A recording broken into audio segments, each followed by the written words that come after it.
Oh my gosh, After Effects, why do you do this to my PCs?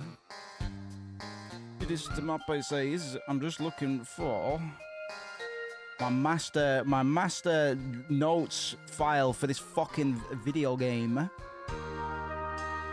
Yeah, da, da, da, da. Da, da.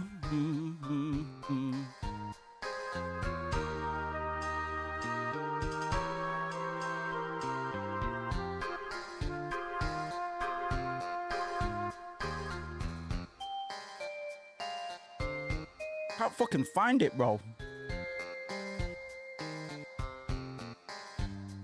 Hold on, I'll find it.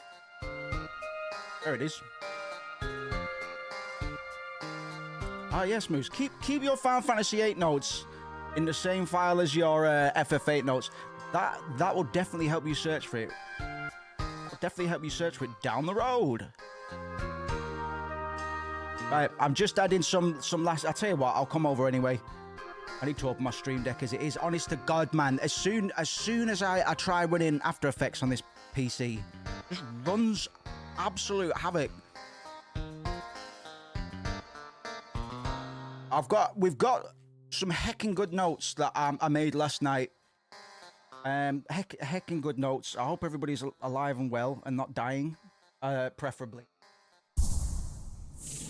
If you are alive and you're not dying, where's my cam at? There it is. If you are alive and you're not dying, thank you very much for clicking onto the stream, as I imagine you have done, as that will probably be the only way you would hear these words right now. If you are hearing these words without being watching the stream, click on the stream before you seek help and do it in that order.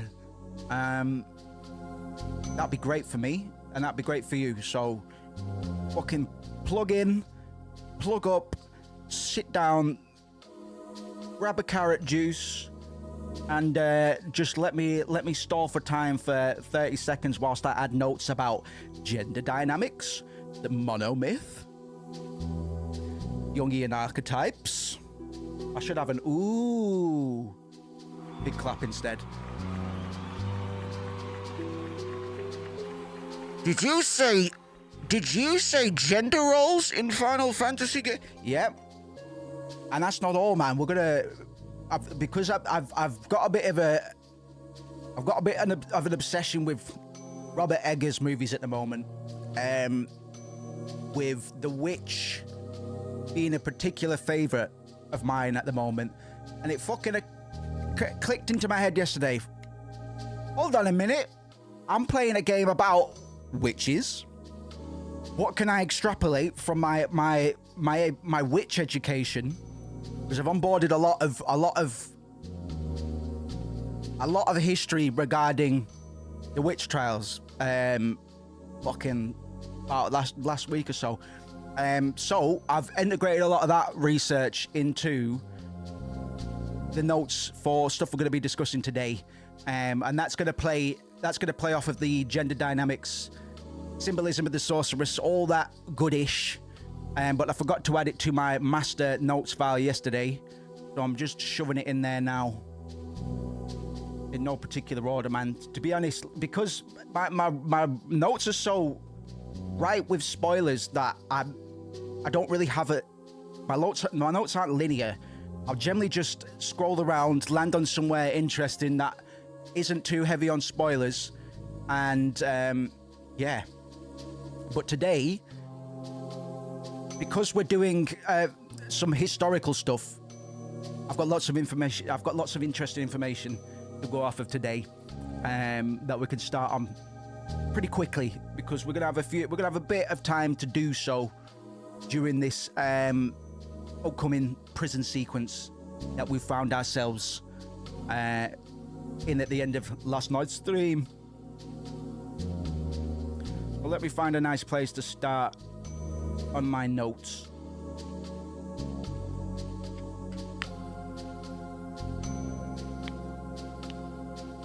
Because I've been saying that Final Fantasy VIII rejects this idea of the monomyth, your Joseph Campbell hero of 1,000 faces, storytelling, literacy devices, stepping across the veil, the new world, mastering the new world, and then going back to your source with all of the experience and knowledge that you have ascertained during your journey. You become the master of the new world, and then you go back to the original world with all that you have mastered. This is how flimsy a lot of cinema critique and a lot of game narrative critique can be, because even though I think this game rejects the monomyth, I still managed to fit the monomyth on top of it, even though I think this game is pretty fucking subversive in terms of how it tells its narrative, particularly for 1999 and video games. Let me load the game up and we'll get cracking, I think.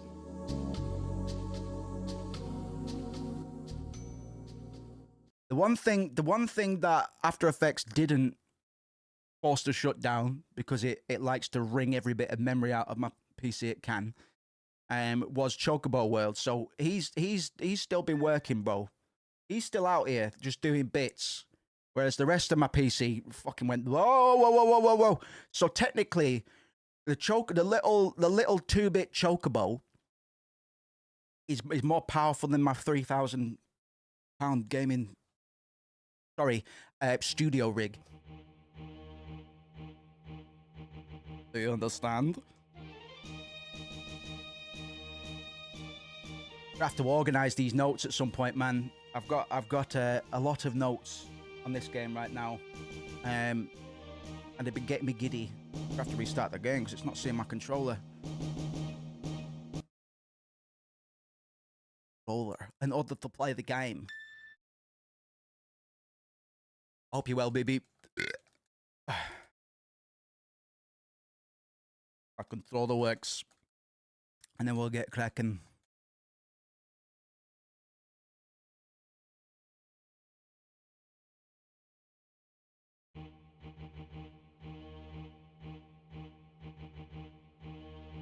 Oh, I have to get the other pad, man. It's one of those days, is it? It'll be one of those days, is it?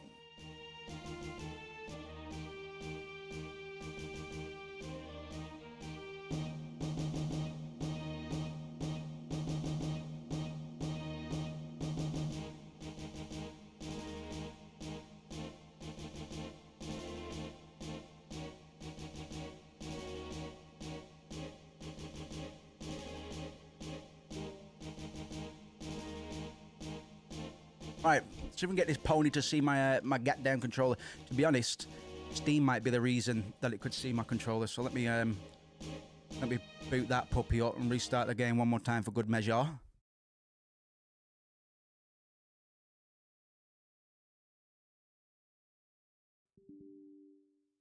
I'm going to set up some automation on the stream production side as well. So my intermission playlist, my ambient music playlist kicks in when it doesn't detect any game audio and stuff like that, because I can do that now. And I'm thinking of writing our own chat bot for the chat bot. Pre-purchase now. Final Fantasy Rebirth, man. 30% off, 45 fucking pounds, £65 in total, man. Much. I buy it. I take it to mean I take it to mean my controller's work. Dick wicked. Dick wicked. Okay?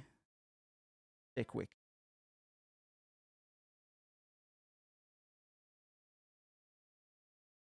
Where's my goddamn gender dynamics notes? There we go. Fucking start off the saucy note, I think. I've tried to fix my buttons again. You're gonna notice some font changes and stuff. We'll see how it fares. But I might have sorted a few issues. We've got a little bit more functionality as well. But we do have this updated font, which is going to have to grow on me because I've not fucking fixed them, you know. Oh, it kind of has. I see it's trying to. Right, no, I don't want to quit the game, bro. Don't be like that. Like that. So menu triangle. Talk. I want talk confirm on Oinkle.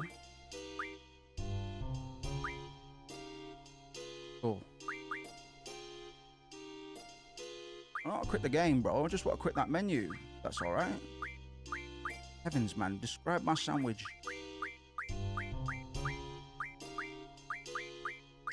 I mean, that's esoteric, man. Because now I'm thinking, did I eat a sandwich? Gaslighting me into thinking I've had a sandwich, bro. Shouts out to Pudgy, man. Good to see him. Just fighting against the controls briefly. Shouldn't take too long, as long as I can exit this menu. Yeah, quit the game then. Quit the game then.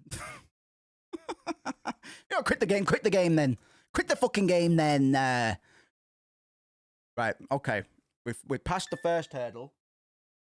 My cat sat next to the radiator, so he might shut up. Yes, you. Screaming at me all day, because I've been sat in this room all day. I had a fucking stand-up meal, bro. I had my chicken and broccoli with some fucking grilled peppers. And I feel ready to punch someone. I think that's how healthy eating's supposed to go. It increases your lowers your threshold, which you maintain your violent streaks. Right. So, my start button is asking me for what controls are being all kind of funky. So let me just fight these for a second. Fight these controls for a second. Triangle. Twinkle.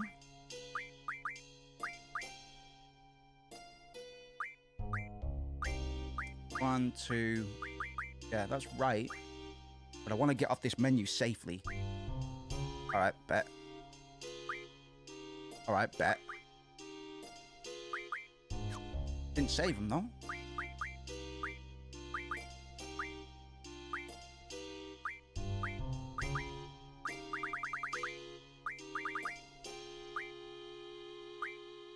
It's a strange game, bro, sometimes. I swear to goodness. It's a strange game.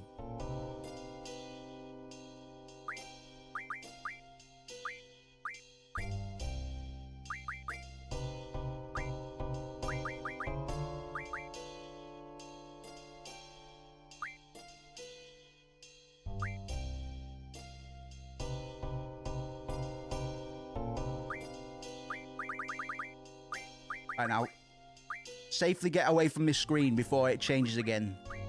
That's the biggest task of the moment. Yesterday it was start. It's not start anymore. Shouts out to Cherry.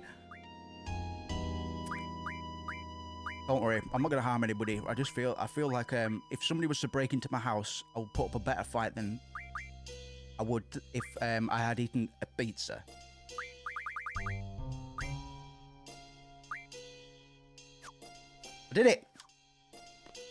I did it. So a couple. I've tried to make a few adjustments to the UI, mostly so I could try and get the buttons in again. We'll see if that happens by the time Zell gets a limit break or what have you. But in the meantime, we've got a lovely updated. We've got a few updated textures, including the menus. I'm not too big on the font, to be honest. So that might shimmy out between streams, but we'll see, man. I hope everybody's well. Yep, tell me what you're having for your dinners. I've got my life juice. Got to buy some life ingredients though today, so I can't have one tomorrow.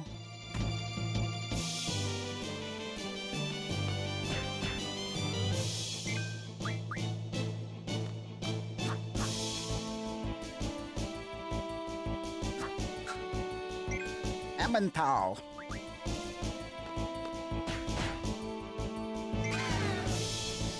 We'll warm up a little bit before I start talking about a whole bunch of nonsense.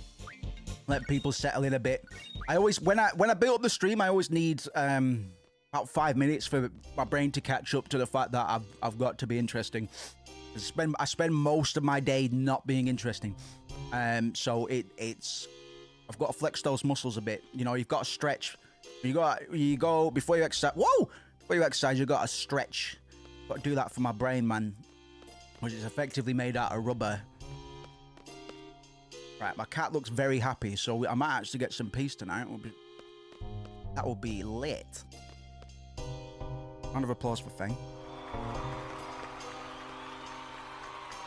Which I hope I'm supposed to be coming downstairs and not going upstairs. Menthol cheese sounds like the nastiest. I remember somebody gave me a bong hit when I was a teenager with some menthol tobacco, man. I thought I was getting exercised, man. Like, I thought somebody was trying to force a demon out of me. Oh no, Zell. We don't know what the runaway is, and you're definitely going to get punked, son. You're definitely going to get fucked. You're definitely going to get fucked. And there's nothing I can do about it, because I don't know I don't know what the runaway is anymore. Alright, Godspeed. Godspeed, Zell. Godspeed, son. It was fucking rough. Never combine menthol and THC, man. Good for you. It's alright, man. I'm like that. Sometimes I forget to start the stream, so sometimes I'll do an intro and then realize that, because on YouTube, if you don't set it to auto start, you have to start the broadcast on OBS and then click go live on the streaming dashboard on YouTube. Sometimes I forget that second part. Stop hitting me. I'm gonna punch you right in the gonads.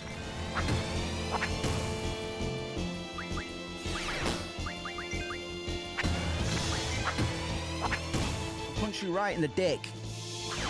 In the robocock, idiot. Sorry about that.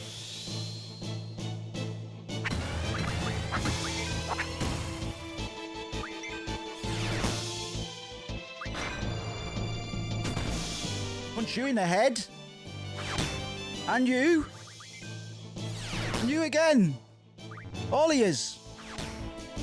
Get pounded on, man. So we're in prison.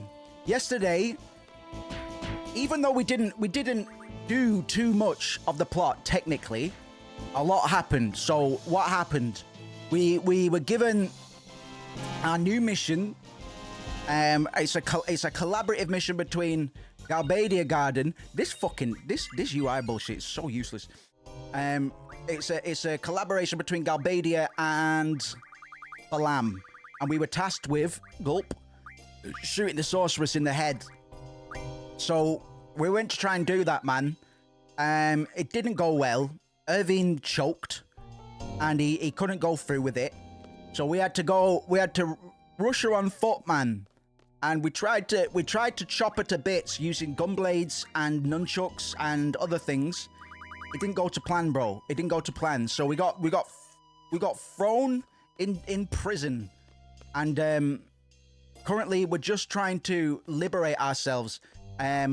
With Zell going to find the weapons of the party, and I'm hoping that I don't have to go upstairs, because so far we've just been going downstairs. But it's all right, because I need to level up my GFs a little bit. I don't really need to level up my characters, but there's a few things that I need in regards to GF abilities. I need to unlock the mug skill, which will change my attack to mug instead of attack, and then every time I attack with my basic attacks, there's a chance I'll steal items from enemies, which is lit. So really, we ought to... Normally, I'd have that already, but we are a little bit underleveled. Alas. We just keep punching robots, and I think we'll be just fucking fine. Zell's gonna solo the rest of the game. Don't worry about it.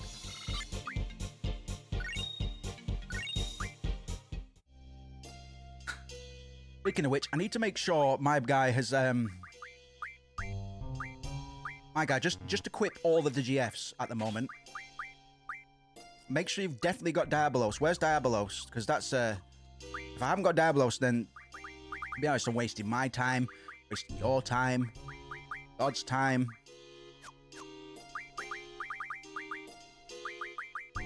Who's got my goods and goodies? You take those off, sir. Go-kartist. Alright, I'm just kidding. Don't call him that. He's traumatized. Bitch. There we go. There we go. Now he's a machine. Oh my goodness. Oh my goodness.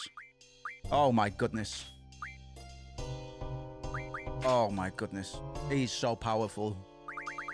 The power that if I was to describe to you the power, there wouldn't be enough, not enough adjectives, man. It's not that they aren't good enough. What you just need to add that many. Oh, it's just so good to see, man. It's just so good to see. Where's Diabolos? You haven't learned Mug yet. Why have you started to learn anything else, bro? I like Mug in FF9. Yeah, man. Well, you could get Mug in FF9 as well. We're going to play FF9 after Rebirth, I think. Oh, you're all good, Auntie. Good to see you, bro. We're just getting started, really. My brain's just warming up. And at the moment, it's looking like I've been running in the complete opposite direction to the way I'm supposed to go.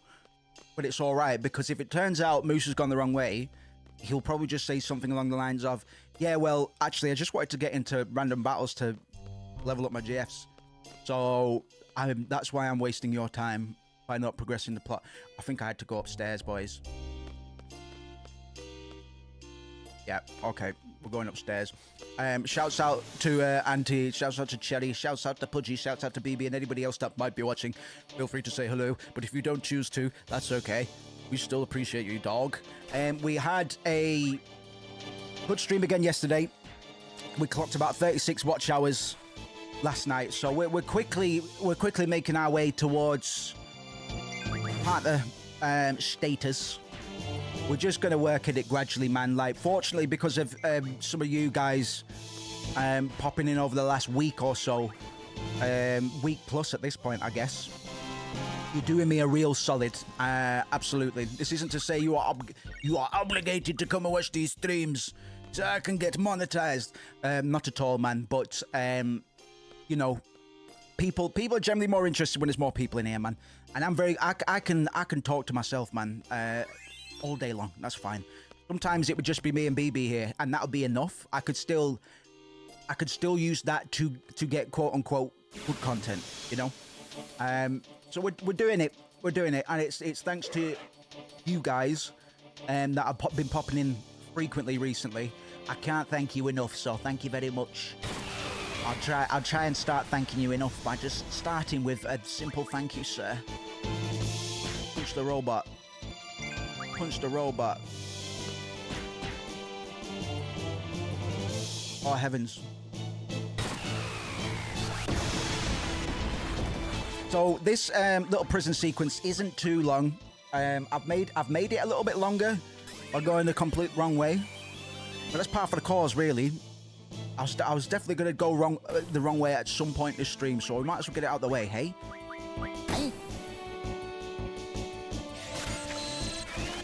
What have you got for me? Big slows.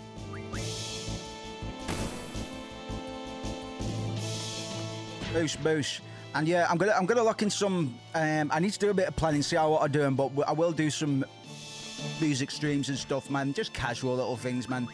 I might not be as social on streams where I'm doing things with my brain, but it's yeah. When I'm gaming, it's fine. Thank you for the great streams and entertainment and information and analysis. You're more than welcome, man. For me, it's a lot of factors. Want to be here, got nothing better to do, can easily do where I chill and watch stream. Might be a bit AFK this stream, but I'll be watching and chilling with the boys. Thank you very much, sir. That's like I say, I'd almost prefer people had something on the side, man. Engagement in chat's always it's always brilliant, don't get me wrong. But as I say, I'm quite good even when it's quiet. So never feel like you have to, you know, just to give me some support or anything. Don't worry about it, man. Don't worry about it. If you've got better things to be doing, just having me up on the side is all I could bloody ask for. Honestly, I'd never lie to you. But thank you, Jeff, Cherry, and thank you, Auntie, thank you, Pudgy, and thank you, BB as well. BB's clocked more hours than any sane person certainly has. At this point, if he kills me, he'd be doing me a favor, bro. You'd be doing me a favor. Partly. Oh, he's gonna do it! He's gonna do it! He's a madman! That's fine. I've got a little skull icon where my, hey, what's going on? Okay. I got paid to die. I didn't write my will, so I don't know who's going to receive that seed salary stimulus. Speaking of stimulus, man, the Jupiter airdrop this year is nowhere near as flush as it was last year. But anyway, that's not a problem for you guys. I'll tell that to Twitter. They've already started doing it. They've already started with the last year's airdrop, Joker 1 movie poster. This year's airdrop, Joker 2 movie poster. Oh, because it's not as good. I get it. That's funny to me. That's funny to me as somebody that gets that joke. Crypto Twitter really is one of my favorite places on earth, but I would never recommend it to anybody, man. Anyway. With all of those, you bad boy. You bad little boy. And we'll put that on. We'll put that on. And yes. And then we will over to Diabolos. We need to be learning Mug on you. We got Carbuncle from the lizard fight just before we've saved. Oh, counter. Yes, please. Yes, please. That's great. But I've got some juicy, fresh notes that are in no particular order. So I'll just stab at topics as and when my brain thinks of them. Scroll to that point in my notes. I took Auntie's advice, and we now have some Jungian analysis as well. I was gonna be that guy and do some Freudian analysis, but fucking Freud is depressing. All we learn from Freud is more ways to be depressed, and he's supposed to be a psychologist, man. So I left him out, man. There's a bit of whimsy to Carl Jung, so we'll get out some of the archetype work in a bit. Just whilst we're still working towards. I don't know how I feel about this new font, you know. I might have to get rid of that. While we work towards my Nietzsche notes, which can't really come into play until later on. But we've got some stuff regarding gender dynamics, some actual real-world history regarding the Salem witch trials and how there are parallels in Final Fantasy VIII as well. I've got a bit of an obsession with Robert Eggers' horror movies at the moment. I need to go see Nosferatu whilst it's still at the movies. Because the Vivitch is one of my favourite films at the moment. And it is dripping in history, man. The reason I like movies like The Lighthouse, Hereditary, Midsommar, and The Witch is just because those boys do the amount of research that I do for video game streams, if not more, probably way more. To be honest, I'm not gonna fucking compare myself to A24 directors, but they do their homework and they still make something weird and whimsical with it. Like, my favorite kind of fantasy is the stuff that pulls real world concepts and just puts whipped cream all over the top of them, man. Like, did you just get a big history pizza out and just fucking sprinkle hot sauce all over it, man? Hot sauce and whipped cream. You don't think it's going to be delicious, but oh my god. Look at, oh god. Ice Queen, let's go. Yes! Right on! Fucking hell. Have those nunchucks gotten bigger? Derpy face.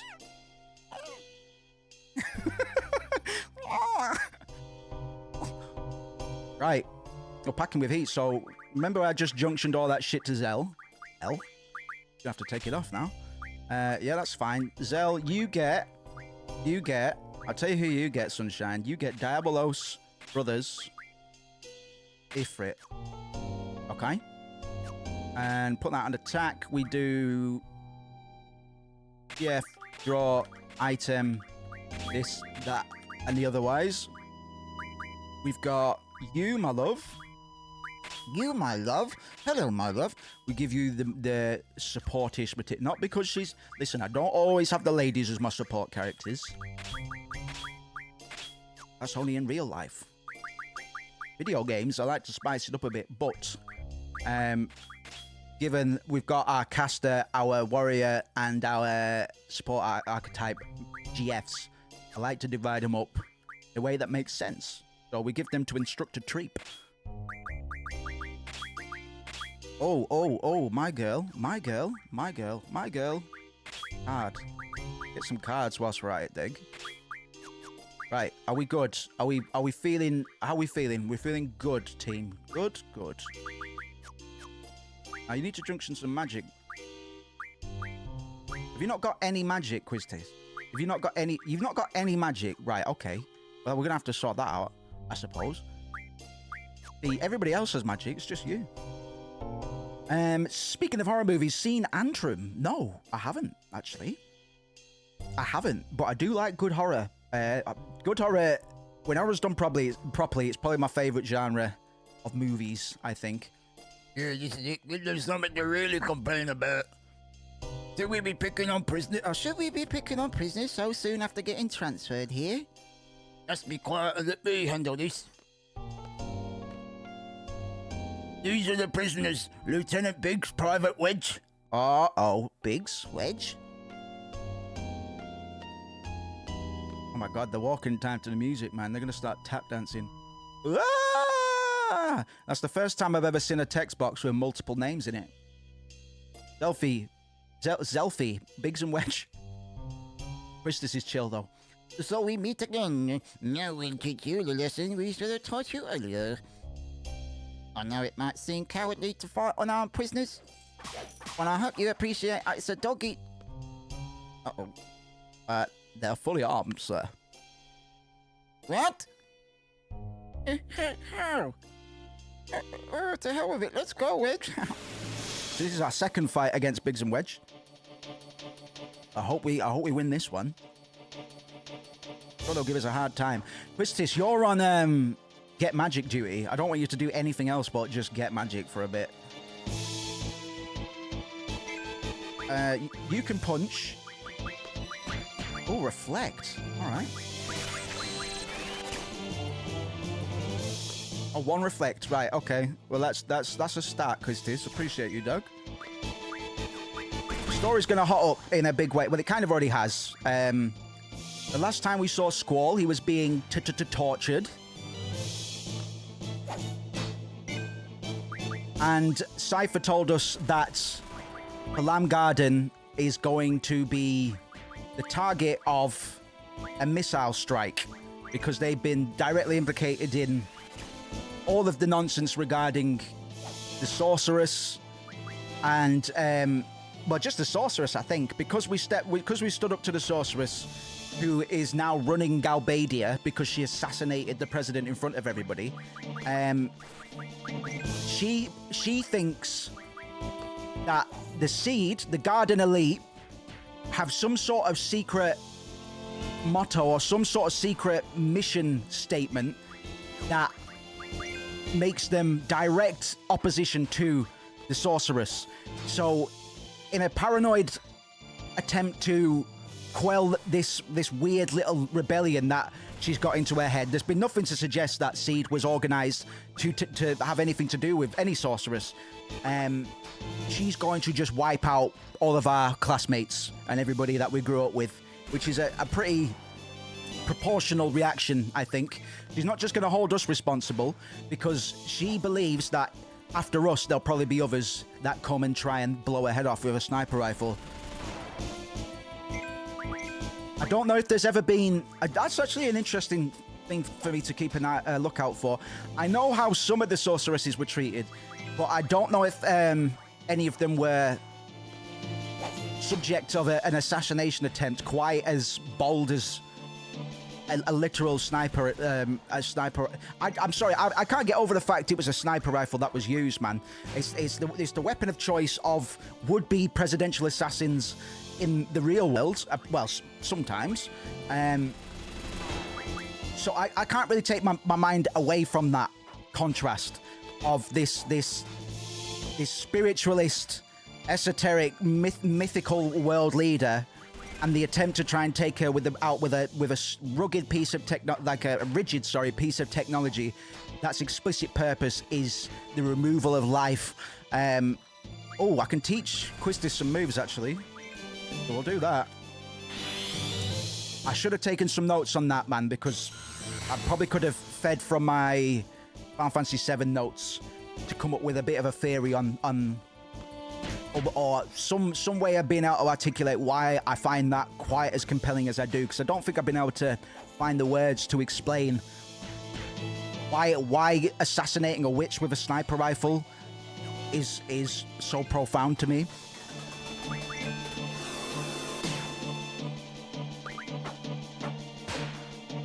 We're going to learn a little bit more about the sorceresses today.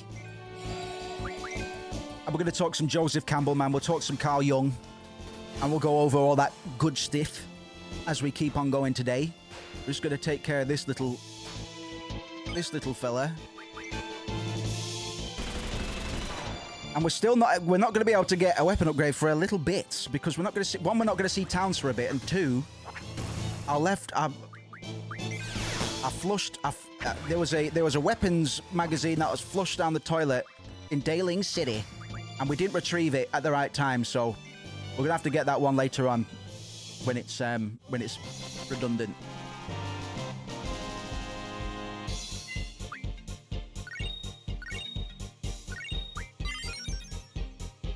Never managed to put quite enough milk in my life juice.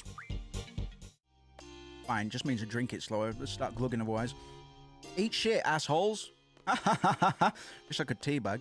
My guy. This is why I wanted my guy on the party, man, because it makes it look like you're going to get him just because he's following you around all the time in the prison.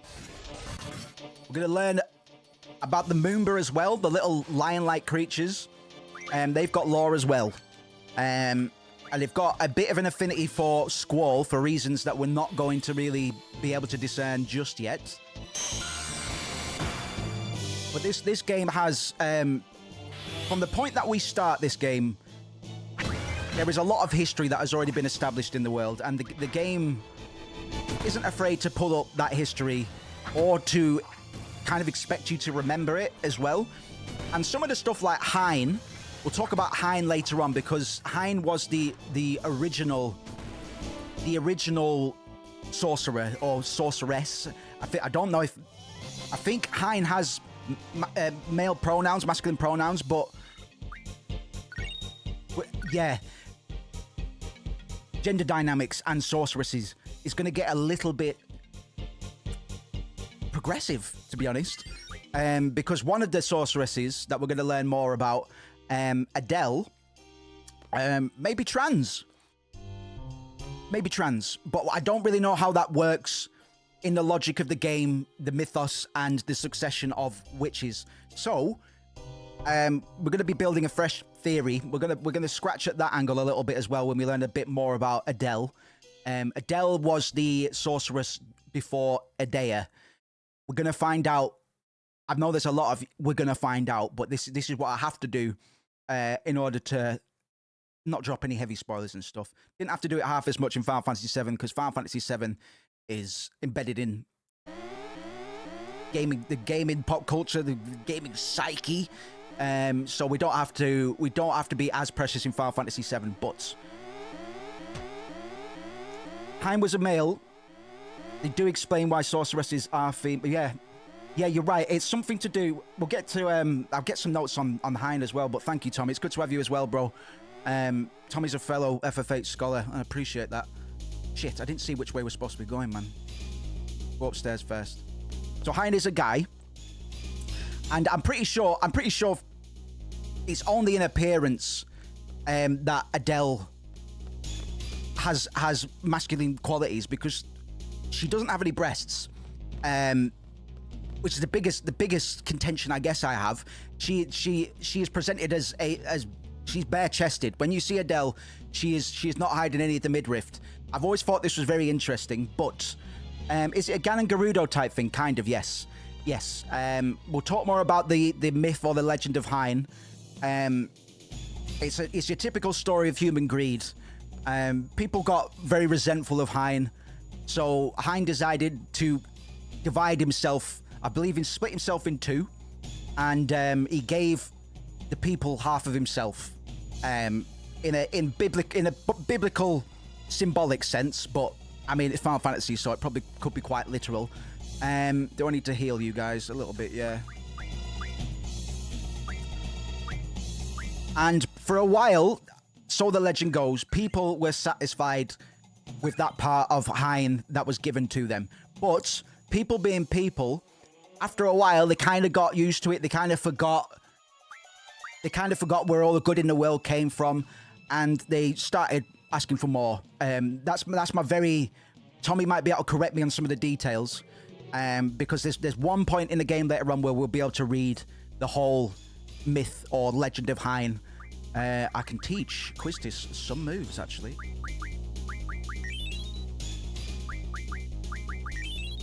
Oh, shit! Is it not those ones? Oh, there we go. There we go. I'm missing a lot of moves for her, man. That's out to Chris's Gaming Archive. It's good to have you here, my friend. Big round of applause. We're doing a deep dive, a super duper deep dive on Final Fantasy VIII today, talking all of the nonsense regarding its. I haven't got any notes regarding the economics, man. We had a lot of notes regarding economics in Final Fantasy VII. Less the case here, because this is less of a commentary about capitalism and the evils of capitalism, especially in an Far Eastern context. But instead, we get to do a lot more psychology stuff, because the way that these characters are developed is very basically everybody gets the Cloud treatment in Final Fantasy VIII without spoiling anything. And without, don't look into that too much, actually. That's a really bad way of explaining it. I shouldn't have said it like that.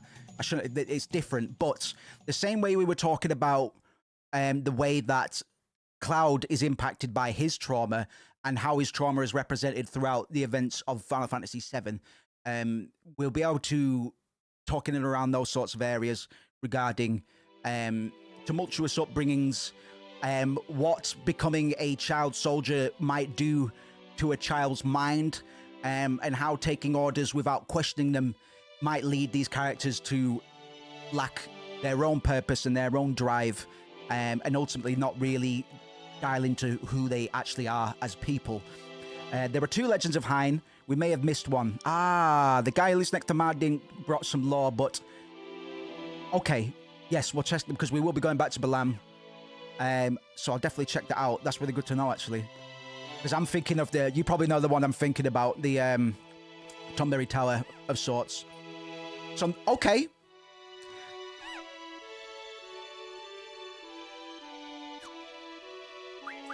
This Moomba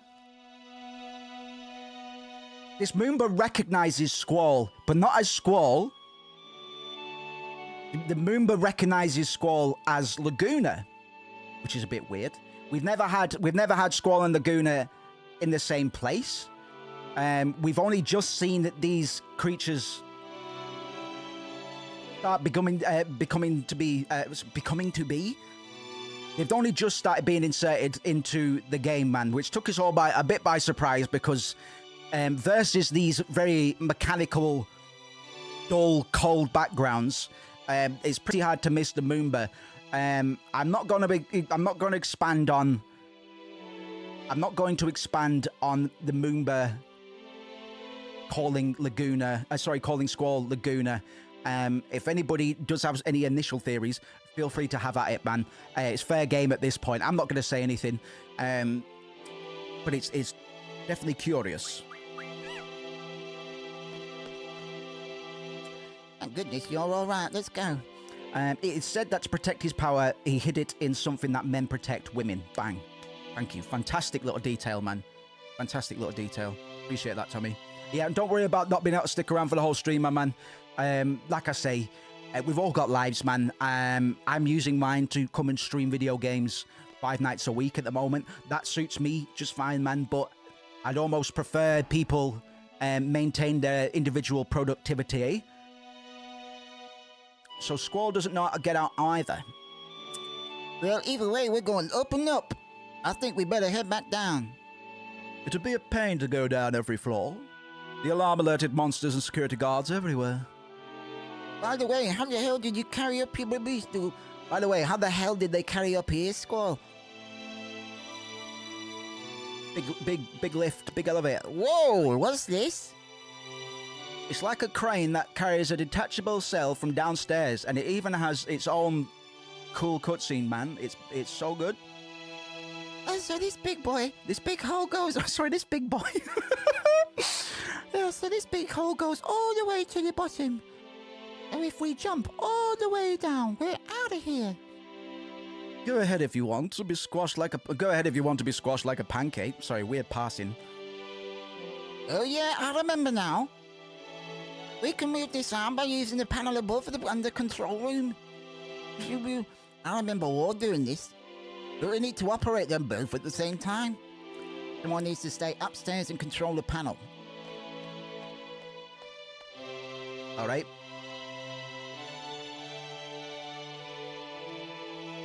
I love this. Very, very melancholy music. It does allude to a victory of some kind. But it's not an absolute victory. Would you agree that this song does have tones of optimism, but it still tells us that the journey isn't over yet. Do you get my drift, as Irvin puts it? I'll give you instructions from upstairs. Everybody get inside. My fucking cam's doing the thing already, man. I'll restart that in a minute. Sorry for the swearing. Sorry about that, Chris. You're new to the channel. I do sometimes curse. Sometimes I try not to. It's funny enough, weeknights, and maybe, I don't know if I swear on 99, but Weeknights was like the first song that I wrote without profanity, and I didn't mean to do it. It just happened like that. I'm probably going to make a point not to use too much profanity in my songs, mostly because it's cheap to do so. I'll use it for impact, but I mean, fucking is 2 syllables, man. 2 syllables, you can do a lot with 2 syllables in songwriting. I know we're not talking songwriting today, but yes. It's actually going to be I'm going to proactively be trying to cut down on my cursing, which is probably a net positive for the channel as well, because then I can actually market this towards younger audiences, without feeling like a weirdo.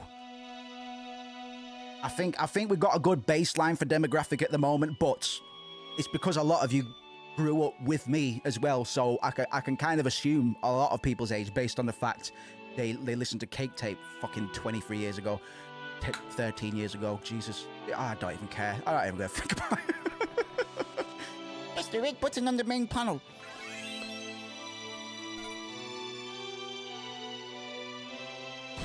I love this theme. It is very has an air of victory to it. But we know that the job ain't done yet. Hey, so what are we gonna do now? I'm sorry. I'm trying to carve out. I'm trying to carve out like distinct voices for all of the characters, all of the main characters. This is the one I'm doing for Selfie for now. I just want to apologize. You say cake, because that's what my car is set to. Boom! Attaboy.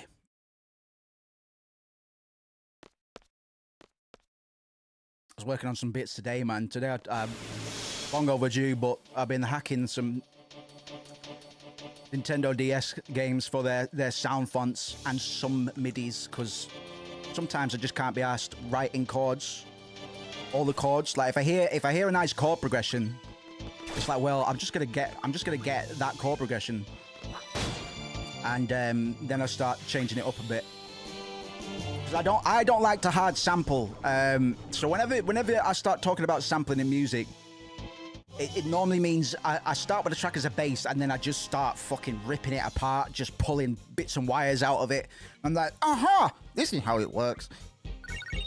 So I was doing that today with some of the Hotel Dusk soundtrack on the Nintendo DS, which is a banger, absolute banger. I really ought to play. Well, mind you, I need to jailbreak my 3DS. That's probably the move, right? Probably the move. Look at these. Have they they've upscaled the portraits, man. Renault's has got a stray 1 pixel line at the bottom of it, but these look beautiful, man. I should say Tetsuya Nomura is the reason I became a character designer.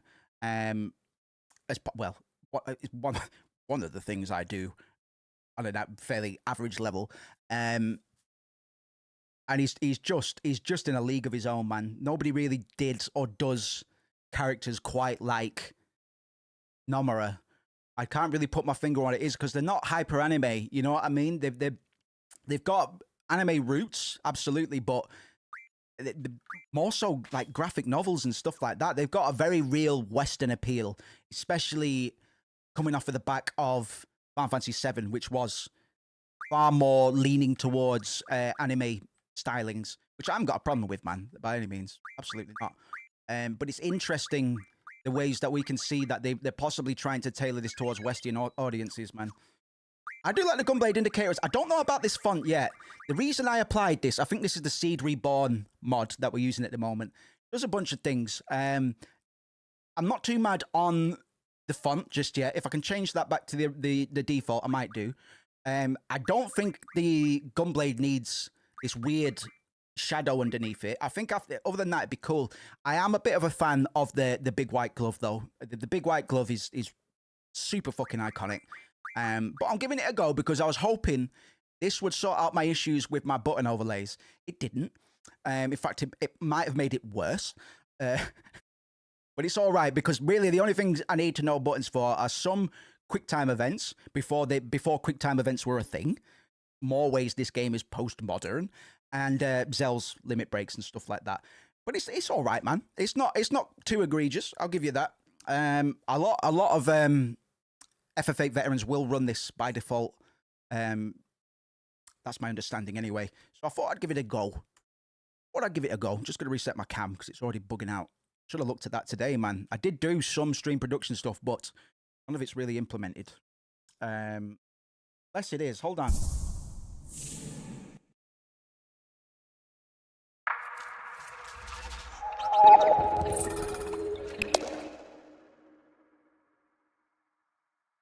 Oh, too much of a tail, but that's in. So I am making steady improvements to the stream at the moment, to respect your time, more so than mine, because I'm scattershot when it comes to this kind of stuff. So I'm trying to be organized, man, but I'm really going to up the production value a bit. I have the ability to do so there's absolutely no reason not to. I'm going to look into some engagement integrations and stuff as well, and all that good stuff before I even think about opening the merch store back up and stuff like that. I'm here to service you guys.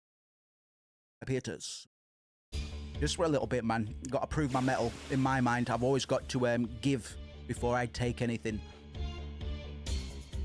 I've already taken your goddamn time, which is more than enough. That's valuable enough. Right, Zell's on his own, just as I've switched out all of my fucking junction. Alright, and now he's asleep. Riveting. So I hope we're all alright, man. I'm feeling good today. I've started a bit of a health kick recently. So when I did my grocery order, I didn't get any bullshit.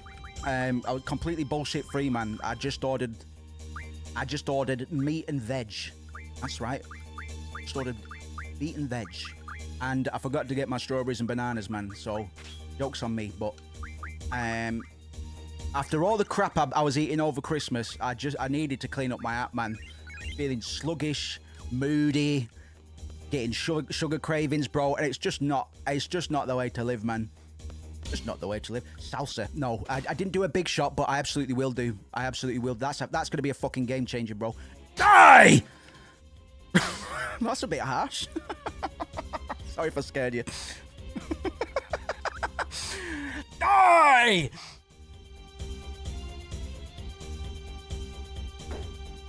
don't think you're allowed to just execute prisoners, man, if they break out. I don't know. It's a fantasy, innit? Prison Guard's fantasy. Why did you go on your own, man? Because I'm epic. Is Zell that important to you? Selfie! Selfie. She said some sus stuff recently, man. She's got a weird sense of humor, man. I'm sorry for spooking you, man. I saw the peak on my microphone, but I had to I had to relay the urgency of that. Oh, my guy. By the way, the style points have gone through the fucking roof at the start of this too. Have you noticed these little weird vignettes that we're getting? Stop trying to act so cool. Gee, if you only had agreed with me earlier, we wouldn't be in this mess. This is beautiful. I'm having such a good time already. Just with these goofy little animation vignettes, man. Just kicked Irvin down the stairs, bro. Queen. All right, we're getting Renoa's internal thoughts. I didn't put in my reverb button today as well. Note to self. Squall's alive. I knew he would be. Squall's okay. Yeah. Sorry. It was beautifully animated, wasn't it? Uh-huh. God bless Irvin, man. Hold on. Of course. No, of course. Courtesy of my escort. What's that supposed to mean? My father pulled some strings with the military. He told me to get me and only me out. It is his military, so if anybody's pulling strings, General Caraway is. I want to remind people that we learnt during the Laguna sequence at the start of Disc 2, the revelation that Julia, they didn't say it outright because I believe it was before Renoa was born, but General Caraway, Renoa's father, and Julia, Laguna's love interest, got married and would eventually have Renoa. They did this in a very nuanced way. They might make it a bit more explicit down the road, but it's very important to remember that Julia is Renoa's mother. Just keep that in mind. It's not going to come up again for a good while. Isn't that horrible? Stop cutting. All right. I said I was sorry. Sorry, I can't do my southern accent today. What's wrong with me? Who do I pretend to be? And normally I've got images of a big fat Texan wearing a big white Stetson hat and like a bolo tie in my head. Well, that's why I'm here to help. There, that helps. After I scratched you to death, man. Well, anyhow, now's our chance. The basement door is buried in sand. Of course it is. This place is buried underground. Buried? Buried, not buried. That's right, this prison is. There they are! It's the escapees! Kadow, clacow! You can choose 2 more party members and head on up. I'll hold them here, sugar. It's got that Gambit in the 90s X-Men cartoon, which is fucking 10 out of 10, even to this day. I'm thinking I've got Gambit vibes for Irvin. He was a bit of a womanizer as well. Mon Chéri. He's got this New Orleans sort of twang. You know what I mean? His swamp accent, you could say. The exit's up there, trust me. Okay. I'm not going for a regional dialect by any means, man, but it's just what neurons my brain is trying to fire up. Bang, are you awake already, Doug? That was the shortest nap a cat has ever had. Right, okay. We're going to take the lowest member of the DK crew. We're going to take Wistis with us, which means Zell. Give her Squall the stuff, and Delphi give it to Renoa. Oh, I wish. Oh, I wish. My time to boogie now. Sorry, I didn't want to miss that iconic line. Okay, it's my time to boogie. How are we feeling about Irvin as a character? Because we've come to learn a lot about Irvin very, very quickly. The boy has issues, and he's made that pretty clear already. I think the sniper scene is one of the most beautiful scenes in this game, man. It might not be my favorite. It's definitely top 5, top 3. But I love the levels and dynamics of his character that was shown in a very short amount of time. Even is a vibe, yeah. I'm going to just because when he comes out of when we get him, he's a bit of a dick man. But he's a bit of a dick man. You know what I mean? He's walking around like a big dick man. But we very quickly find out that this is kind of a front, man. Like he doesn't have like a front. Can you stop saying man, Moose? It's kind of a front, and he's not really knocking it out of the park with any of the ladies of the party so far. So he's probably not even good at womanizing, really.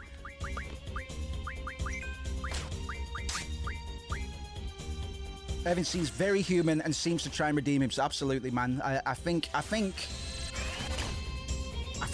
the simply putting in a scene where a game that's trying to build up an assassination attempt that, oh my god, right, this is going down, we've got it planned like this and this and everything's, that's all right, everybody's in position, we had a few things go wrong, but it's going to be all right, man, we're in position at the right time, the rest of the plan's going to plan. And then have this character go, actually, I don't have the balls to do this. I think it's pretty, you know, because I think about the reactor runs, the bombing missions in Final Fantasy VII. No hesitation, no surrender, thousands dead because of Avalanche, because of Barrett's Avalanche Splinter Cell. Nobody bats an eye. Nobody bats an eye. But this character, Irvin, he can't even imagine taking out this single person under the circumstances. And there are greater reasons as to why he choked on Idea. We might find out about later on.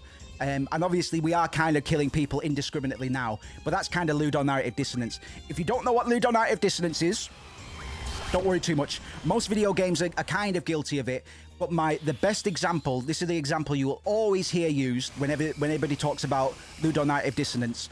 In the newer Tomb Raider, in the new Tomb Raider reboot games from probably about 10 years ago now, probably, Lara Croft is in a scenario where she is killing people en masse. She kills about 5 to 6, 7, 8, 9, 10 goons or whatever. Doesn't matter. She kills a few people, man. And then the cutscene after this, we see Lara Croft bawling because she had to kill a deer in order to survive. This is what we call ludonarrative dissonance, where the gameplay and the narrative argue with each other. They're both trying to tell us two separate things. Is Tomb Raider trying to tell us that that Lara Croft is a compassionate person, or is she a psychotic murderer? Because the gameplay and the cutscene would have you believe two very different things. We don't get into too much ludonarrative dissonance in this, but I would say that Irvin's special case is seemingly errant desire to not go through with the assassination stands a bit in contrast with the fact that he has no problems blowing prison guards' heads off. Jonathan Creek, Demon's Roost. Jonathan Creek sets a man on fire and burns him to death. Yes, if Jonathan Creek, Demon's Roost was a video game, that probably would be ludonarrative dissonance, because Jonathan Creek shouldn't be setting anybody on fire, let alone burning them to death. So yeah, along the same lines, but yes, I like Irvin. I like his complexities as a character, and I appreciate that he shows his hand way earlier than any of these other characters have done yet. We're beginning to see some guard drop on some of the characters, man. Quistis has dropped her guard a little bit during or after the seed ceremony at the start of the game, and Rinoa kind of can't. Rinoa's a bit crazy to be here in the first place, man, but Rinoa is as true to herself as she's always going to be very true to herself. That's her role, is to give contrast to these characters that can't be themselves. They won't allow them to be themselves. And we've got quite a nice varied party, despite the fact they're all fucking white people from roughly the same place. It's you know, There's a lot of dynamisms. Oh, I'm not gonna try the big words today. Not until I finish my life juice, man. We've got a nice varied roster at the moment, man. You know, we could have had a little bit more variety in terms of origin and culture, but this is the game that we're playing, you know. And it's not something that I'd ever think about until recently, man. Selfie doesn't know she's supposed to regard yet. Very, very good. Yeah, it's very apt actually. Selfie is probably the lesser developed, man. Whether it's for reasons that impacted her development growing up, or just because she's a bit slower than the rest of them. But yeah, that's very, very right of you to point out, Tommy. Like, Selfie is kind of in La La La Dream World, and it's probably why she'll come out with this weird gallows humor from time to time, talking about skinning the Moomba and wearing its skin in order to sneak out of the prison. Can't we go up again using the arm? I think Squall and the others are already up there. Hey, good idea. On, Shirley. But they gotta operate it from that room upstairs. Leave that to me. All right, let's head to the floor where the arm stopped.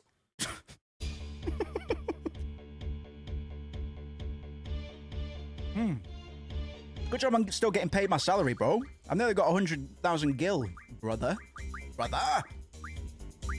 Squall has got a pretty big lead on the levels at the moment. We need to kind of even it out a bit. We will have opportunity very soon, actually. We're coming up to a point in the game that when I first played Final Fantasy VIII, you may have remember I was talking about some bosses that used to gatekeep me on Final Fantasy VII, namely Genova Life and Dine, the Barret duel, because I was underleveled.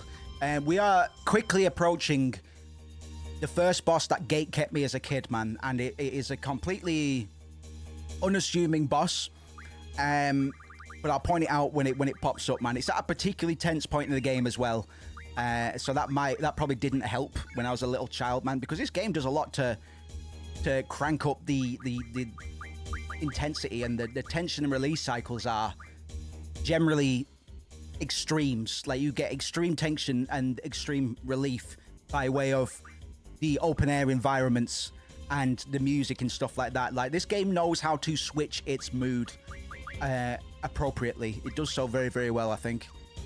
Sorry, I was looking for Bobobo. You're absolutely right. I want to see if Bobobo's learning things as he should be. Yeah, we need to get more pet magazines, but that's fine. Magazines. When you're a little child, man, exactly, man. I'm an exactly man now. Little boy child, man. It's my streetwise vernacular, man. I can't help myself. Why did I just run all the way around there? There wasn't even a fucking barrier.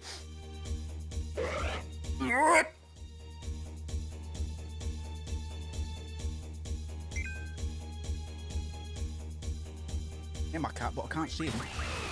Who's this? Irvin? Yeah, get some haste. Just casually get a little bit of haste every time we get these guys, man.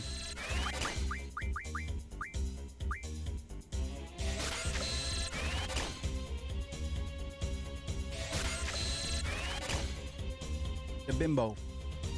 We'll talk a bit more about the sorceresses in a little bit as well. We'll just get through this sequence before I start chewing the fat, so to speak.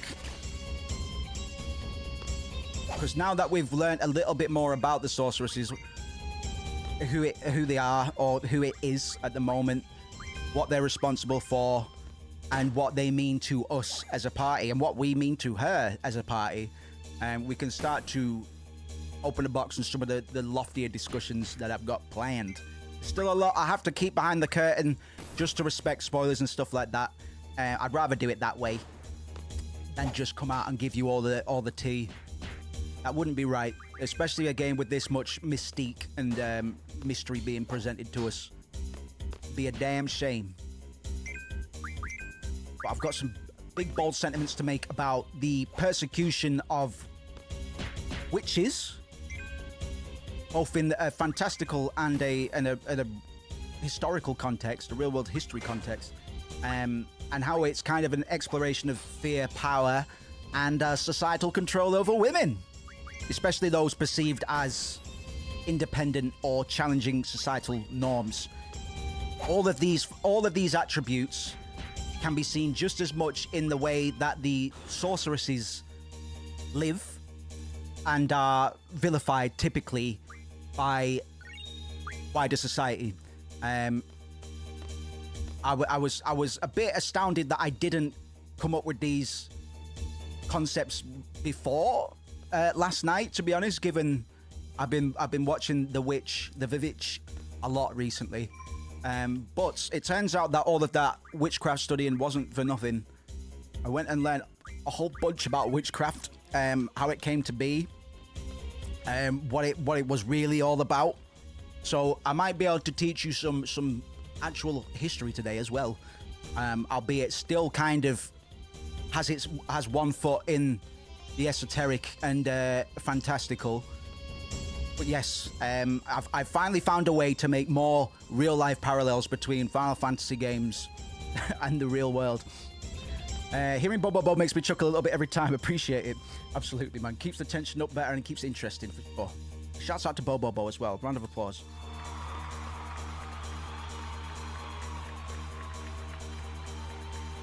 I think Bobo Bo is a fine name for Angelo. I don't know why they even bothered calling him Angelo in the first place, man.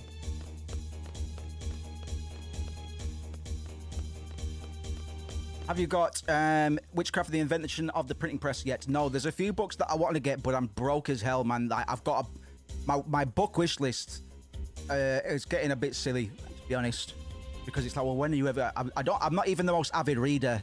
I try and read a little bit every night before I sleep. I try and put the right information in my head, because when you go to sleep, your brain starts to massage the stuff that you've been putting into it for the day. Generally, I'll try and finish the day up by putting in some interesting information or useful information in, be it fucking finance, or whatever, witchcraft, man. Like, recently, I've just been indulging in the Twin Peaks audiobook, and that's kind of scratched the itch a lot as well. That still kind of feels like it's educate, because I love David Lynch. I just want to absorb more David Lynch, his particular strain of creativity, because I very much want to make a Lynchian JRPG at some point. That's on my big bucket list as we proceed through the next few years, certainly. Especially with the way tech's heading, man. It's becoming easier and easier for me to start making prototypes and stuff now. So there's not going to be any excuse. There's not going to be anything stopping me from getting started on my own video games once again. It's been a while since I've been in game development, and it's not something. The reason I left game development is because I didn't want to be working on. I didn't want to be working on Lego Lord of the Rings. I did, you know, like that strain of, because that's the kind of work I'd be walking into, and then I'd work there for 5 years. I'd get put somewhere else, fair enough. But that's just not. I'm too pretentious to follow anybody else's lead on a creative project, which typically in the past, when I have been in, fuck's sake, man, when I've been in indie studios and stuff, I was typically calling shots as creative director, and that position suits me quite well, because I've got a big brain full of ideas, and I've got a little bit of technical ability in most technical and creative fields in the medium of game design. There's not too much in game development that I can't do to some degree. Maybe not well, but enough to have a conversation with somebody that does do it well, if that makes any sense at all. I'm really looking forward to getting back into that, man. Absolutely. It's going to be a big task, man, but I might bring some game dev streams onto here, man. And that's one of the things that I would like to do is do a few more workshop streams or quote-unquote work streams, creative development streams. So they are certainly on the cards for the future at some point. Once I get a nice foundation for a project, it will be very nice to build that up with a little bit of input from community members and stuff. So I'll probably gatekeep that to some degree. You guys will all be fine. But that's the kind of stuff that I'll, you know, we can collaborate, and I'll credit everybody, you know, and we can build something together based off all the research that we've done.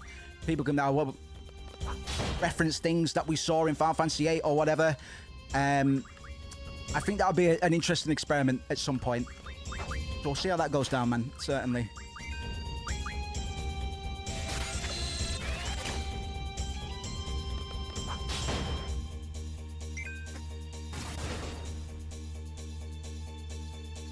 Mr. Feng, I couldn't help but notice you're awake.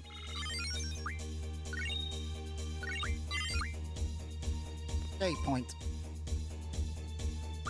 Let's pop a tent, bro. And let's pop a save.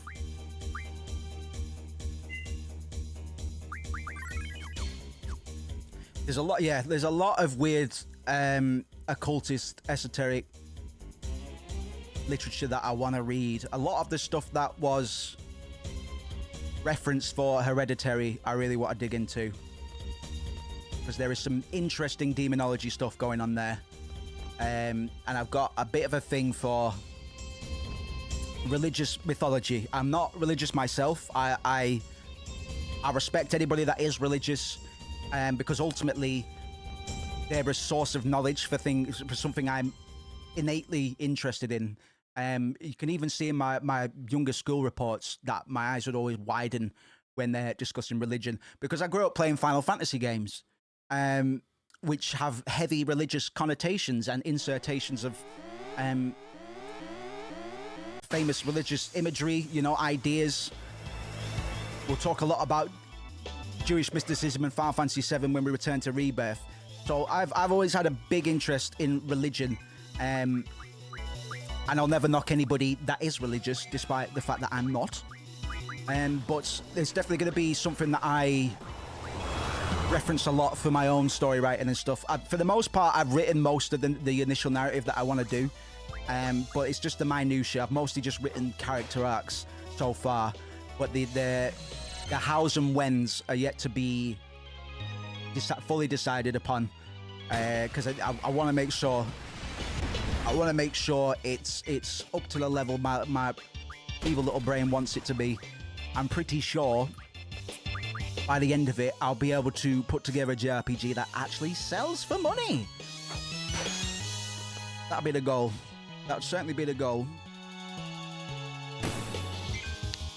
Mr. Feng, you can come and try and sit on my lap in a minute, man, but I have a feeling you're not going to be into it, Sunshine, so it's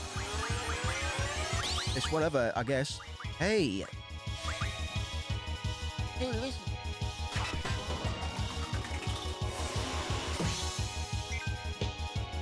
Do. Ring, ping, ping, pong. Ooh. I'll turn you into a card. That'll be lit.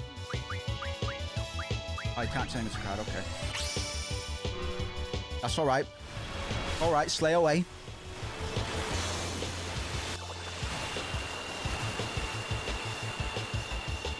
Tommy, I haven't bothered getting boost yet. I know you might be judging me for that, but you can probably forgive me just because of how annoying it is and how often you need to do it. But I've just completely skipped getting boost for the GFs. What are you doing, man? Ow. Oh heavens, I need to heal and stuff, man. Nah, not really, but fuck it. I need to organize my battle items, bro. That's a bit disgusting. I'll give you that. I was literally talking to my sister about Marcionite stuff yesterday on the Esoterica channel. You just feeded reading Sophia of Jesus Christ 2. Yeah, I'm interested in that as well, man, actually. I've got a big thing for Christian mythology in particular. Growing up in I went to Church of England schools, both primary and secondary school, so I was always around religion. But funnily enough, I don't know many people that are religious despite that exposure to Christianity from such a young age. I still know hymns. I can still recite hymns that I learnt when I was 4 years old, bro. Well, probably not 4, about 5 or whatever.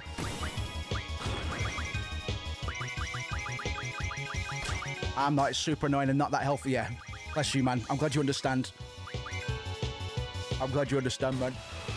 Plus, that's 10 AP that you can go off and spend elsewhere at the very start of the game, man. That's valuable, bro. We're min-maxers over here, man. There's a move called Boost that you can teach, or an ability you can teach to your GFs, that basically requires you to smash square as fast as you can, but occasionally it will turn off the window, and if you keep on mashing past that window, it will reset the counter back down to whatever the base number was. So you do this in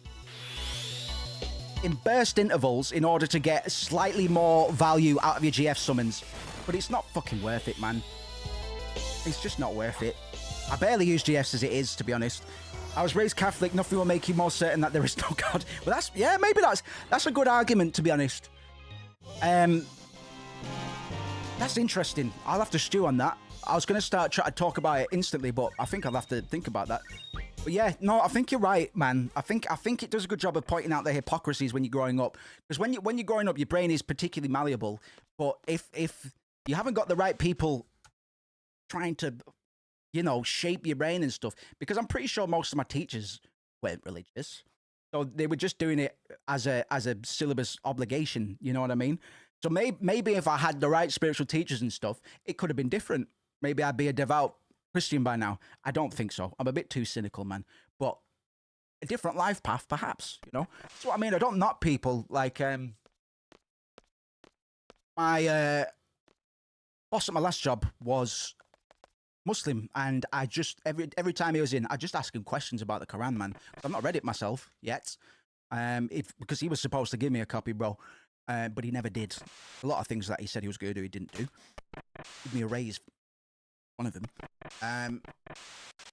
But I'll be doing that as well, man. I don't understand from my perspective, somebody not engaged in religion and just seeing all of these beautiful ideas all over the place. It's like, I don't understand how this creates conflict, but at the same time, of course I fucking do. People are stupid. Bottom line, people are a bit thick. On the whole, anyway, I'm not saying you guys are stupid, but we are influenced and raised in systems created by stupid, archaic pedophiles. Can I say? So I was raised in the UK, and at the moment, we've just had to accept the fact that our entire government is made up of diddlers, and we're just like, yep, that's fine. Next. Okay, it's a travesty, man. So I probably a lot of the way that we're raised into these things works against the things that they want to happen, just by trying to be so forceful with it. I think if it was more of a choice, maybe they would have had more success. I think there is a God, but no. This is. I've had this conversation with the Discord at some point as well. I think there is a God, but no dogmatic religion can have it right, as God would be almost entirely uncomprehendable for mortal minds. But I appreciate different viewpoints and mythologies. I just don't like institutional religion. Yeah, big clap. That's pretty much where I come from, man. Because I can't prove. Listen, our perception is incredibly limited as people. Hawks have 8 times better vision than us. Dogs are better. There's a lot of things that we are not perceiving, that is there to be perceived by whoever can perceive it. So my viewpoint is I could never pretend to know the first thing about anything other than what I'm told by people sharing the same plane of existence and the same perspectives as me. I can take the best of those people at their word based on evidence and research and all the rest of it. But I'm only really learning more about this level because we can't go beyond that, man. Other people's boxes are dangerous places to be trusting the safety of our minds to. Yes. Sage wisdom, man. I'm glad we got such a bright following at the moment, man. It's gonna make a lot of these discussions later on a lot easier, man. Because I never want to discriminate against anybody, man. I don't unless it's somebody I really don't like, somebody that cut me off in traffic. But yeah, I haven't got much hate in me. I think hate is a very wasted emotion. And I think it's very close to love as well. I think they both do very similar things to human physiology. So yes, I never want to say anything off the cuff and offensive. So please do point me out. Point it out if I ever do that. Do. And I'll correct myself. I promise you that. Sorry, what did you want me to do? Press the beep boop. We're going up there. Sorry, I got distracted. Exactly. Without even delving into quantum mechanics of our existence, boxes in general are a bit dodgy because you might get stuck in a certain mold. Yes, we see a lot of people doing that, man. And funnily enough, a lot of them are religious. Oh, I was supposed to go across that bridge, Moose. You're a fucking bozo, you know that. You know that, right? You're a real bozo. Yes, I think hate always comes from twisted. Like, yeah, they're very similar things, man, in my mind. Love, pain leads to hate leads to anger leads to suffering. That old Yoda quote, which, funnily enough, was quoted word for word at the end of Final Fantasy IX. We're playing Final Fantasy VIII on the stream today. Buckle up, because we're going to be disrespecting all races, creeds, belief systems. Betcha. Hit that like and don't forget to click the big red button for extra vibe points. Just kidding. Some people, I only have to say I'm kidding because there's some people that I know that would take me serious. It's really annoying when that happens because 50% of the things that come out of my mouth don't matter and I don't mean them. So I do try and watch myself generally, but as much as I don't want to offend people, I'm not going to shy away from my particular brand of comedy. For the most part, I keep my rap sheet clean. I like to think, but I expect and hope everybody will point me out if there ever is a moment where, oh, Moose, that's a bit. I'm a bit over that one, mate. You have a responsibility. And I also liked when Japanese media delves into the subject of justice and how justice is a very dangerous term to use. Yes, sir. 99% conviction rate in Japan. Wow, that must be that must be a good system. That must be a good system. Yeah, absolutely. At some point, actually, fantastic fucking suggestion. We'll do Phoenix Wright at some point. I don't know which Phoenix Wright we'll do yet. Let me just reset my cam. But since I've got a bit of a thing for seeing how Japanese culture and society is portrayed through video games, much how we did with Final Fantasy VII, Phoenix Wright might be a banger to kind of delve into because, yeah, I'm not joking. Japan, the judicial system in Japan has a 99% conviction rate. But there's reasons for this. It's a topic for another time. And I'd need to do my research so I didn't start spouting bullshit facts like Tyson got the tattoo. No, Zell got the tattoo because of Tyson, which is chronologically impossible. So I'll go and do my research, but we'll boot up a Phoenix Wright or something at some point. I think that'd be interesting. I thought the arms were moving kind of slow. Again, tension release. We've got this fragrant. So I hate that word as a descriptor as an adjective for open air. You know, big deep breath. We've had that tension release cycle just twang. Now we know we've got a little bit of downtime. We know the danger is past us for now, or we're past the danger, whatever. Sorry, my brain's moving way quicker than my mouth today. Little bit of downtime before shit gets real again. We're at a stage of the game where we're not going to get much calm for long, certainly.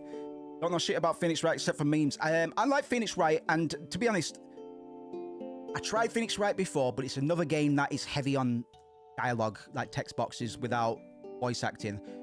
Since we're playing this now, yeah, I'm not too afraid of that anymore. Try to reset that one. Never did Ace Attorney games. Am I seriously missing something in them? It depends what you're into, man. Like occasionally I don't mind my quote unquote visual novel video game experience, which I guess Phoenix Wright kind of is. There's a bit more interaction, excuse me, than your run-of-the-mill visual novel, but it still kind of fits in that category. So one, you'd have to be up for that, and two,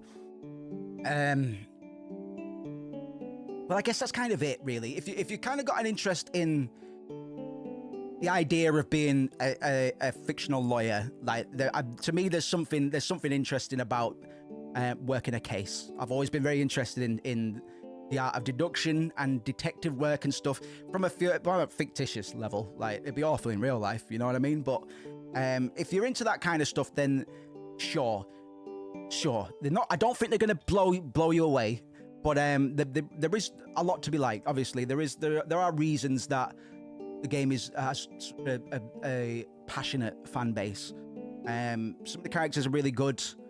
Some of the cases are really interesting, but at the same time, some of them are just anime nonsense, man. So sometimes you're like, right, I just want to play a game where I get to be a lawyer and I have to present evidence and stuff like that. And for the most part, it is that. And then the anime left hooks come out of left field. And you're like, well, how was I supposed to predict that, bro? So for some of it, you're just kind of along for the ride. But there is a decent degree of interaction, man. Like the objection stuff, you need to object to certain statements with the right piece of evidence, for example. You know what I mean? And it's not just a case of trial and erroring all of them, because if you get it wrong too many times, you'll get kicked out and you'll have to start again, which is frustrating because it's a visual novel and blah blah blah blah blah. So I'd say if you've got the patience for it, man. If to be honest, I know you do because you like Final Fantasy games, but it definitely has to scratch that particular itch, man, because yeah, they don't do much else. For the most part, you're just going to be in courtrooms and stuff. Some of them you'll go to the scene of a crime and you'll pick out evidence, but it's very much a checklist kind of thing. So you just have to turn your brain off and not try and think about all the systems behind the scenes, which is what my brain's doing. Like, right, well, do I just have to discover enough things, or can I actually progress without finding all of the evidence? That's what I would like to happen. But the game can't really do that, because you could get stuck in a bit of a soft lock the game effectively quite easily if they gave you that level of freedom. But then I'm like, well, why can't we have a game like that? And so on and so forth. Right, the only thing we can do now is go to garden as soon as possible and warn the students. All right, let's get in the car and let's go. They're targeting both Balam and Trebia Gardens. We have to interfere with the launch. We have to stop the missiles. Why are they targeting Trebia? Is it just all garden apart from Galbadia? Because now Seed are the enemy. Like I say, Sorceress Adea is basically just going on a big paranoid killing spree to try and minimize her perceived threat. We don't know what this threat she's talking about even means. We were tortured and interrogated by Cypher, and he was repeatedly asking us what the secret mission statement you receive when you become a Seed is, and what does it have to do with the sorceresses. Of course, no part of the Seed ceremony or initiation involved anything to do with sorceresses whatsoever. So to Squall, this is all a bit like, well, what the hell are you talking about? So in order to keep alive, we had to spin a cock and bull story about Seed being this pro-nature, tree-planting, eco-military. And I guess it kind of worked, or at least it worked long enough to keep us alive. But this is a very, very brash response to something that we can't really decode yet. Like, the characters don't have enough information to really go, well, why is she wiping out all of the gardens, man? We understand that she thinks the Seed are coming for her, but where does she get that idea from? We'll see. I just transferred from Trebia Garden. I can't just sit around knowing that Trebia's a danger. A Squall, please. This idea's gonna go to the Galbadian missile base before it's too late. Easier said than done. What if something happens to the party members I choose? Let's take a vote. Squall will decide on the party. Squall will return to Balam because he's the leader. Anybody against this plan, please raise your right hand. I don't mind which team you put me on. but you're an outsider. You're the leader, Squall. What are the teams? Leader? I never asked to be leader. And rejection of the monomyth. This is why I'm going to keep on saying, I mean, oftentimes a protagonist will reject their calling initially, but Squall does it for a long time.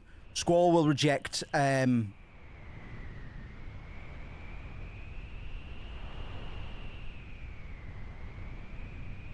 Sorry. One sec. I've just been waiting for a message from somebody.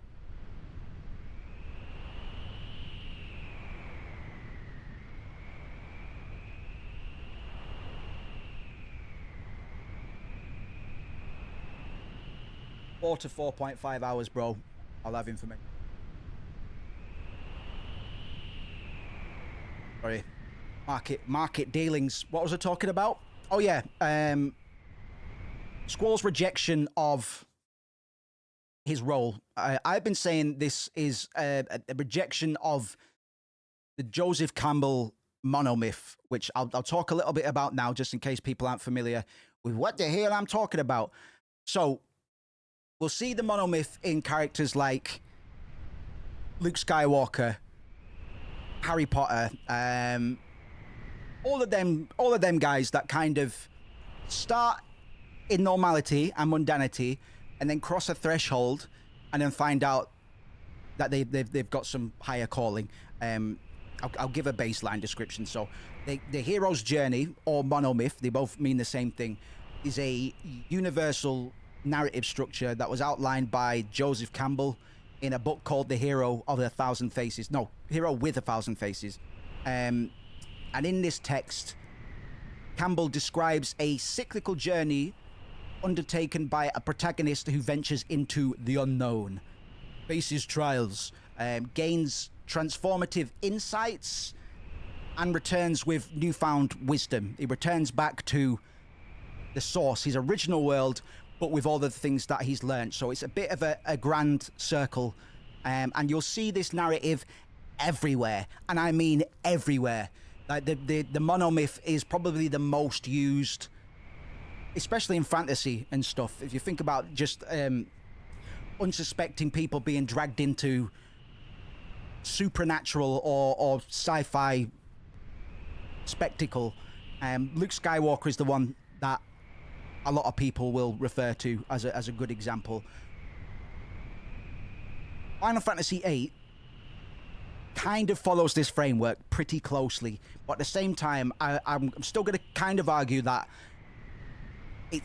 Squall tries to reject the monomyth far longer than we would generally expect the hero to be still rejecting. Like, he's just not into it. Like, Luke Skywalker, Harry Potter, I mean, Harry Potter's a bit different because actually he's not really. Both of them come from places and positions in life that they want to kind of get out of. Squall doesn't. Squall's kind of comfortable. I wouldn't say he's happy, but he's not looking for other solutions, you know what I mean? He might be a bit baseline miserable, but it worked for him, man, because he didn't have to think for himself. He just had to follow orders and be good at what he did, and that was it for him. If you think about Luke Skywalker and Harry Potter, both of them wanted out as soon as possible. So as soon as they were told they were Jedi or a wizard, they were like, fuck yes, give me the lightsaber wand, and I'm off to the races, and that was it. Squall is still going, I never asked to be the leader. Why does everybody keep looking at me like I'm the leader? This is like the third time this has happened now. Squall Leonhart is our primary hero. But the game's narrative also expands this journey to other characters and overarching themes as well. Before we try and explore how this game aligns with and works to enrich Campbell's monomyth, or emphasizing its unique contributions to the archetypical journey, although ironically enough, the monomyth has become the archetypical journey for a lot of story telling these days. Not just fictional, but you can still kind of see it in down to earth, well, still fictional, but not sci-fi fantasy, you know what I mean? Somebody transitioning into a life of crime, for example.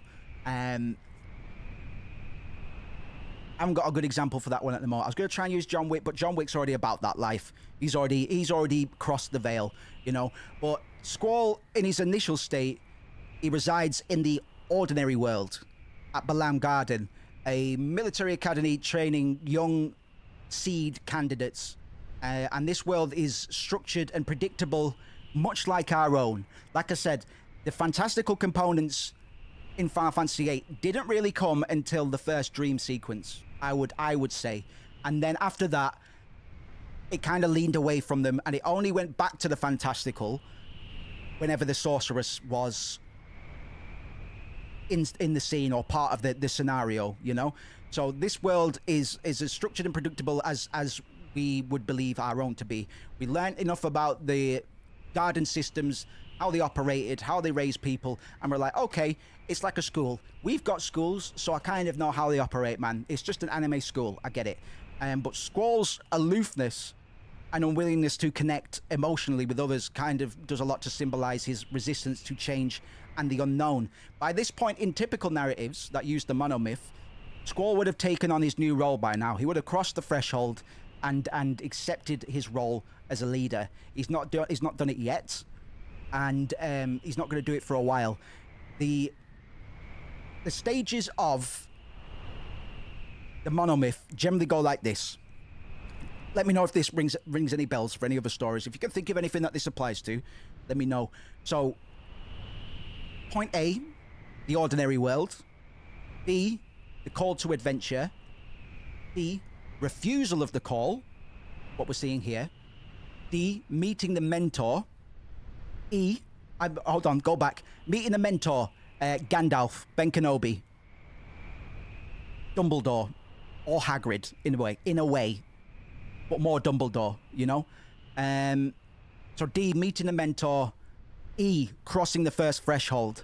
F, tests allies and enemies. G, approach to the innermost cave is how he refers to it. The innermost cave symbolizes the hero's confrontation with their deepest fears. Think Luke Skywalker, Dagobah, visions of Darth Vader, right? In this, it's represented by his growing responsibility. His growing responsibility and his relationship with party members. We can graft other characters onto this, but I'll just go through the layout. After approach to the innermost cave, diving into the character's deepest fears, we've got the ordeal, the climactic challenge, the ultimate challenge and ordeal that they're going to have to triumph over in order to get the win condition for the story. I would be the reward. J would be the road back. And there can be K's and L's as well. It can stop there. I'll go for K would be the resurrection. Less said the better for now. And L would be Campbell calls this one, it's something like return with the elixir. Basically taking all of the goodness that you've gained back to the source with you. So I'll go over those very quickly, just from the top, because there are quite a few steps. But your brain might already be spinning around and try to apply this to stories that you're familiar with that you might quite like. Lord of the Rings does fit the mold as well, and The Hobbit as well. They both go through the same process of getting the character across the threshold. Gandalf is the character to do it to both hobbits, to both Frodo and Bilbo. So he's a really good reference for this as well. So let me just run through those from the top, and then we'll carry on for now. We've got the ordinary world, 1. 2, the call to adventure. 3, refusal of the call. 4, meeting the mentor. 5, crossing the first threshold. 6, tests allies, enemies. 7, approach to the innermost cave. 8, the ordeal, the ultimate challenge. 9, the reward. 8, the road back. And then these 2 are kind of optional in a way. 9, the resurrection. And 10, return with the elixir. I'm sorry if I did any of those numbers twice, man. I can't count. I can only count to 10. Not very well. We're going to bring this framework back because even though I've got my arguments against this idea of the monomyth, it still does kind of fit the mold, but the mold be like that.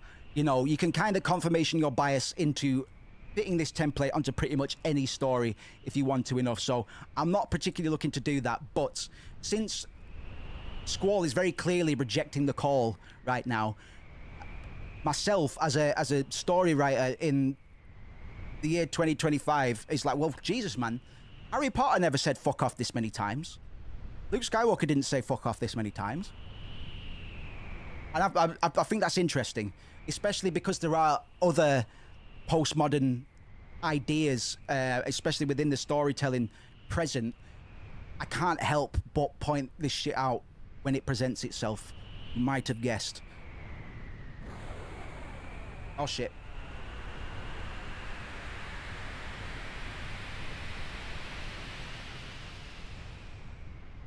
I heard they were hitting Trabia first, then Balam.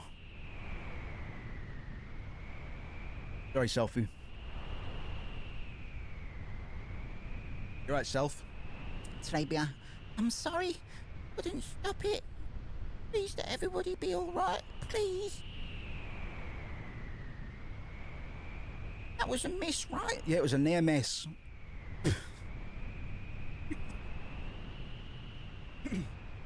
Well, we have to report to Balam. Who are you taking? Come on, Squall. You have to decide, Squall. Squall, think carefully now.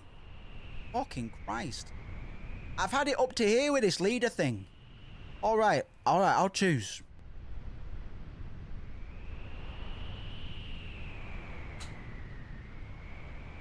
Let me think about this. These do balance teams, so Zell's not coming with us. What level's Selfie? 15. I need to give Selfie's squad a bit of a leg up, to be honest. So, I think this is always how I do this team setup. I'm pretty sure every time I've done this split... Tommy, let me know what you normally split for this. But I think every time I've done this scenario, this is what my teams will look like.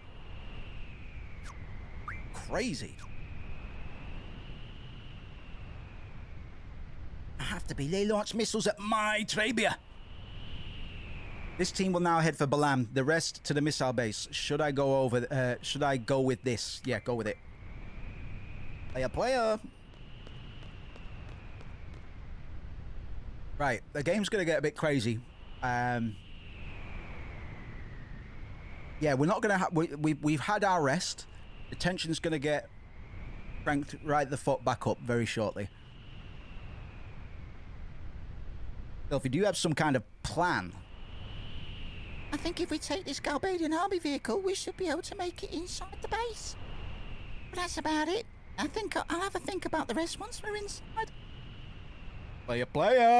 Do you think that'll be okay? I need to find a new voice for Selfie, man. I respect Selfie too much to be doing that voice all the time. There isn't much time. You better hurry to Balam, Raden. See you at Balam. All right, roll out, motherfuckers.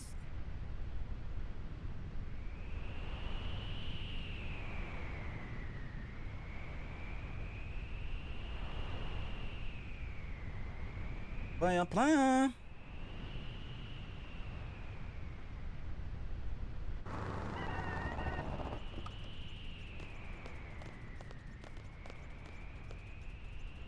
Let's take that train. Looking now, it's bit. There's like a weird green tint to everything. I think it's rotted.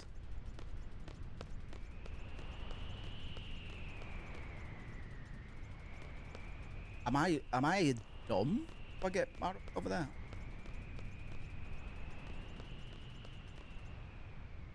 I stupid. Choo-choo. Let's go, man. Steal the train. Let's go. I think I had the same party after I figured out all the characters are functionally the same. I wanted to split those. Yeah. Yeah, it's weird, isn't it? I've only just realised that. I generally just veer towards that. But yeah, Tommy's right. Everybody is functionally the same, man. There will be some stat discrepancies between them, I'm sure. But thanks to the junction system, we can do whatever we want with the characters, really.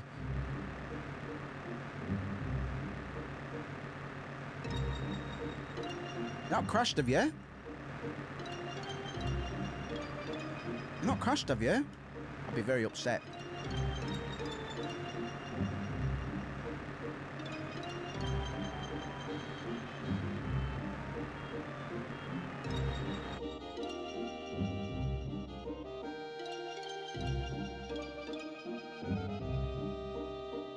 Right, we'll blow through that text, man. Most of that time was spent from me explaining the bloody monomyth anyway. I think I've got a memory leak somewhere still from my bloody After Effects. Let me shut stuff down, just in case that's not helping. My guy, back up on my roll. My PC has a habit, an unfortunate habit, of being a bit of a nuisance after I've used After Effects, which I made the mistake of doing shortly before the stream. So I just said, you know what? If you're gonna be like this, just go for a full reboot, and we'll run it clean. I just get my notes back up and we roll. Sorry about that, folks. Fortunately, that's the first severe crash that we've had since coming over to YouTube, I think. Thank you very much for waiting for me. Very kind of you. All right, let's get Chocobo World up first, obviously. And then video game play.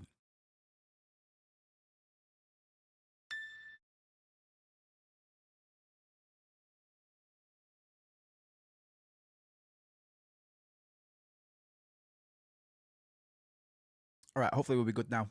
Final Fantasy VIII did throw up some kind of an error, but as soon as I went to try and tend to it, it didn't want to do anything. It was just going, oh, do I have to? Oh no, I dropped the spaghetti on the floor. Oh god, I'm such a mess. I'm like, right, okay, we'll just go have a shower and get it together, man. I've got a game. I've got an academic game stream to do. I had to open Steam first. There we go. Back to normality. Hyperlight Breaker. Oh, they're doing another Hyperlight. Okay. Thanks, Steam. I do like Hyperlight, but the composer was rude to me once. I asked him for some advice. He was a bit jaded in his response. Because of that, I have a severe grudge against him.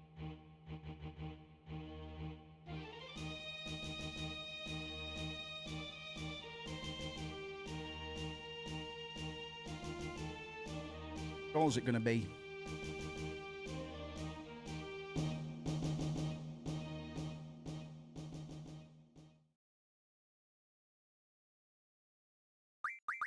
Okay.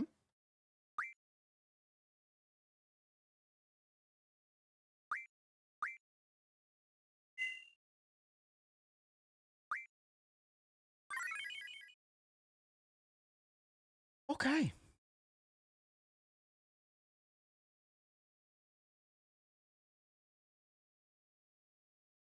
Disruptions. All right, thank you very much, guys. Hopefully. Oh, rolls have gone a bit scatty again. Menu button then.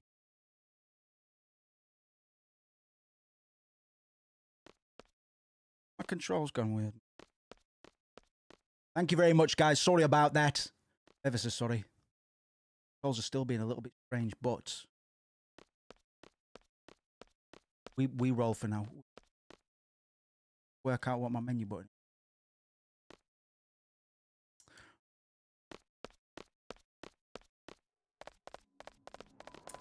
We don't have too much to redo, to be fair.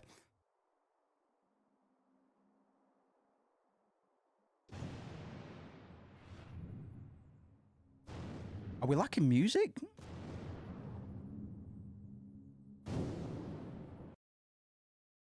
Should there be music right now, bro?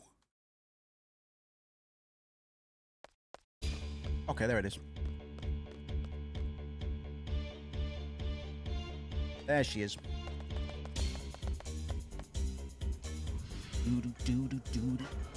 Squall, why did you just stand in place, bro? Why weren't you running with us?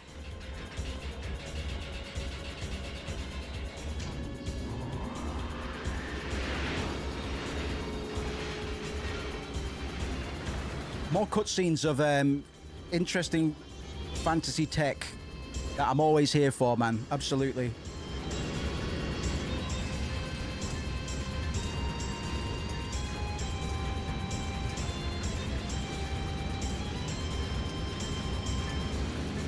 Heavens. Heavens, Squall. Green means go. Green means go. I don't know.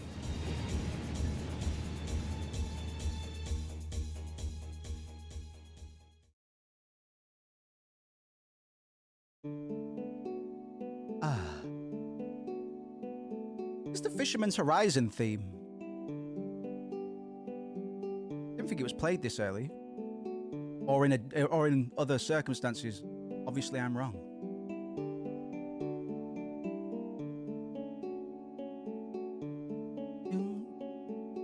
Just plow through these, man. In regards to the paranoia of this sorceress and how she's able to, yeah, I've heard you could as well, actually. I thought I was nearly going to do it as a wrestle with these controls. I might have to find the next save point and then see why my face buttons aren't working. At the moment, I'm confirming on keyboard and moving on the controller, which isn't the end of the world solution, but because it's a turn-based fucking JRPG. But when I get to the next save point, I'll just give it a quick reboot and work out what's going on. The game, that is, not my system.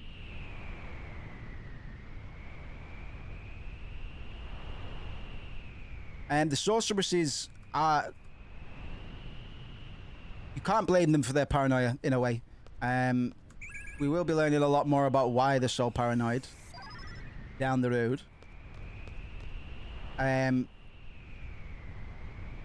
there's something to be said about a world that's governed by technology, but is or can be controlled by a being that is strictly not attached to technology.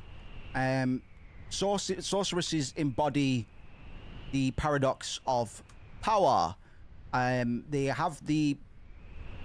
possess the ability to protect, nurture, and heal, but they're also portrayed as agents of chaos and destruction. This weird duality between creation and destruction reflects, in my eyes, humanity's ambivalence towards powerful figures, particularly women, who are often viewed as either nurturing or threatening, but rarely both. This is going to feed directly into our discussions on real-world quote-unquote witchcraft, and how women were persecuted for very similar reasons to the reasons we see sorceresses vilified in this fantasy-ass video game. Sorceresses are kind of treated as the other, italics other, isolated and feared by society due to their magical abilities, which they probably would be IRL, I guess.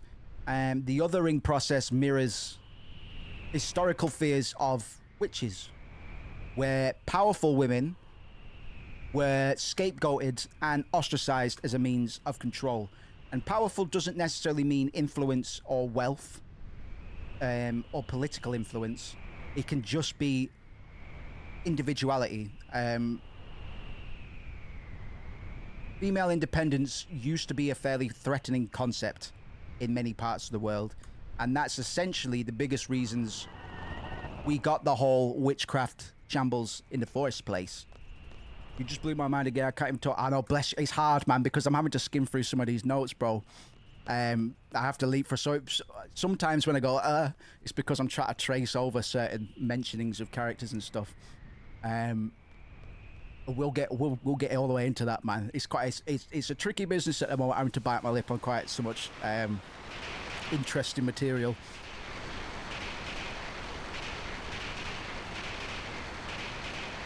But yeah, the game uses sorceresses to explore gender dynamics, bro. Particularly the societal treatment of women who wield power. That old chestnut. The sorceresses in Final Fantasy VIII aren't feared not because of their character, but because of the power they possess. This fear leads to isolation and rejection, paralleling real-world dynamics where powerful women face greater scrutiny, distrust, and stigma than their male counterparts. There's still witch hunts today, ladies and gentlemen. There's still witch hunts going on today. Oh, you betcha. We're not quite there yet as a society.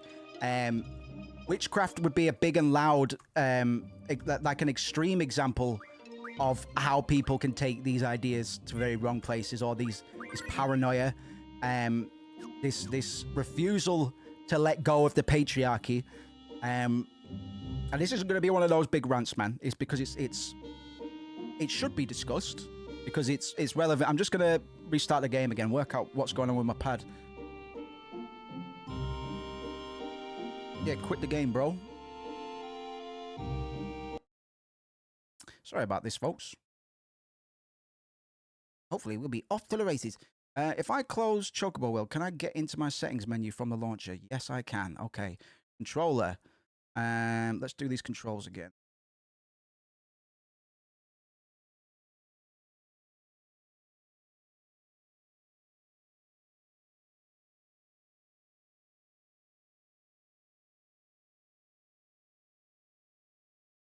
That are closed. I need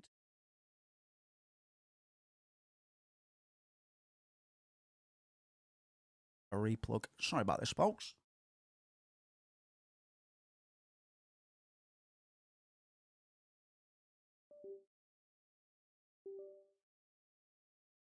Aha, right. Be back. Just set my buttons up again. Triangle. Up, down, left, right. Card game button 3. All right. Sorry about that. Dreadfully sorry. We should be good to go now. Without getting to the specifics too much about the ways in which the persecution of powerful women is presented in Final Fantasy VIII, because that's going to be a big old topic for later on, when we're able to talk a bit more freely about not just Adea, the current sorceress, but former sorceresses. We still don't know why there's only ever one sorceress at a time either. So there's a lot of information I'm still trying to gatekeep, which does make it a bit frustrating, but I'm trying to set up stuff that you can keep an eye out for, and we can round back to it later on. Yeah, no.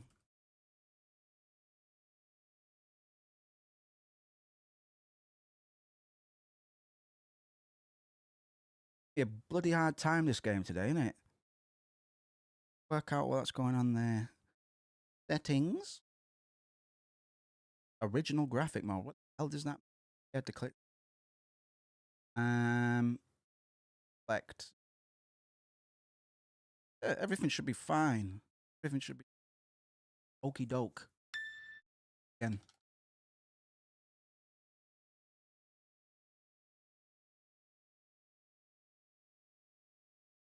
Because sorceresses aren't the only powerful women that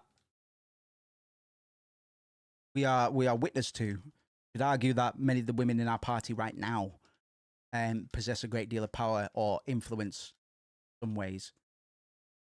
There we go. There we go, man. Right. Jobs are good and Bob's your uncle. Bill's your dad. There we go. Okay. All out the way. We can proceed as usual now. Let's use a quick tent before we go any further, and make sure we've got the right junctions on. Do a little bit of a switcheroo. Junction exchange. You go here and you go there. Oh, I can't believe I still don't have Mug with Darbalos. We'll get there.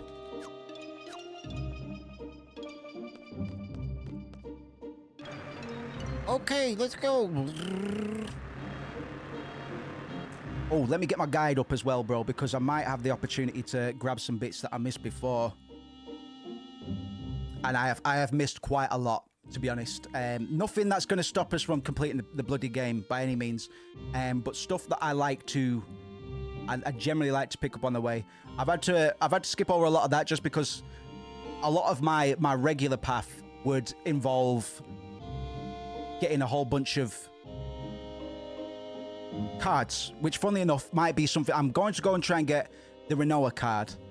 So we're actually going to head to Daling City before we go and continue with this mission.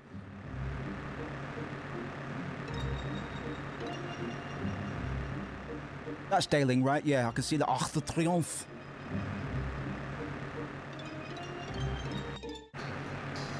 So I'm not going to open up too much more on sorceresses for a bit. I just wanted to lay out some groundwork now. And I'll tell you a little bit about the real world history, witchcraft and all that good stuff as well. Mind you, we could probably do that now whilst I'm doing this. We're going to go play General Caraway at a game of Triple Triad to try and get the Renoa card. I've missed out on getting other character cards up until this point. And like I say, I'm not always going to go out of my way and waste time trying to get the result I want. Because RNG is a factor, and then on top of RNG, there is my poor Triple Triad skills as well at times.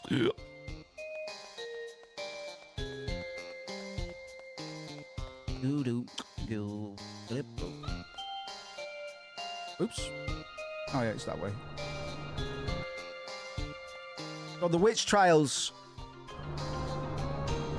People may already know a little bit about this.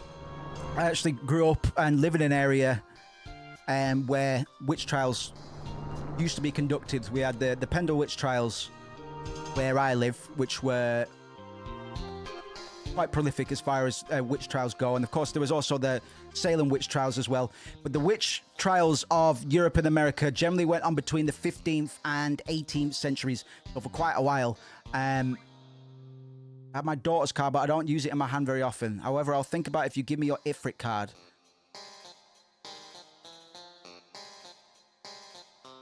So I have to lose the Ifrit card to him?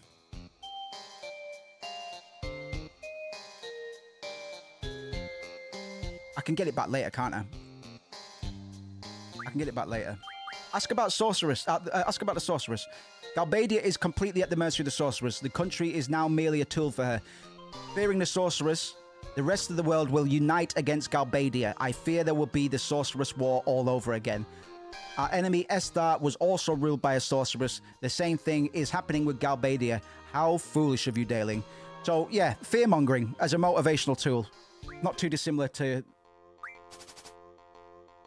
the way that we get into things as nations and societies, right? Right. You want my Ifrit card, so I've got to purposely lose this Ifrit card. I'll be able to get it when I get back to Fisherman's Horizon, I think.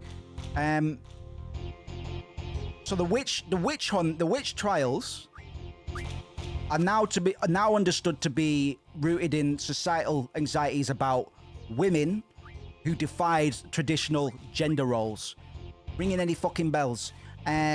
Qualities that threatened the male-dominated social order. Again, this isn't. I've got to lose, haven't I? Why am I trying to win? I hope he doesn't take any of my other cards, bro. You piece of shit. I'm trying to lose. These generally included women that were widows, healers, midwives, and women that lived outside of patriarchal structures. Women that lived away from society as well. People that lived on the outskirts, particularly in isolation, were often vilified and dragged into witch trials. Obviously, it was used as a scapegoat for many things, but it was generally mostly rooted in societal anxieties about the possibility of women overthrowing men, the patriarchy. And like I say, that probably won't sound all too dissimilar to what goes on even today. That's because we do effectively still do witch hunts, man. Unfortunately, don't take that card!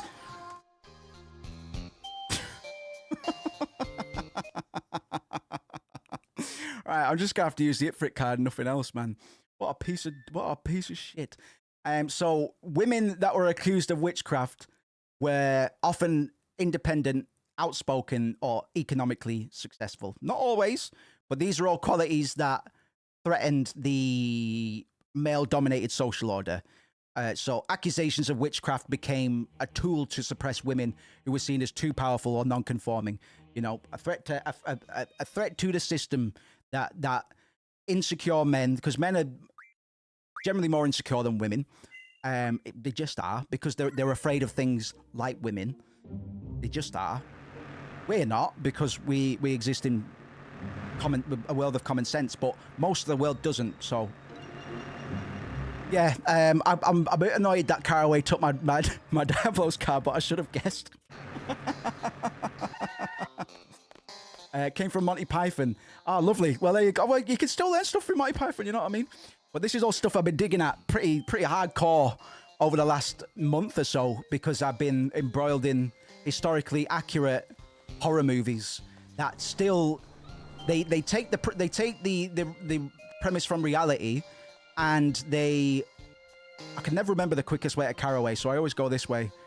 Sorry about that, Toby. There's probably a way quicker way. Yeah, we still see this shit today, man. Accusations of witchcraft.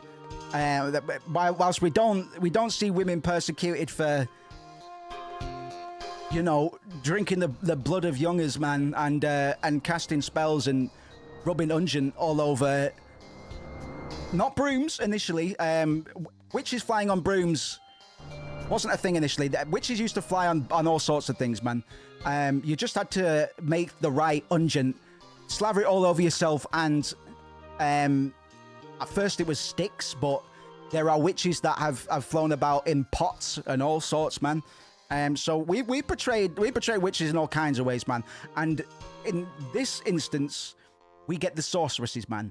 But the sorceresses in Final Fantasy VIII play into these ideas very, very well, to the point where I was quite surprised that I didn't realize this before I started making notes. Succession of witches and love, you know, it's right there in the whole point of the game, man. Witches were portrayed as agents of the devil, using their power typically to harm others or benefit themselves, like strictly violent self-preservation reasons, or just in deals with the devil in general. That all of that jazz, you know. This demonization aligned with the patriarchal fear of uncontrolled female agency. If we can't really come up with an actual meaningful reason to blame women for our insecurities, we'll just say that they're dancing naked in the woods and biting the heads off of chickens and drinking the blood. All of that jazz, you know, that'll probably stick. So the Malleus Maleficarum, which I believe was authored in 1487, I think, codified witch hunting practices, especially linking women's perceived moral and spiritual weaknesses to witchcraft. Sorceresses as witches in our reading of Final Fantasy VIII, sorceresses kind of serve as direct analogues to witches. We can't really argue with that. With what players like I and Tommy know about the sorceresses, with our complete knowledge of the game and the narrative and its themes, and hopefully even people that are just being introduced to Final Fantasy VIII can start to see the roots of something like this. Caraway talking about how Adair is governing. Oh, he's got it. He's used it. Is going to control Galbadia through use of fear. Again, this fear of women, you know. Honestly thought witches were of Celtic beliefs, mythology, very interesting. Also, I mean, because it's like Baba Yaga as well, and there's a lot of Slavic origins for this as well. So the different cultures, different times, there might have been other witchcraft and stuff throughout the ages, but in regards to the infamous witch trials, those are the ones that's the theories that I dive into. Oh shit, why am I playing to lose again? Fucking hell, Moose, get a grip. But you might be absolutely right. There are witches in all sorts of... Oh, you bastard, you beat me again. You beat me again. Because I was talking about witches biting heads off of chickens. This is an outrage. This is a fucking outrage. I got the texture glitch anyway. I guess I'll have to reset. I'm going to get that fucking card, man. He's actually playing it this time. The other guys wouldn't play their cards. Sorry. Like historical witches, sorceresses are feared and vilified despite their potential for good. And you could argue it's this attitude, this stereotype that people project onto the sorceresses that serve as the roots to their corruption. Their eventual turn, they eventually turn towards isolation and dominance, because why should they have to put up with that shit? You know what I mean? Just because they're a little bit different. You know, we'll find out that the sorceresses may not have necessarily asked to become sorceresses. I'm not going to talk too much about how the succession works just yet. But, you know, for the most part, they are still people. The only way they stop becoming people is when they stop being treated like people, you know? There's a line later that shows it is a stereotype too. I'm glad you've got a sharper memory than I for this sort of stuff, Tommy. It's good to kind of bounce these things off of you, and we can rub our hands together and be like, ah ha ha, just you wait. Because we do get a lot of payoff for these ideas. And this is the first time that I'm playing Final Fantasy VIII with a lot of these perspectives, man. I've had a lot of time to think about this, but these parallels I've only started drawing up since last night, really. So some of them might be a bit wonky in places. I can't talk about hair yet. I was about to go on a tangent, but I can't. Well, not a tangent, but I can't talk about hair yet. So the Final Fantasy VIII narrative reflects how fear of sorceresses, already we can see this, lead to militarized responses, such as the Seed Organization's mission to eliminate Edea, right? For reasons. Which mirrors what exactly? We're literally hunting witches. So it's hard not to make these parallels.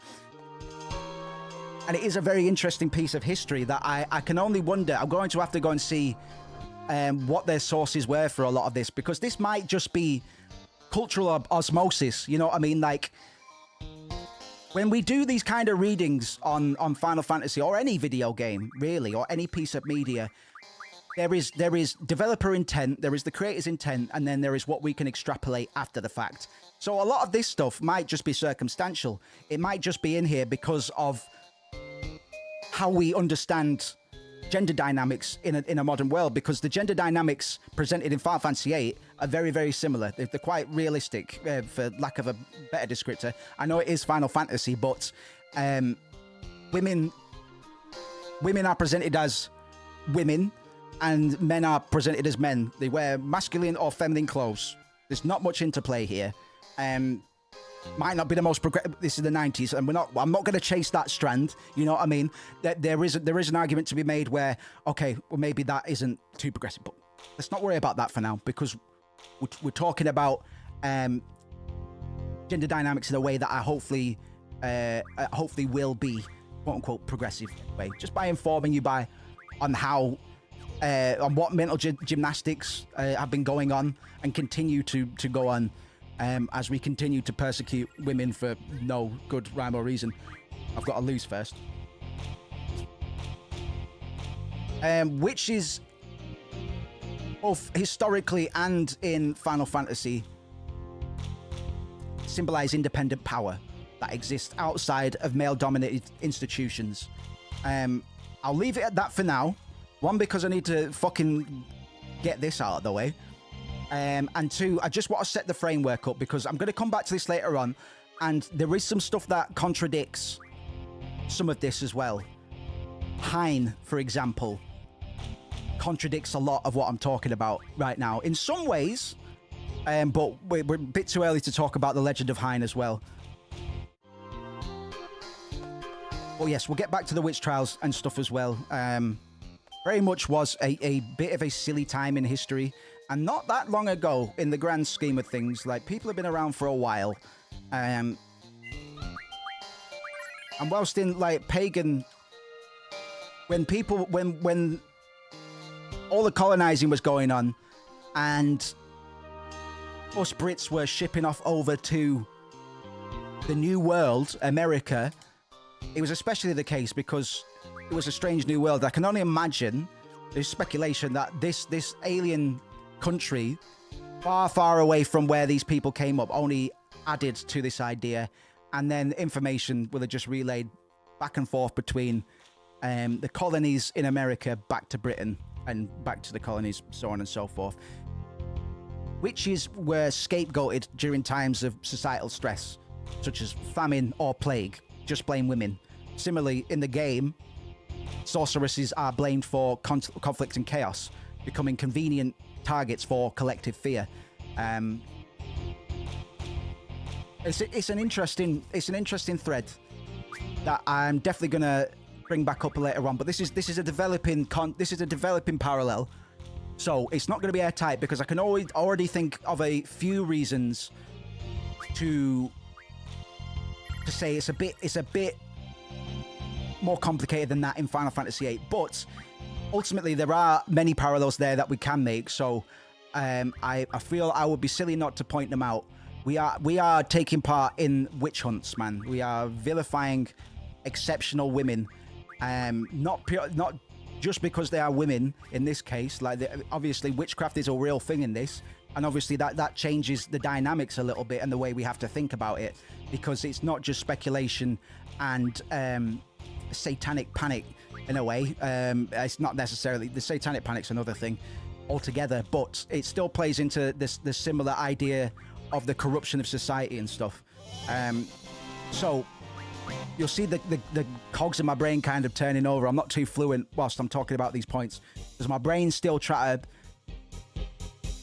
to click things into place. And one thing I need to be careful I never do is that I never try and confirmation bias my way into a theory like Squall is dead. Squall is dead is a perfect example of confirmation bias. If you don't know what confirmation bias is, we'll talk about biases. I could talk about biases for a good hour or so. Confirmation bias is where you come up with an idea and then subconsciously or otherwise, you seek out information that backs up the idea, even if it might not be rooted in objective truth. If that makes sense. So if you're a 9/11 conspiracist, and listen, I'm not going to open the box on that. Odds are, if you were a young little conspiratorial idiot like me, that just kind of was like, whoa, maybe the world isn't, whoa, then you will look for reasons that the Illuminati exist and that Lady Gaga is a result of MK Ultra. You'll find those things. You'll go, yep, sure as shit. That's an example of confirmation bias, because you've already trained your brain to receive a certain kind of answer. When analyzing media, particularly art and stuff like that, and trying to draw historical parallels or real world parallels, it's really important to not let that happen, because then you trap yourself, essentially. You're not really giving a genuine analysis. So I'm establishing some of these ideas and thoughts that I've had about witchcraft. They might not come into complete effect, man. We're not looking for a game that is talking all about the Salem witch trials or anything like that. But we do have witches, and we do have persecution and vilification of those witches. So, self-fulfilling prophecy. Yeah, absolutely. Yes. Absolutely. That's a brilliant way of putting it, man. So I'll leave that for now, and we'll progress in the game a little bit, I think. Something to think about. I can do the infinite guild cheat now as well. I'm not going to do it. I don't need to. I'm getting paid paper bags, man. In fact, we can do a little exam right now. We've not done them in a while. We've not done them in a bit, have we? You gain XP for the damage you inflict on enemies, even if you run away. No. You can mug blue spikes from a chimera. Fuck. No, there are no blue spikes on a chimera. GF abilities must be set to a party member for use or it is ineffective. Yes. I think some of these are worded a bit weirdly. You can only draw once when you draw a point. No. Quetzalcoatl can learn card mod ability without using an item. Yeah? 3 AP, right? I mean, what? When you fail to draw a number of times, you can't use the draw ability for a while. No. When a GF is KO'd, its compatibility goes down with a junction party member.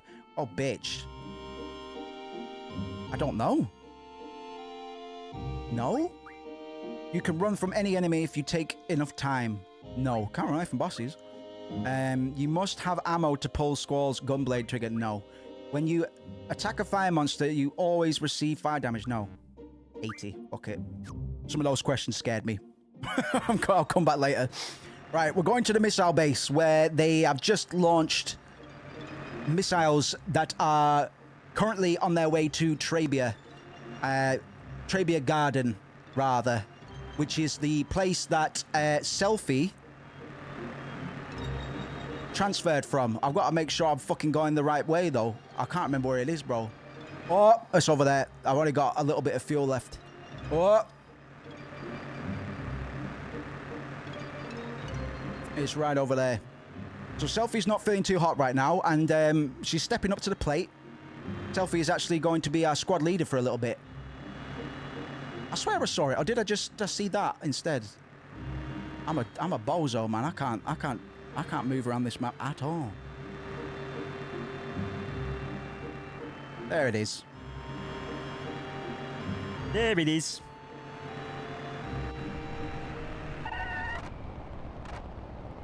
Yeah, I'll put a pin in the witchcraft stuff for now because I risk saying too much, to be honest.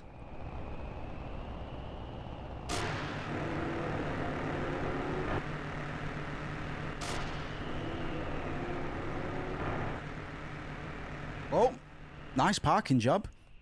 Following the launch on... Oh, I missed that. Ew, this uniform is so itchy and smelly.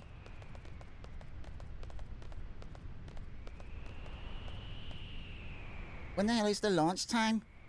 It doesn't matter. We have to stop the missiles. That's all there is to it, right? If there's a door, we go in. If there's anything we can break, we break. And in the end, we blow this place to smithereens. Selfie's all fired up. Let's get a move on. I'm a big Selfie fan. I know I've said that a few times, man, but I think she's one of the more complicated characters. There is no point before this where we would have assumed that Selfie would be a squad leader at some point, but because the circumstances are urgent and they are threatening something that she cares a great deal about, she's very quickly stepped up to the plate without much hesitation. She's got an idea of what to do. It might still be based in her, immature ideals and stuff like that. Like, she is still quite immature, but she's showing a degree of agency that she hasn't shown yet. I really appreciate them putting Selfie up as the leader in this particular sequence. And yes, this is the part of the game, the first time I played this game, that I got gatekept and couldn't proceed any further until another playthrough, I believe. Because I don't know if there's much grinding opportunities before the next boss, and it's the next boss that gave me quite a hard time. I know GF Guardian Forces are the summons, but I am having a feeling this witch is going to be a summoner. The suspense is intense. No comment. No comment. But we should expect... I mean, summoners are an archetype in Final Fantasy as well, and so far, everybody that we are able to have in our party is able to summon something. You've actually, without knowing it, you've said something very interesting, Pudgy, and I can't tell you why that is until later, my friend. I'm sorry. Griever, Tommy. Enough said.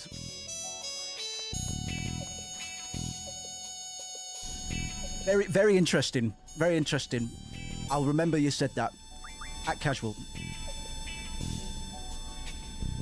Because the GFs, even though... Sorry, I have to... Yeah, we have to talk about this now. GFs have become a bit of a background component. I don't know if anybody's noticed, but we haven't spoken too much about GFs in diegetically, you know? But they are a big factor. They are present, but it's almost as if we've forgotten about them in a way. Like they are not as big a deal as they were when we started out, when we were getting taught about them. Now that we know how to use them and they've been augmented to our consciousness, we've kind of forgotten about them. They're still here, and but we interact with them in a way that borders mundanity, even though they are quite spectacular entities. We can't, you know, we will still be pursuing a lot of optional GFs as well as we keep on going. We've got the brothers, we've got Diablos, and we've got the two that we've drawn, Siren and Carbuncle. We went to get Ifrit from the Fire Cavern at the start of the game, but they've all become a bit instrumental since then. It's important to remember that they've kind of become instrumental. I risk convoluting things a little bit too much, but don't forget that GFs are the thing. I think Pudgy is very wise to have not forgotten about GFs and their presence in the game. Like it's something that he's still thinking about in terms of their presence and what it means for the world, and that's exactly what we should be doing, really. The game kind of wants us to stop thinking about it so much, but for our analysis sake, for our playthrough, it's kind of important that we don't forget about them. Can I go in here, sir? Hey, this place is off limits. Besides, it's not time for inspection yet. All right. All right, Chief. Right, I'll get my brain back on the tracks, man. After that witchcraft rant and try to save Scum General Caraway, I've lost my axis a bit, but we'll quickly settle back in. I love this little fucking funky bass line. Excuse me. It's not a fucking bass line. It's a nice bass line.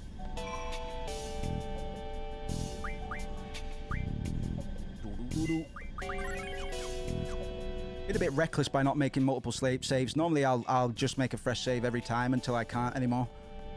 A bit of an old habit that I have. Oops. Need to junction the homies. Need to junction the homies.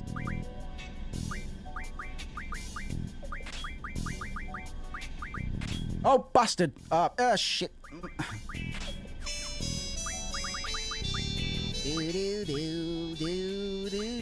I knew I fucked that up. Right, everybody unequip everything. Everybody, drop everything. I messed up, and you're responsible for it. You all have to take part. Right, let's get these guys kitted out. You can have Brothers Diabolos.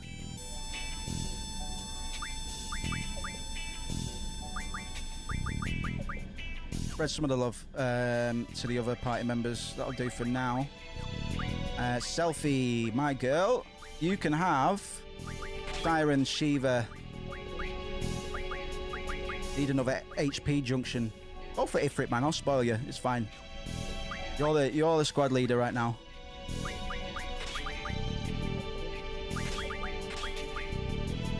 Yeah, why not? Yeah, you can have the strength buff. It's fine. Actually, no, that's silly. I should give that to Zell. If we're being serious about this, which I should be really, you should get that, Zell. So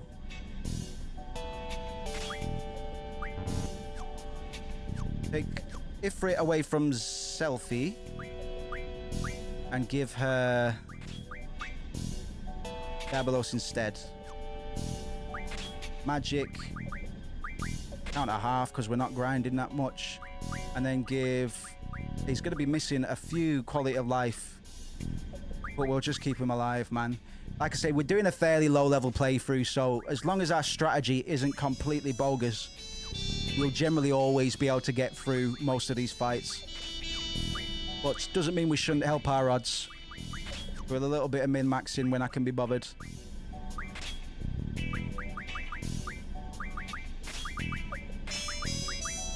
just gonna forego GFs for a bit, man.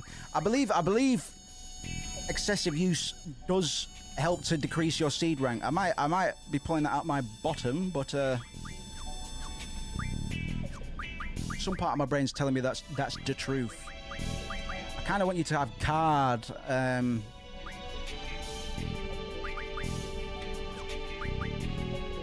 It's a bit risky, but if I change it before the boss, we'll be all right. And hopefully, I'll have mug before too long. Like normally, I'll have this way earlier than I managed to get it today. But alas, what are you boys doing? Huh? I'm busy now. What do you want? What do you want? You're fishing. I swear this plot is some FF10 dreamer type of situation.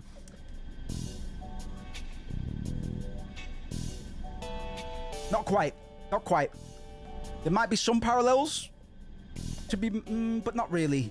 But not really. I say that not to say you're stupid for thinking that. I could never.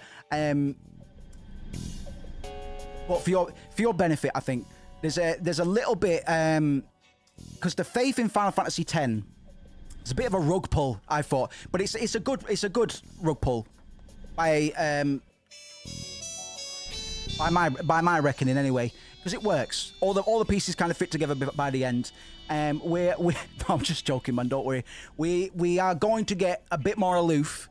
But keep on scratching that itch, man. You're picking at some good ideas right now, I think, in terms of having the right kind of ingredients in your head to try and work out what's going on. But like between the dream sequences, sorceresses, GFs and stuff, there's quite a big casserole to be picking through of different narrative devices. So you're doing quite a good job, to be honest, man.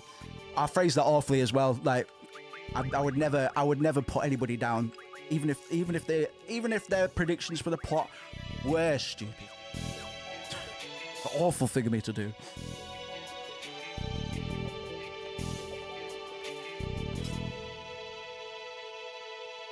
I'm out of my jumbo juice already, man. That's a shame. Quistis has 3 extra ability spots for card, you know. Oh, really?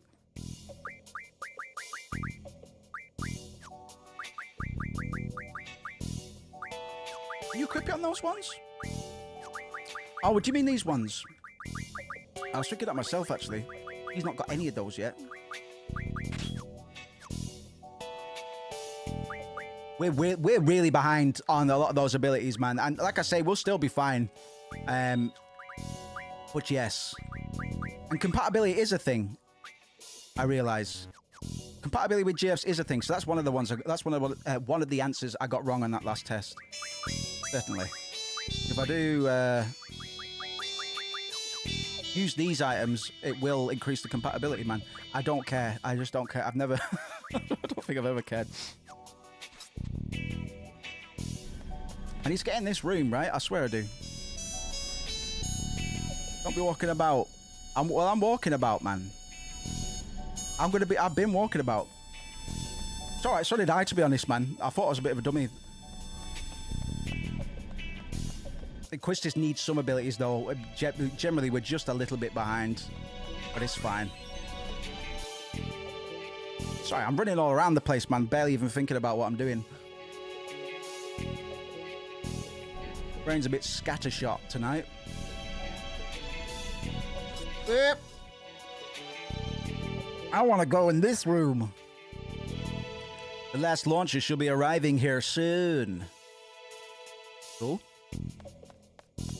How about... I've got an idea. Why don't we not do that? Why don't we not blow that... Did anybody... Hey, what did you think? What do you think about not blowing up children? Because they might do something to... because they might do something. They're not guaranteed to do anything.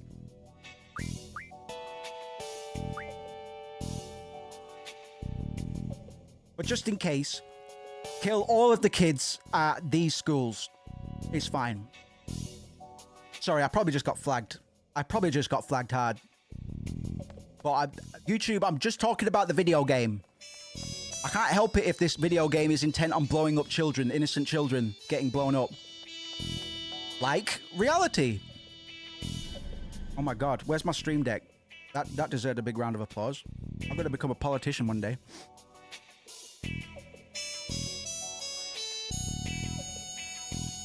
My fellow gamers, I played Final Fantasy VIII and it gave me some big ideas on what we need to do about this whole Palestine situation. I know how to solve it. Me, white gamer, I know how to solve problems. Hello, I am white gamer. Vote me for president of the world. Alright, it's the inspection boy, innit, right? Okay. Oh, my brain's in 8 different places today, man.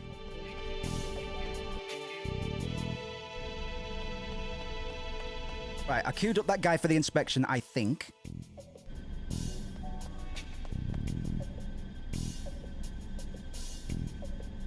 I don't know, I'll go check back there again. I'll lock in a little bit on the video game. My brain's just scratching at this whole witchcraft angle at the moment. Once I get an idea in my head, I'm very easily distracted. So I'll just, if I'm playing a game, I won't be playing it consciously, which has been happening today, certainly. I want to go shoot. I want to go on the rocket. I want to go on the rocket.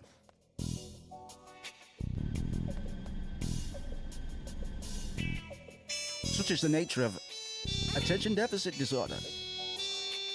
Oh yeah, I need to get the card for that. I'm just looking for the right guy to prompt. It might be, by the way, he might be one of those boys that were air fishing or whatever the hell they were doing. We'll break off a little bit. We'll talk about some Jungian stuff soon, some of the archetypes and stuff, just for a bit of fun. Because the archetypes are something we can be pretty generous with. We can apply pretty liberally to any piece of media. But it's fun to do. I think Jung's archetypes are fantastic. I really do. I like a lot of Jung. I understand there are people that don't. But we'll hopefully, if there are any people that don't like Jung as much as I may do, hopefully my reading of the characters in this game might give you a little bit of an insight into why I quite like them, especially in storytelling context, man. They are fun to play with on psychological levels as well, and that's how they came about in the first place. But my attachment to them came from the whimsical nature behind them because of video games, I'd say. Have I done enough yet? The maintenance team asked us to take their place with the inspection. Oh really? Then I guess my shift is over. I'm gonna call my relief. Go ahead with the inspection. Everybody runs everywhere, man. Hello. Hello, Poppet. Lizara, that goes to you, Selfie. Actually, she's got a Quistis, because Quistis hasn't got any magic. He's got like 1 reflect or something.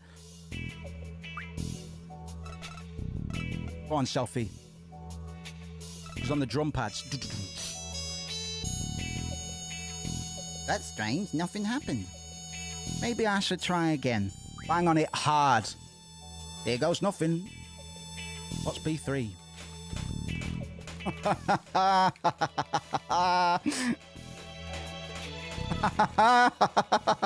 Go on, Gale, get it.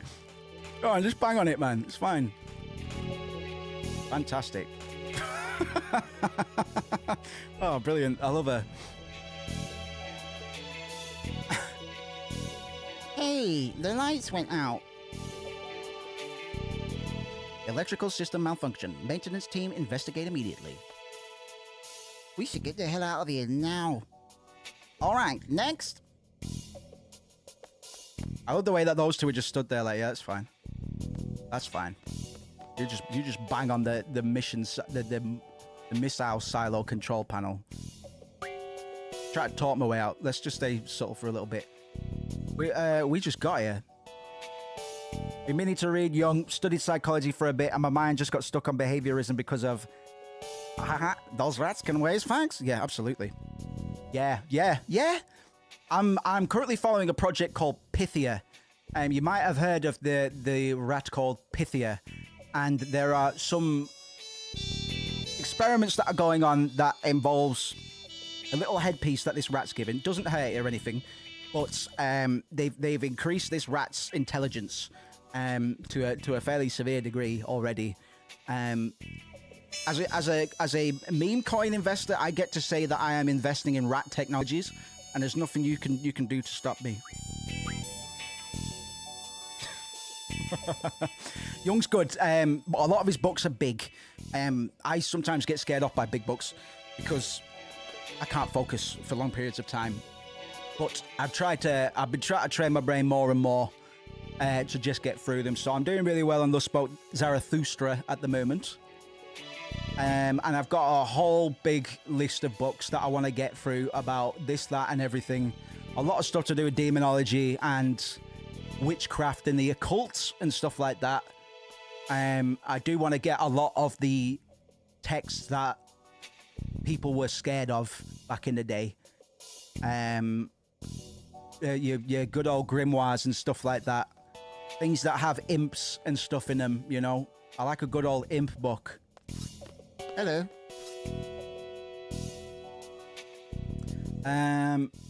Quite cool. Well, we need some help in here. I guess it doesn't really matter who. Do you think you can lend a hand? What do I do? Help out, man. More fun that way. Unbelievable. Power failure at a crucial time like this. What the heck are the maintenance guys doing?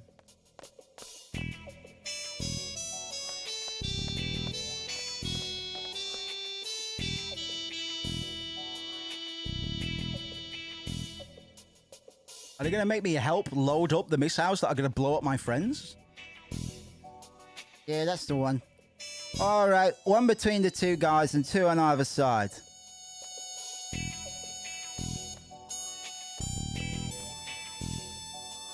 Heave-ho!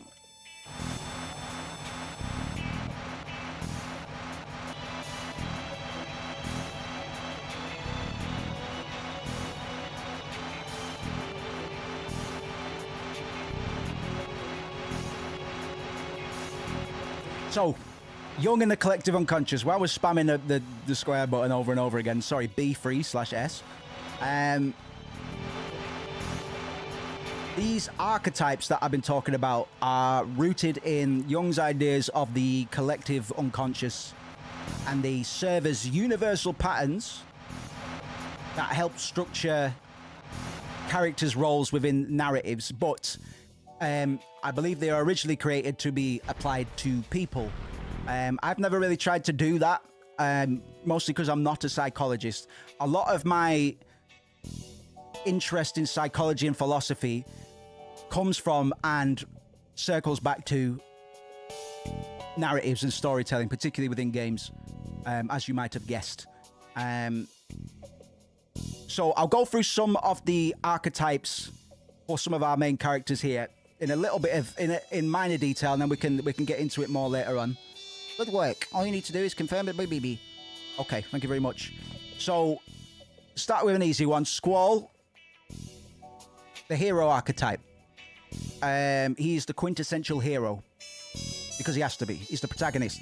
Embarking on a journey of growth and self-discovery, his narrative centers on individuation, the integration of the conscious and unconscious selves, as he learns to connect with others and embrace his responsibilities as a leader.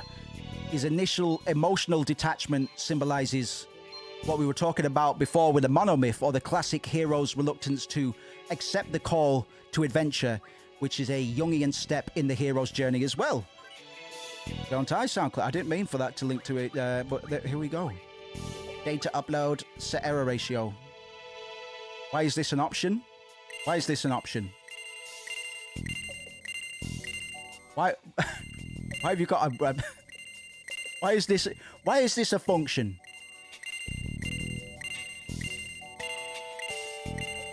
Oh well, we'll put that to the max. Squall also has what we call, or Jung calls, the shadow archetype. And we can kind of see Squall's shadow represented in Cypher as well. So we'll pick up on Cypher in a moment. Set target. Squall grapples with this idea of his shadow. It's represented by his fear of attachment, and his ability to trust others. Overcoming this particular shadow, as we're putting it, will be central to his character arc. That might have already become apparent, or you simply might have guessed, or I probably spoiled it for you at some point. It's kind of a given, so I don't mind giving you that one. He's essentially trying to move from isolation to vulnerability and connection, which is something that he's shut himself off from. Without giving too many spoilers about Rinoa and the relationship between Squall and Rinoa, the way I've categorized Rinoa is she is beholden to the anima and the maiden archetype. The anima would be the female aspect of somebody's psyche. In this case, she would be the anima to Squall's psyche that he must integrate to achieve individuation. She represents qualities he initially suppresses: emotional openness, love, and vulnerability. Again, love being one of the bigger themes of the wider narrative overall. Her persistent efforts to break through Squall's emotional barriers highlight her role as a catalyst for his growth. It's not all about Squall. She has her own arc as well. As the maiden, Rinoa symbolizes innocence and renewal. Her transformation into who she becomes as a character challenges her own sense of innocence, or her own agency within a let me start that again. She represents innocence, renewal, and the transformation she's going to undergo as a character is going to kind of explore her spectrum of innocence, because while she isn't completely innocent in all this, she's definitely got less of a burden than a lot of the other characters, given that she had quite a privileged upbringing, especially in contrast. I have to be careful here what I say about Rinoa. But she is going to eventually embody balance between things that at the moment we don't really see much balance in and all around. That's about all I can say on her for now, but we'll come back to these later on. I'm just touching down on the basics, and then we'll get deeper into some of these archetypes later on, certainly.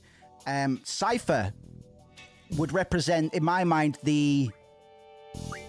I've done all of these, right? Yeah, I've done that one. We've done the simulation. Equipment. Cypher represents the shadow and the trickster. Somewhat. It was a bit of a stretch to getting him to match the trickster, but this is what I mean about confirmation bias sometimes. You need to be a bit careful. Cypher is essentially Squall's shadow externalized, a walking personification, and embodying traits that Squall himself suppresses, such as arrogance, recklessness, and a large desire for recognition. Their rivalry kind of forces Squall to confront these qualities in himself, and that's why I think they kind of have a bit of a mutual respect for each other, even though it's not really broadcast or told to us that clearly. I think we can. There is still a case to be made, especially given what I and other FF8 veterans know about the history of these characters, the expanded history of these characters, which we're going to be picking up on more. Cypher's fall into the sorceress's control mirrors a descent into his own personal shadow as well, representing what can happen when one is consumed by unintegrated aspects of their psyche, if you like. As the trickster, Cypher disrupts the order of the narrative and serves as a foil to Squall. His impulses and his actions destabilize the group's plans. He comes out of nowhere in very unexpected ways. The first time he did this was when he came out of nowhere and took President Daling hostage live on air. And the second time was when we found out that he wasn't actually dead, and that he has become the sorceress's knight. He's fulfilling his romantic dream, as he likes to put it. We'll get into more about his romantic dream, but his romantic dream serves very much as a vehicle for his particular strain of projection, of being trying to project a person that he isn't in actuality, but somebody that he wishes he was. And it's quite flimsy in Cypher's case. Cypher is probably about as immature as Selphie. I don't think he is all too developed in terms of maturity and intelligence, and in regards to being able to control his impulses. Cypher is 18. That's something to think about in these dynamics. Yeah, he's got a bit of a lead, because if you think about Quistis, I believe Quistis is either the same age or 18 as well, right? And that'll be one of the reasons that Cypher just doesn't really, or didn't really give a fuck about any of Quistis's authority, when she did in fact have authority. It might have, there's a bunch of reasons that Quistis isn't there's a bunch of reasons why Quistis isn't an instructor anymore, but most of it probably stems from her own personal insecurities, just stopping her from doing the job the way it needs to be done. And it's probably people like Cypher who just don't regard her as any sort of authority or equal, deriding her, and her not being able to push back against that with any degree of true authority, that probably led to her underperformance as a instructor. Plus is her, here comes her insecurities and all the rest of it for all the world to see. We got that shown quite loudly compared to a lot of the other characters so far after the seed initiation ceremony, right? Not just older, but also falling behind it. Yes, absolutely. I'll have a bit of an inferiority complex. Absolutely. Thank you for reminding me of that. I forgot about that. Because this is why he's kind of... That's one of the reasons that he will have turned on Seed and joins the Sorceress, because he's disdainful of the people that have achieved more than him. So now, because he begrudges the Seed, he's kind of augmenting the Sorceress's disdain of Seed onto his own rationale and his own motivations. She doesn't like Seed, I don't like Seed. Here's where they're going to get their comeuppance for not respecting me and giving me what I wanted to get. Whoa! Oh, he's confused. Okay. So yeah, very right to point that out as well, dude, actually. Speaking of Quistis, the mentor archetype, although flimsy in a way, Quistis serves as initially serves as a mentor figure to Squall, and behind the scenes, it would have been for other party members as well. Oops, I did that all wrong. I need to kill that little scrub on the left. I'm not really concentrating. Quistis represents reflects the archetypical wise teacher, at least initially. Her experience and intellect position her... Let me just cast this. Oh, you're going to kill her anyway, aren't you? Yeah. Oh, no worries, Tommy, man. Good to see you anyway, bro. The VOD will be there, bro. Might still be online when you're back or whatever. But if not, don't worry. VOD will be there. Always love having you here as well, bro. I'll probably be back tomorrow. VODs will always be here as well. I'm going to put them in playlists and stuff soon as well. I figure I can organise this channel a little bit better whilst I'm not uploading music and stuff. Hey, you're being a real drag.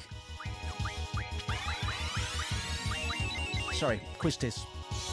Yeah, take care, my man, if I don't see you again tonight. Her experience and intellect position her well as a source of guidance, initially, at least. It's the other archetypes that kind of represent the insecurities. You can be beholden to multiple archetypes under these ideas. Can I cast slow on this bozo?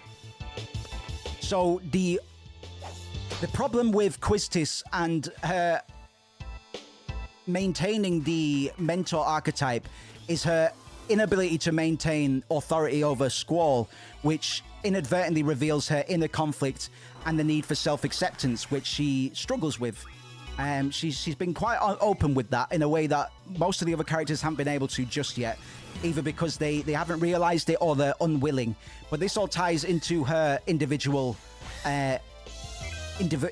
individuation journey. All of these characters have one. Squall's is the most pronounced, but they all are sharing in this idea of trying to gain their own individuation and become their own rounded people that aren't trying to hide behind concepts and ideas that they can't truly ever represent authentically, if that makes sense. Because Quistis is also kind of beholden to the lover archetype, particularly through her unrequited feelings for Squall, which she's also been quite vocal about. She hasn't said it directly, but we know through her jealousy of Rinoa, which has been presented to us in a few scenes already. Her arc explores the pain of unreciprocated affection and the need to find self-worth beyond external validation. She needs to be okay, not for others, but for herself. While she was trying to be all right for others, the reason that she was unable to do so is because she is unable to be all right for herself. She just isn't that secure as a person, and that led to her inability to be as proficient and authoritative as a tutor as she needed to be. In terms of Selphie, we'll go through the other two that we've got here, then I'll drop in on the others later on. Selphie very easily represents the innocence or the innocent archetype, characterized by optimism, enthusiasm, and a childlike sense of wonder. We couldn't really argue against that in Selphie's case. Her cheerful demeanor provides a counterbalance to the darker themes of the game. And she does a lot to offer moments of levity and hope in a pretty hopeless scenario and narrative for the most part. That these characters are out of their depth, but Selphie uses... Oh my god, please stop wasting my elixirs. Please stop wasting my elixirs. Don't do that. Yeah, stop. Quistis, hit each other. You need to break it. Right, let's just use GFs, bro. There we go. Heavens.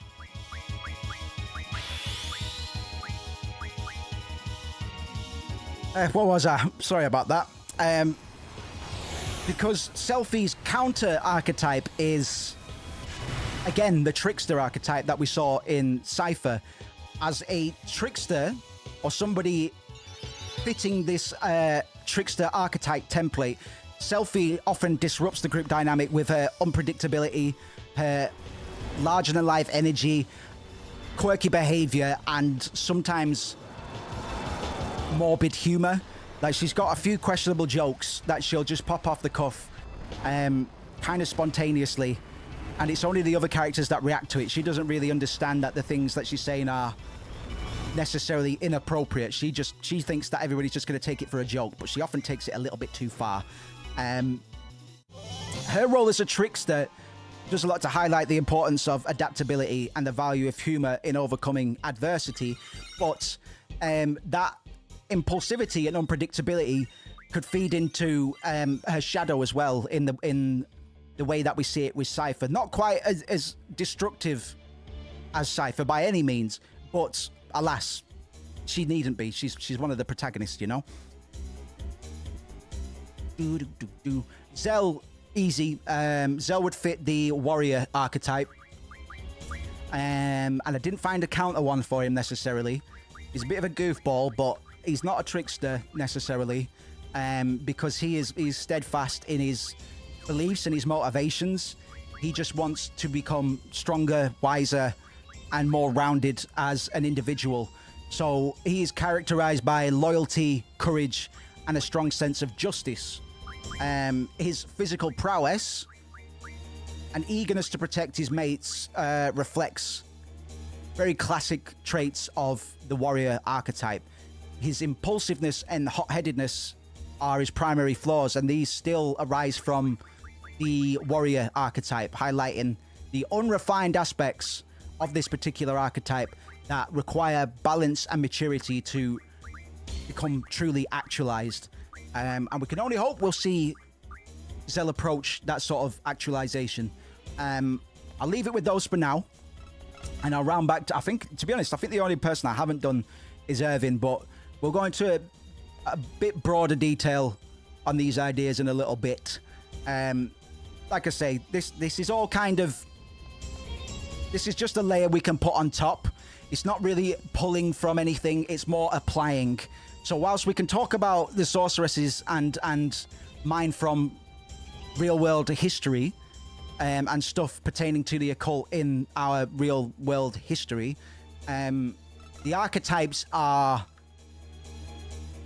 a device that we put on top of all that, in a way. It's not something we can really extract. It is something we can observe, but it is a supplementary layer in a way that a lot of our other analysis isn't, but still a lot of fun. And you'll see games like Persona, particularly Persona 5, play into this idea of both the collective unconscious and the archetypes. Maybe we'll do Persona 5 at some point. I mean, it's 100 hours long, so I don't want to promise anybody anything, but Joker, the main character of Persona 5, is directly referred to as the trickster archetype. Now, that can be taken to mean they mine from the arcana, the tarot card setup, and the archetypes within that as well, like the Empress, Magician, all that good stuff. But they're all kind of pulling from the same pool in my eyes. Like these ideas come from different places, sure, but in regards to the kind of analysis or reading that we're giving to Final Fantasy VIII, or of Persona 5, if it ever gets to that, we can probably pretty generously apply these ideas. So we might as well, just for a bit of fun, especially in these downtime moments, where I'm not really allowed to discuss too much of the plot until it's accelerated a little bit. Right, we're gonna have to fight the boss that gate kept me as a little boy man. We'll see how it goes down, man. We'll circle back to the monomyth stuff as well. The journey of the Hero of a Thousand Faces. Just to point out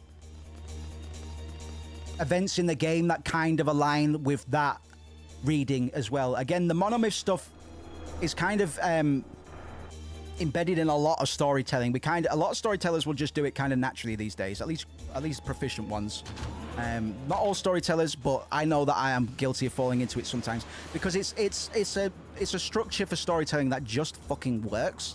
It just works, man. We see it in a lot of Greek tragedies and stuff like that. A lot of Shakespeare as well. We can probably apply the monomyth. And whilst I do think it's a bit of a stretch in places to apply to Final Fantasy VIII, we can still apply it to Final Fantasy VIII in much the same way we're kind of applying the Jungian archetypes. But this is supplementary reading or analysis, I would say. Stuff that I wouldn't necessarily put in a video essay about the topic, if that makes sense. I might do, but not necessarily. Christ. Jibby dibby dibby dibby dibby hibby jibby maybe dibby flibby dibby flibby dibby flibby dibby. Right, I've got to be careful, bro. What's this now? Text, cast. What's this?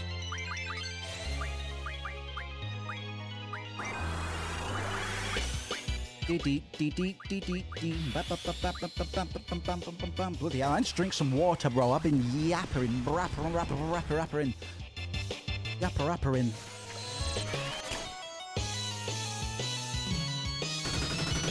Christ, on a basket case, man. Now you can't do that kind of damage to me, bro.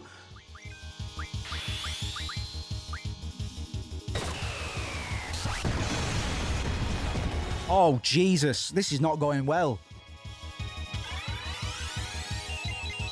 Right, this boss might gatekeep me today. Stand by for the beam cannon. Fuck. Well, fuck. Well, fuck me. Let's see how this goes.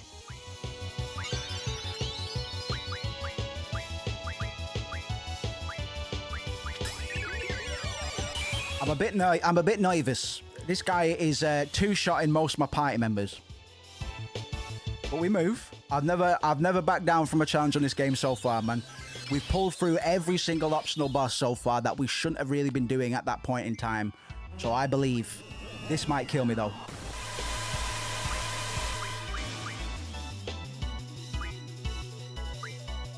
Heavens.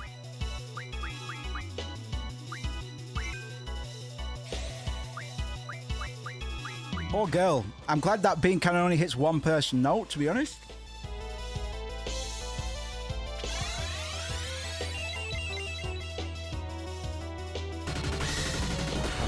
Hey now. Did you see the UV? Yeah, actually, I saw news about it, but I haven't actually seen it yet. 20 quid, 20 bucks. About time, to be honest, but all right. All right, I'll have to have a look, man. Yeah, I saw the headlines, but I haven't actually looked at it properly myself.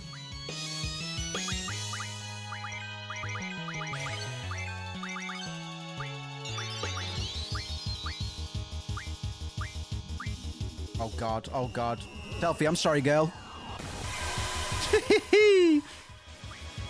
Right, a bit at a time. He can't heal himself, so we've got that advantage, but that's pretty much the only advantage we've got. What do you think, Pudgy? Is it looking good?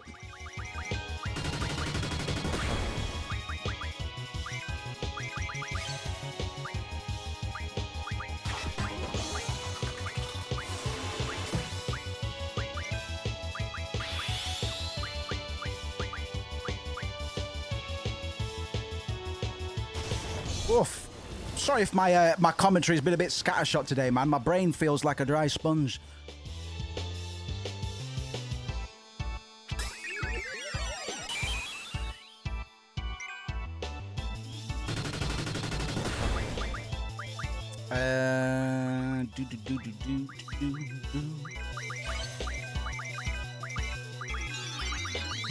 Del. Oh, damn it, too late.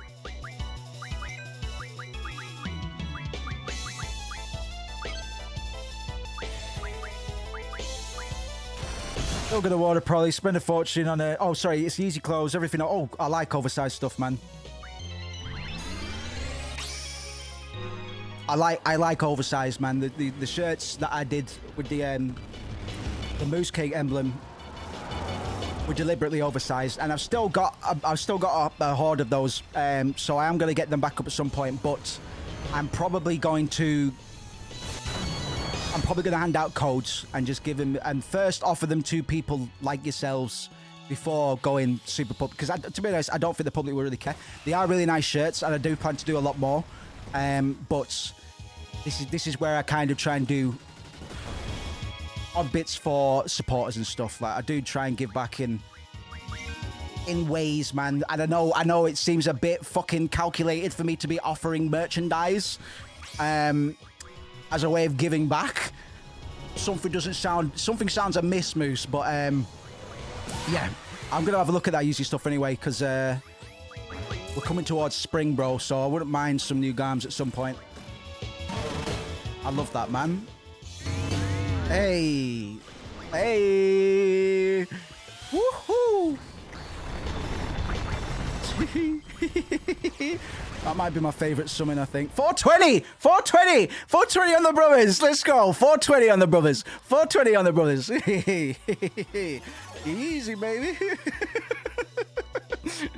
420 on the brothers. Okay. We're going to win now. That means we're going to win. Oh, shit. We're going to do it. We're going to do it. We're going to do it. We're going to do it. The brothers are guaranteed victory. Let's go. Let's go. Let's go. Let's go. Get selfie up now. Oh, dear. The brothers, man. The brothers have brought it back. The brothers have brought it back. 420 on the brothers.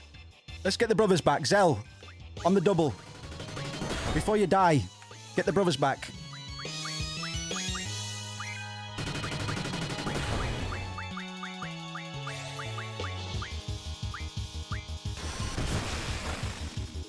Come on, girl. Right. I'm gonna. I beg you watch. If you missed the brothers animation last time, I beg you watch this time. It's so good. Here we go. Brotherly love.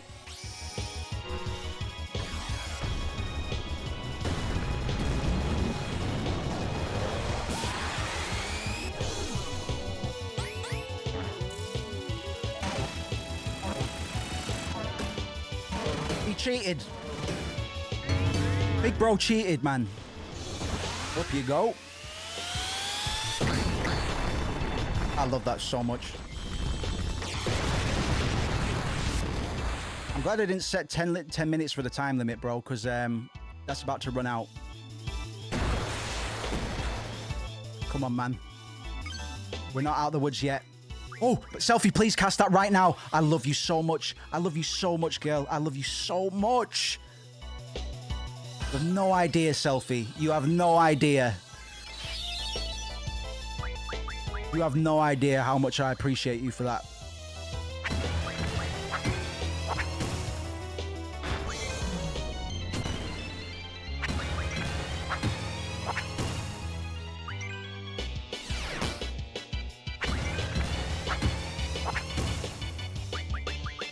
Damn it. Missed the rave, but it's all right. We're still cooking. I think I've hit my midlife 30 crisis, so stop wearing baggy clothes and sneakers, more leather jackets and boots, the type of guy now. Sucks, bless you, man. I'm still a little bit immature in that case, man. Because I still dress a bit like, I mean, I'm an all right dresser. I will give myself some props, man. I know when to not wear the hip hop attire, and I'm not going with the baggy jeans anymore, man. Fucking hell, I did that in high school, and I regret every second of it. Man. I really sold myself short by going baggy jeans back in the day, man. But it was a Tony Hawk era as well, so you know. But yes, I'm still a bit of a fan of my oversized sweatshirts and stuff. I mean, I'm wearing one now, for example. I can't help myself, man. But I feel you, bro. Like I've got some adult coats and stuff. You know what I mean? I've got wedding outfits. For example, I've managed to navigate it so I don't ever have to wear a tie. That's basically a big no-no for me. I would rather be dead than ever wear a tie again. So funerals are a bit different, but I've been quite lucky with funerals, to be honest, over the last 5 years at least. But I feel you, bro. You hit a point where you're like, oh, earth tones. Earth tones are the one. That's my stage right now. I'm all about my earth tones. Oh, sorry, Quistis. You're out of the race.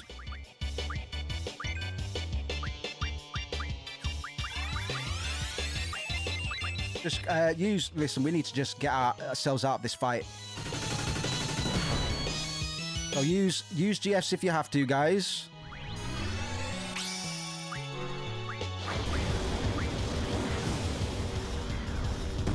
I feel you, bro. When buying sneaker trainers in particular, no more white Air Forces, you know. It's too much stress. It's too much stress. It's far too much stress.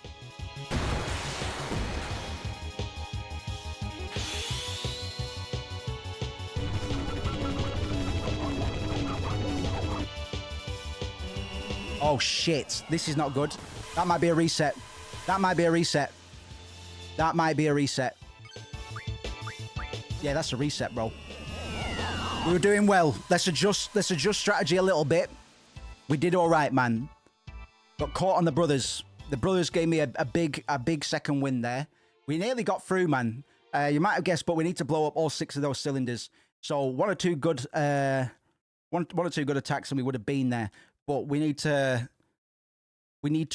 come up with a bit of a better strategy for catching people when they're about to catch that beam cannon. It was a bit dangerous of me to not run items on Quistis as well. So that's what we're going to do now. I hope I don't have to replay too much of this once. I do. It's all right. We'll speedrun it, bro. We'll speedrun it. Wow. Tight corners, bro. Yeah, I'll check out the easy stuff, man. Like, I've always been kind of priced out of a lot of easy stuff, man. One of my boys, it's similar to yourself, man. He's a proper sneakerhead, which still sounds like a slur to me, but alas. But he's very proud. He'll always, whenever I go to his house, man, he'll always show me his recent grails. And I'm very happy to bear witness to the man. I live vicariously through him.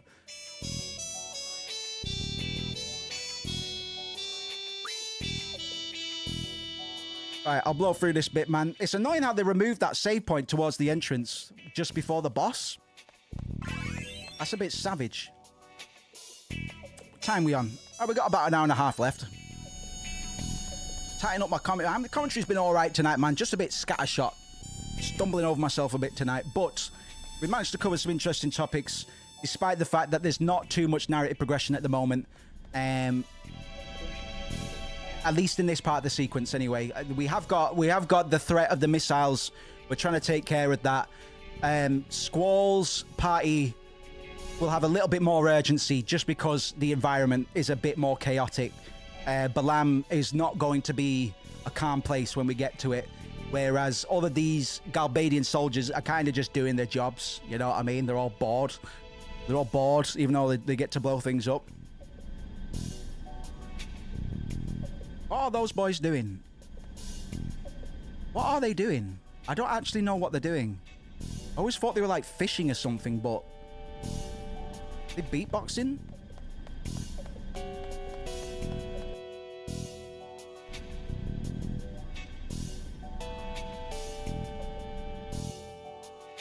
Right, I'm going to go through my equipment and make another save. I'm going to keep making saves every time I come out, actually, just so, because we might have to do that boss a couple more times. We'll see. Hopefully we'll get it on the next one. We did way better than I thought I was going to do from this, the way that started.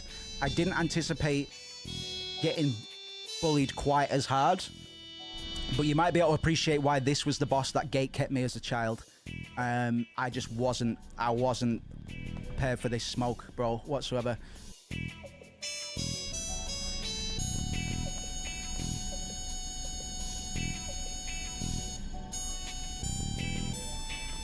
Yep. I used to get to bang on this console again. One of my favorite selfie moments, easily.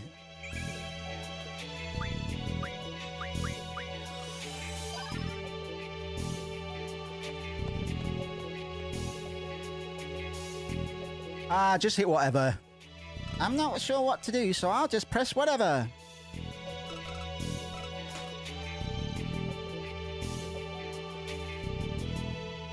Banging it hard.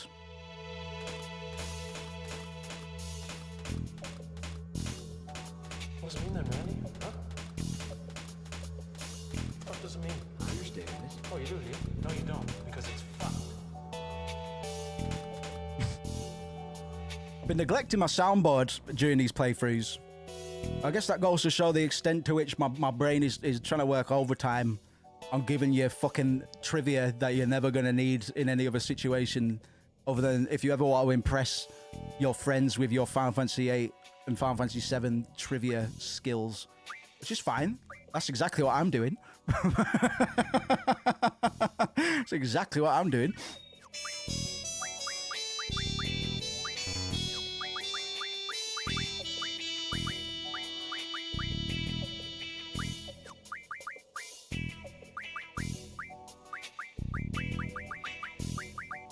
Look at this inventory sorting system, man. Ain't it? This is Swish, right? Why don't we see this in more places, man? It's not entirely optimal by any means, but this is a pretty good implementation of an inventory sorting system, man. Having two little panes like that. Are you kidding me? That's fucking genius, bro. That's brilliant. Right.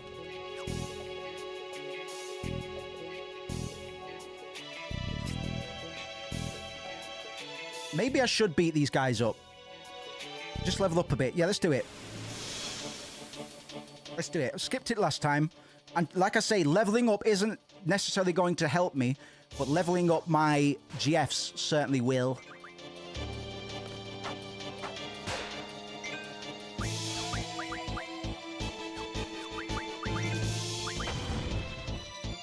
But there is a case to be made where leveling up my characters is counterproductive, which is one of the reasons that I don't really like level scaling in RPGs.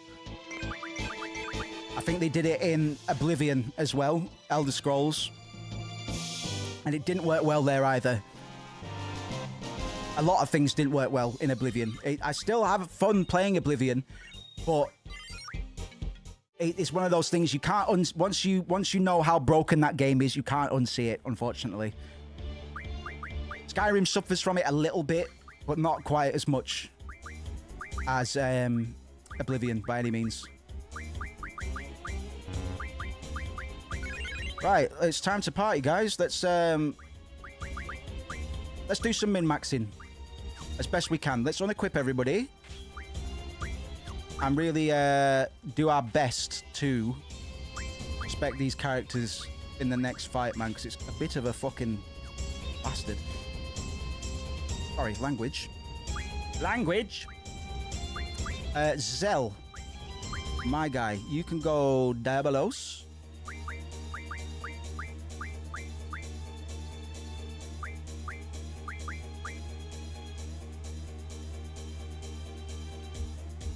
Let's do it one at a time. Delphi, you get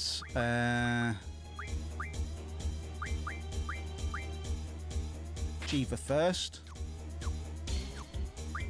Quistis, you can have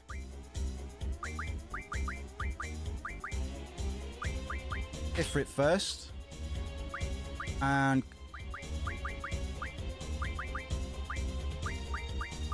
Carbuncle second. Defensive stats. We'll go for a safe setup for this one. You don't really need the strength, girl, to be honest. Is that coming from Ifrit? It is, innit? It is. So let's trade that out. Is there another one that you can get? Go, brothers. Go, brothers. Go, defense. HP plus 20. So Quistis is already off to a way better start. Can't get an HP increase on Selfie, though, with this setup. We'll make do.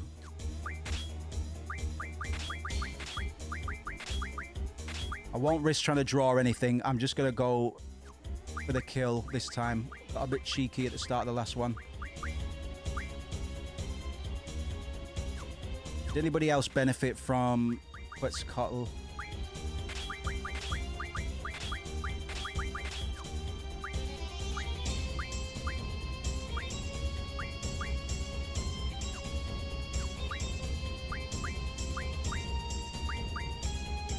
All right, that works. Right, I'm fairly happy with that setup. Dell's got a little bit less health. Quistis has got a bit more. That will probably have to do for now.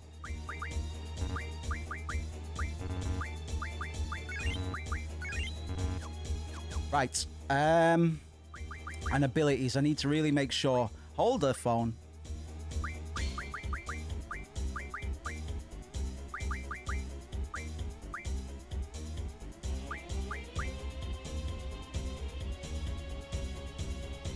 Still don't have item mod, man. Like I'm slacking on some of these GF abilities. I'm not gonna lie. Those are the kind of things I need to be going for at the moment, so I can get more value out of my items.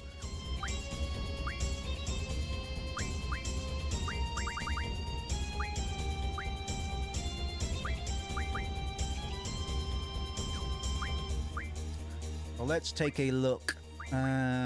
Tools. Yeah, we'll try and get a few of those before we get into that boss fight.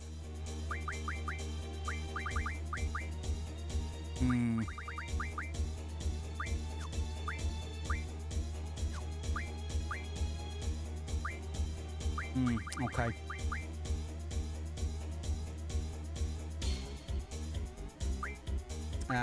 Okay. All right. Little bit nervous, not gonna lie, but we move. We'll see. We've got a better chance, I would say, this time round. Characters are a bit more organized. Keep those for crafting at some point, although I'm a bit behind on that as well. And all right, let go. Let go.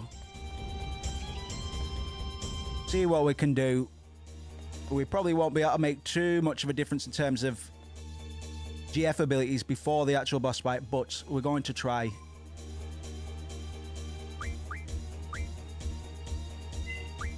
Has been a bit of a haphazard playthrough, but there hasn't been a challenge we've not been able to pass just yet. We just got to keep the faith and keep on gaming. Don't forget to just keep on gaming.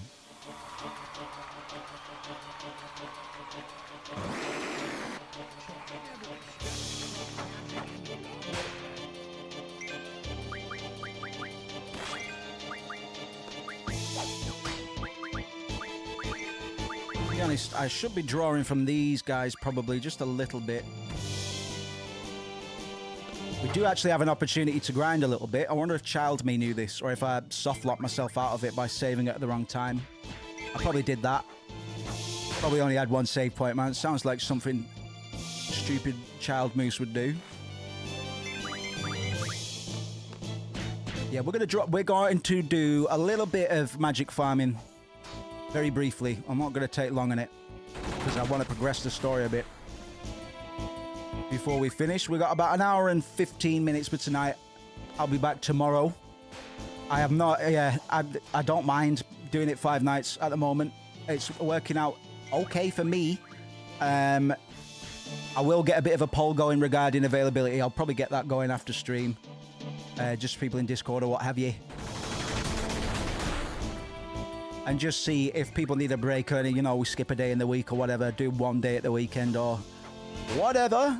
At the moment, I'm just focused on getting these metrics up a bit, get this channel back to monetization status, because they changed the terms since I used to be monetized, and I never got to take advantage of being monetized in the past because of my penchant for using copyrighted materials for music releases. I used to get flagged a lot, bro.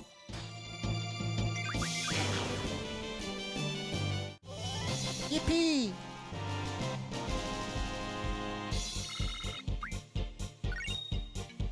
Take care, man.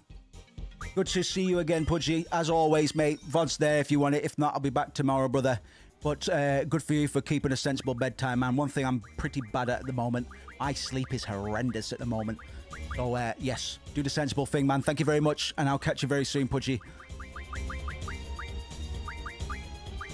Let's have a look-see. Let's have a look-see. We want to put draw on temporarily. Take it off before the boss fight, but for now, I wouldn't mind getting a little bit of more magic in my coffers. That way, I'm a bit more secure. I can buff my stats up more. We've got a handy-dandy save point here, so I can just pop a tent, because I stocked up on tents before.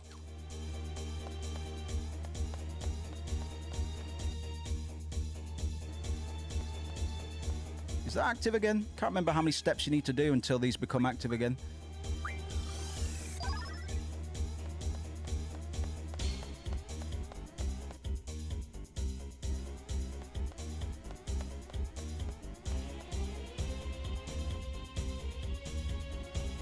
Pump the brakes. Authorization required, my ass. I think I saved after that. That's all right.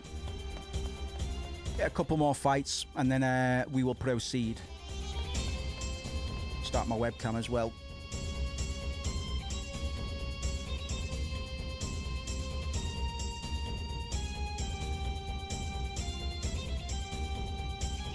Diddle-dee-tee.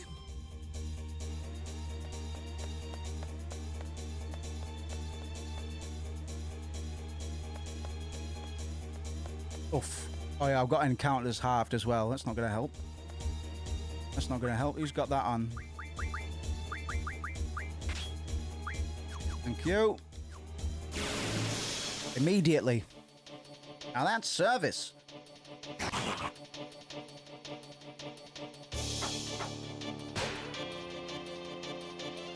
Oh, it's Mr. Floppy Face, man. We haven't seen what he used in a while. Right, you guys, just draw like crazy.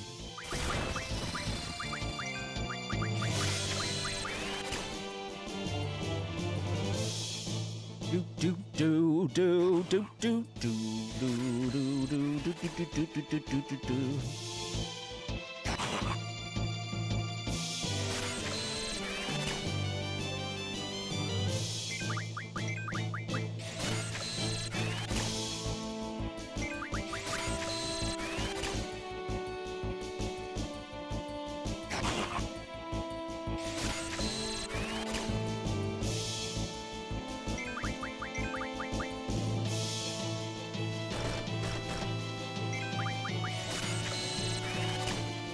Wonder what this particular creature is derived from, man. It looks very culturally specific. Although I can't think of an analog necessarily.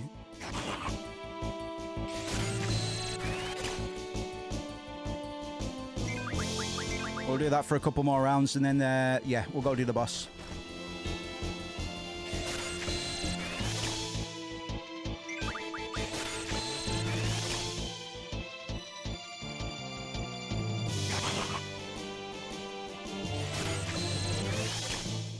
Belhamel.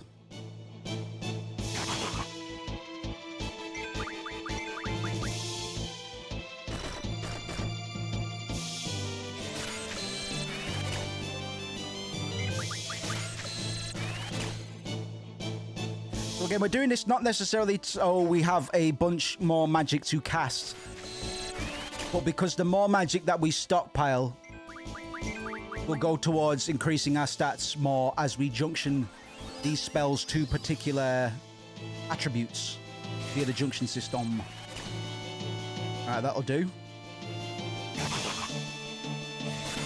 Actually, one more round whilst he's angry, because I have a feeling he'll start counter-attacking and all that jazz.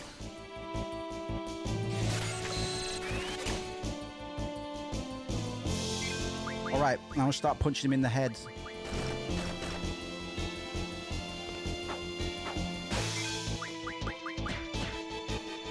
Should be said that we do have access to some level 3 magic in places now, so stockpiling Thunder, a level 1 spell, isn't going to do loads for our stats, but it's better than nothing, especially whilst we can stockpile them kind of risk-free, because this guy's not really doing that much damage to us.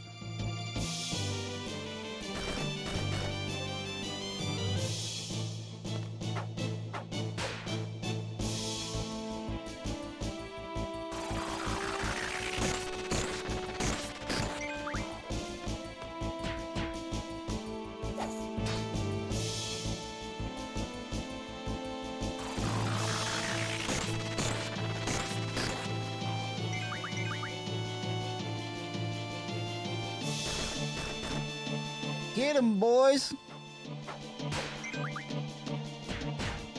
Oof. Crikey, Zell. Came with a vengeance. Attaboy. Yippee! You done it, son. Right, that'll do. Gave us a little bit of a nudge. Didn't get too much AP, didn't get too much XP. AP's more valuable than... AP, no, sorry, yeah, AP's more valuable than XP for our purposes.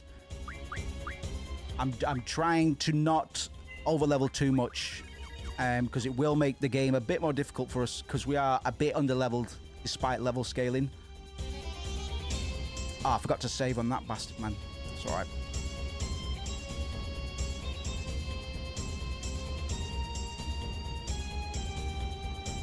Roger, roger, roger, roger.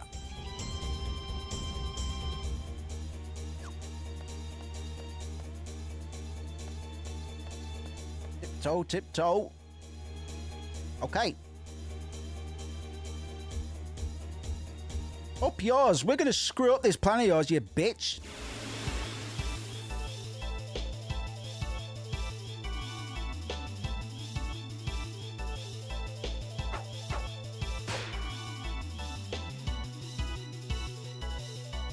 So if you're lacking HP, my girl. All right. He will live. Let's just scum our way through this one.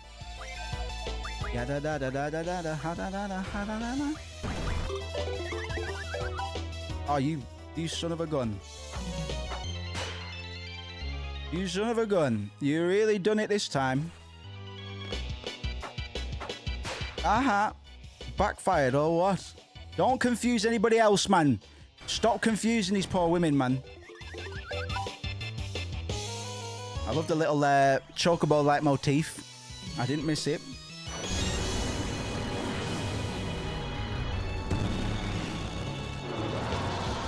Get him, boy. Yeah, get him.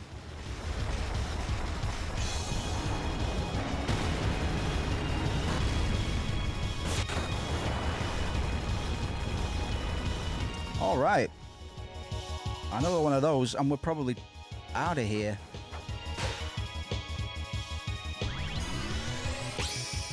Wah.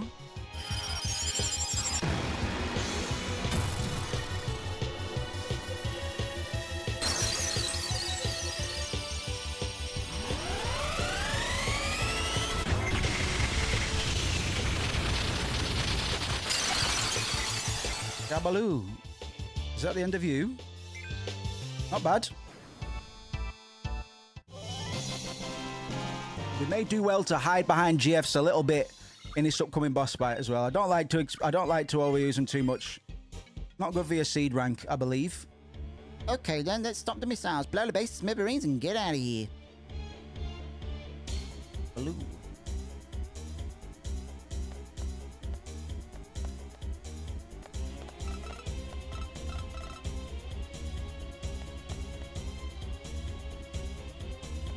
Excuse me. Excuse me.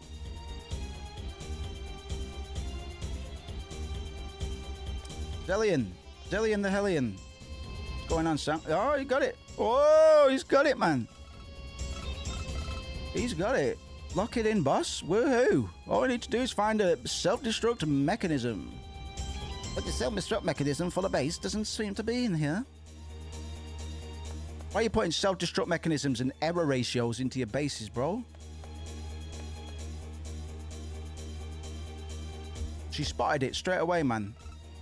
She knows exactly what a self-destruct mechanism looks like, because she is one. I know.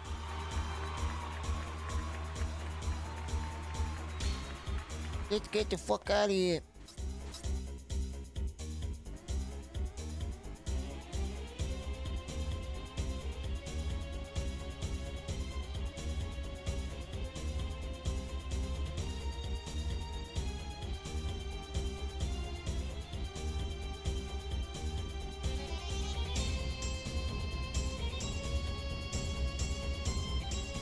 Beat Borp, it's not over yet, son of a gun.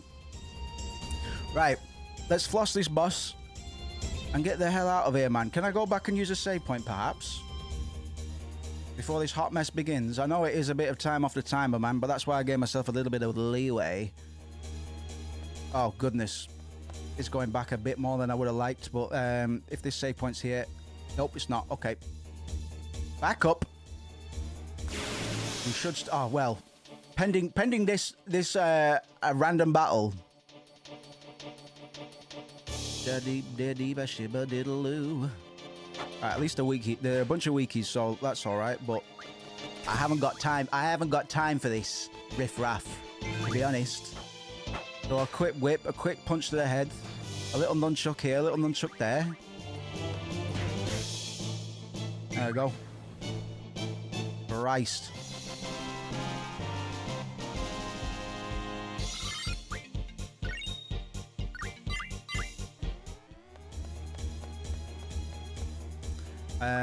Junction, ability, raw item, rinse, repeat on the other characters.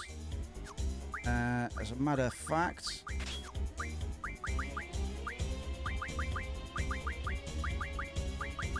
all right, let go.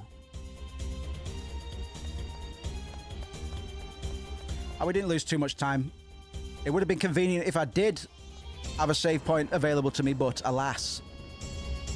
We move. I'm sure we'll be just fine.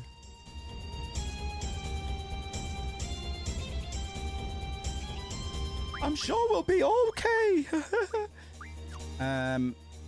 Magic. You're on you, and you. Okay. Yeah. Get the fuck out of here, boys.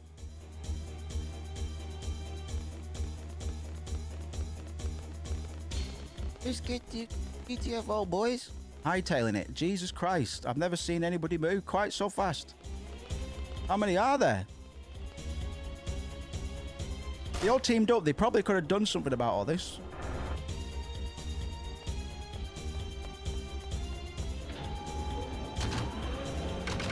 Oh, sugar. Oh. Oh, dear. I guess they're going to come back here and blow us all to smithereens, as Selfie likes to put it. Or are they going to go blow up Balam? Looks a bit dejected. Squall, everyone, I'm sorry. We failed. The missile target, we couldn't change it. It's all over. Uh-oh. What?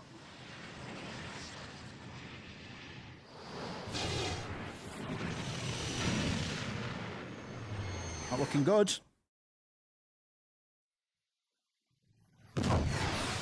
Okay, we failed.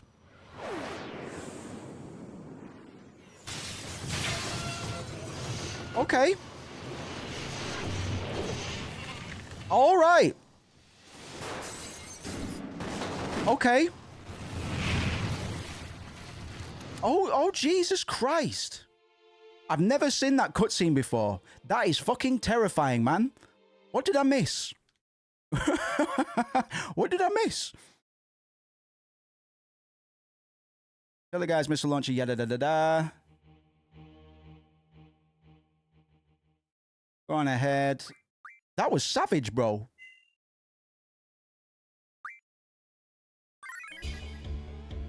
Sorry about that, folks.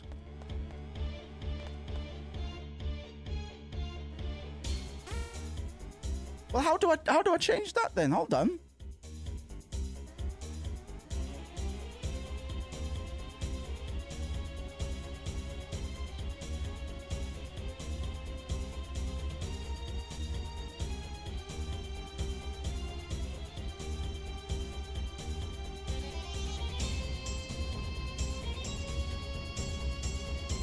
I'm confusion. Let's have a look.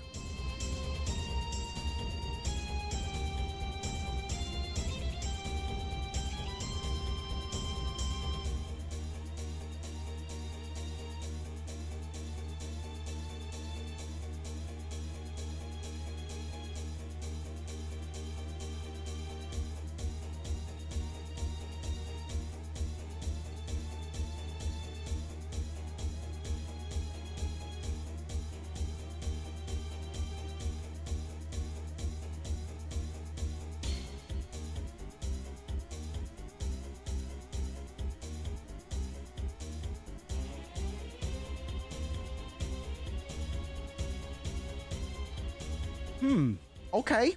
Okay. That's worrying. I don't actually know what I did or didn't do to cause that apocalypse scenario that Alarm Garden unfortunately has to deal with. That's scary. We'll see how that goes down, man. Shit. Hopefully I've not softlocked my... Hopefully I've not locked myself in with an errant save point, bro. Let me do a quick Google just in case, bro.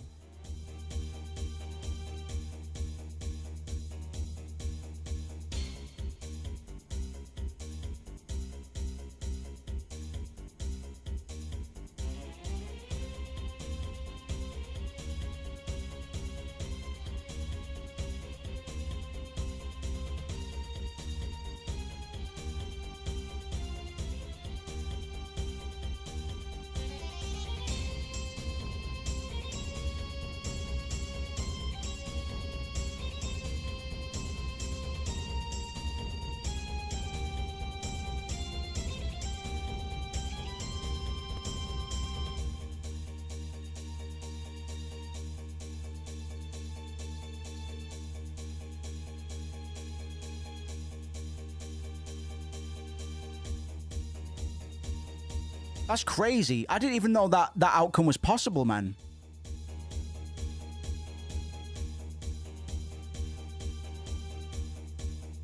That is wild to me.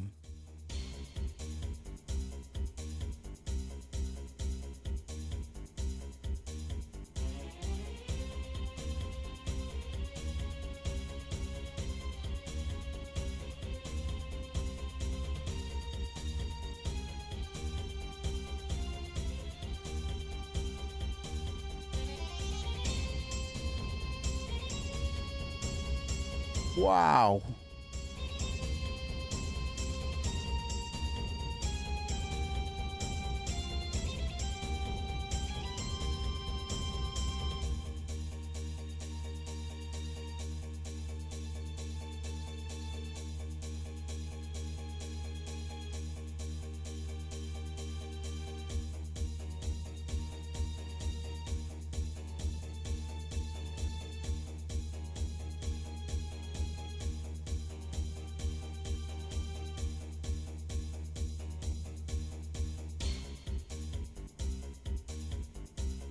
Oh, okay. I know what I did.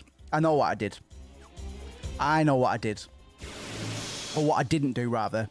Because I chose to go the bullish route, which is counterproductive for my seed rank anyway, but we wanted a little bit of XP, a little bit of AP on the way.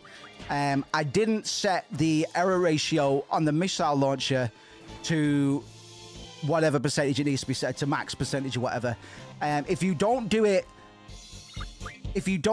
in disguise, i.e. when if you choose not to get rid of your disguise, you can go and do it before all this shit kicks off. But because I chose to break my disguise, I have to do it in reverse. So I actually have to finish this fight, go through the cutscene, hightail it back to towards the entrance of the base, then go back to the machine and set the error ratio then.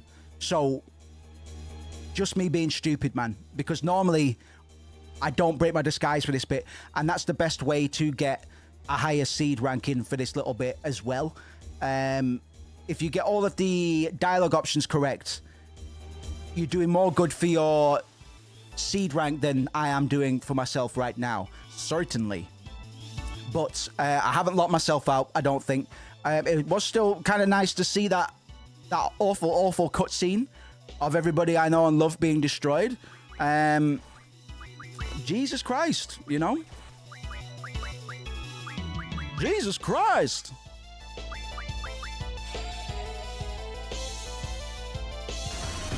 We'll look into this webcam thing before stream tomorrow.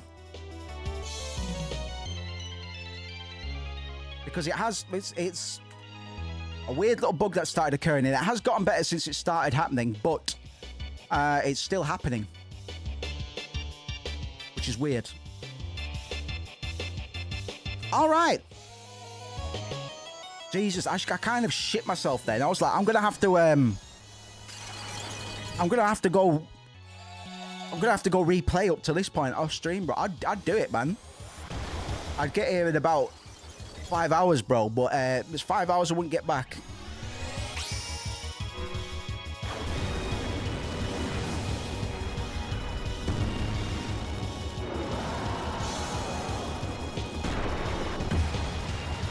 Yeehaw!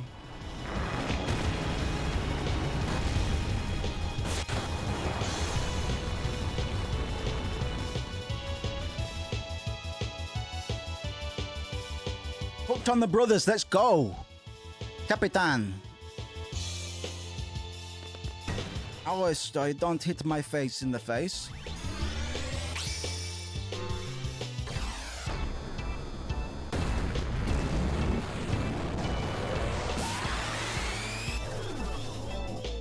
Tiptoe, tiptoe. All right, little fella. He cheated. He cheated, man, but it's fine. Probably gonna happen anyway. I have a feeling the big brother would always get his own way anyway. They just seem to have that dynamic. See you later, Chief.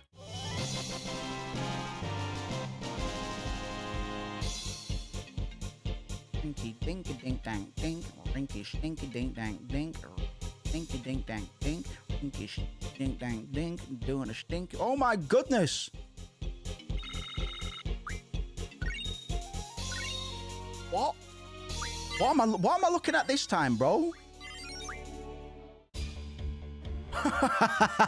What the fuck is this? Oh, well, I know there's not a save point there, so run it back, I guess. Fuck my life. Fuck my life. Fuck my life, big star. Plus, I need to get Chocobo World back up.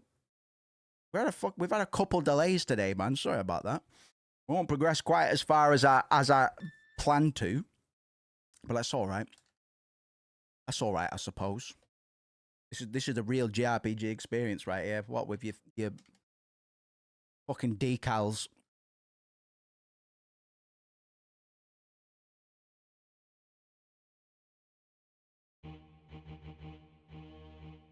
Okay. Yeah, that was weird. Cheers, Auntie. It's all right, man. It's funny that it's this part of the game that I'm getting getting gate kept at again. It's kind of nostalgic in a way, but alas, enough is enough.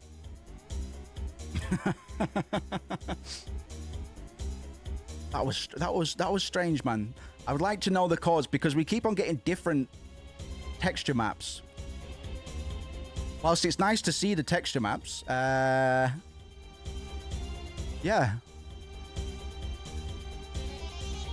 Christmas crackers, man. Thank you for your patience.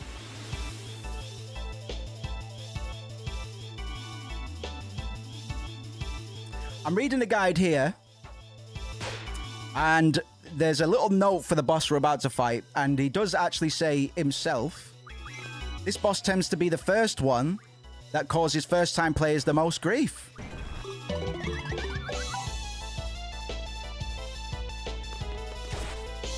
Yeah, interesting. So, perhaps it wasn't just me that got gatekept by these, by that boss fight when I was a wee lad.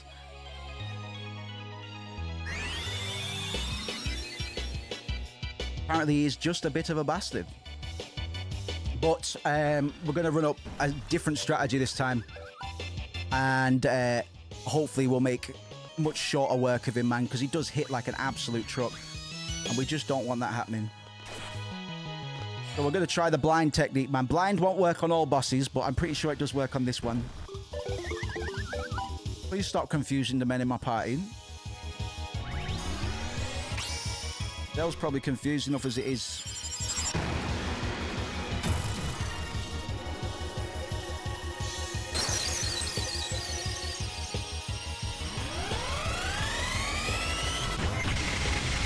Not having high HP or strong attacks through proper junctioning can make this fight extremely challenging, especially if you haven't spent much time leveling these characters that are a part of Team 1. I've tried to be quite balanced with my leveling so far. It's not completely come to fruition because in Final Fantasy VIII, the person that does the killing blow would typically get will always get the most XP on generic enemies. Don't get any XP for bosses. But yes, the reason Squall is quite far ahead in terms of levels, I can only assume, is because he's more likely to get the last hit, and that's only going to increase the higher level he gets. Ironically, the stronger he is, the more likely he is to outlevel everybody else. There's a few questionable mechanics in Final Fantasy VIII like that, to be honest. And whilst there are systems in place that we can use or exploit to get around them, i.e. stockpiling a whole bunch of magic to junction and stuff like that, in this case, we've been quite streamlined, we'll say, in terms of our approach. But we nearly did it the first time, man, without relying on any exploitation or even the blind status. But the blind status, whilst it can take a few turns in order to pull it off successfully, that should be the way forward for us, I think. Ability item. Ability item. Ability item. Lego. Everybody all right on the health? Roundabouts. So we want lots of lightning-based attacks. We're going to try and pull off the blind as quick as we can and keep that. We're just going to go for 30 minutes just for safety. We've already kind of fucked with our seed rank anyway because of the bullish way that we decided to infiltrate this place. Against my better judgment, I will say. Oh, that door doesn't open up until... Oh, okay. I'm learning things today. That door won't open up until... It's 20 minutes or less. Which is all right, because we're going to have to round back to this little console anyway. So, I believe if I go to the lobby... Or whatever, or however you may decide to refer to it, I'm going to get a little text prompt saying, we need to go back and do that thing we didn't do before. And I guess I must have ignored that last time. Because, like I say, I typically don't go this route, so we're learning things, man. Oh.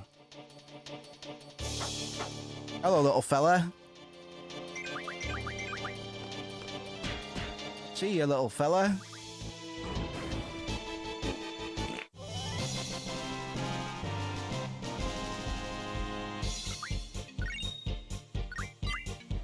So, instead, we'll make up for it by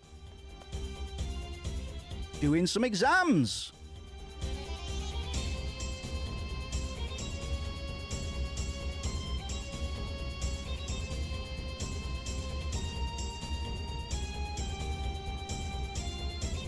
Come on, Mr. Slug. I am the Slug Boy, and I will defeat you. Dead. Thank God.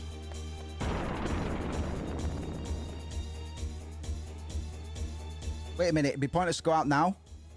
There's got to be some kind of control panel that we ran past. We have to do something, or else it's all over. All right. Just Moose being a little too speedy on his feet last time. We've got time to sweat away anyway. I just gave myself as much leniency as we need to navigate through this sequence.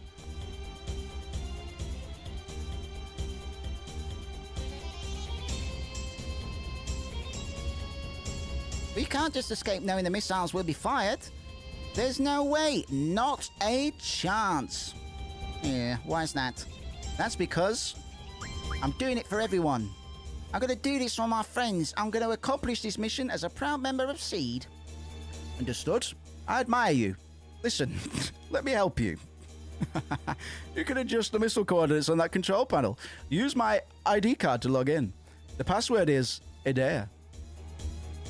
Good luck. See the ID card. There's actually a little trick I can do on this display, if I remember correctly. I just got to remember how to do it.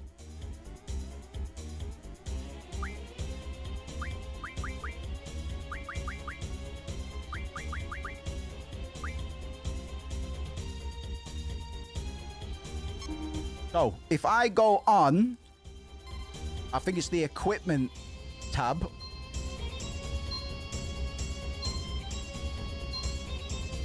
Oh, these old-ass operating systems, bro.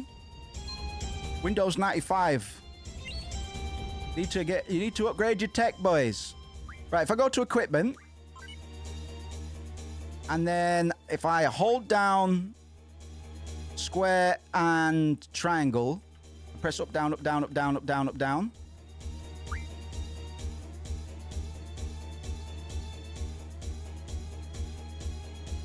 Damn it. Maybe it's because my controls are a bit scuffed.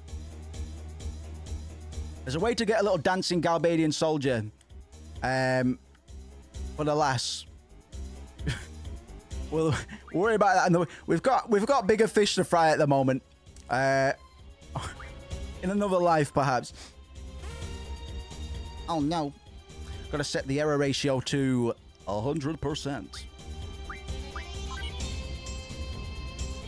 I'm appreciating the leniency I gave us in terms of time. 10 minutes is rough, bro. I'd say next time I play this on my own, I'll forever do a sweaty playthrough. Yeah, we'll go for the 10 minutes, but I don't think I've ever tried the 10 minutes. Yes?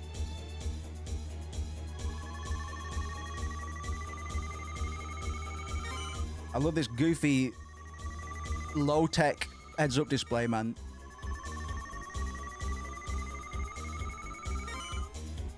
All right. We did it. I think we did it. Let's get out of here, man. Let's go find that boss. The thing that originally gave us issues, man. The thing that we nearly beat, and then we got sent into a wormhole and pissed away half an hour. Come on, you little jackass.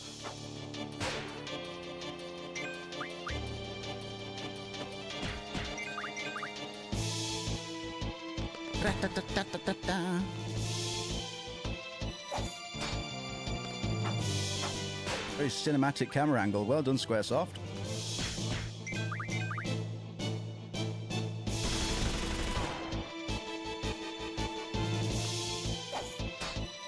Very interesting approach to tech.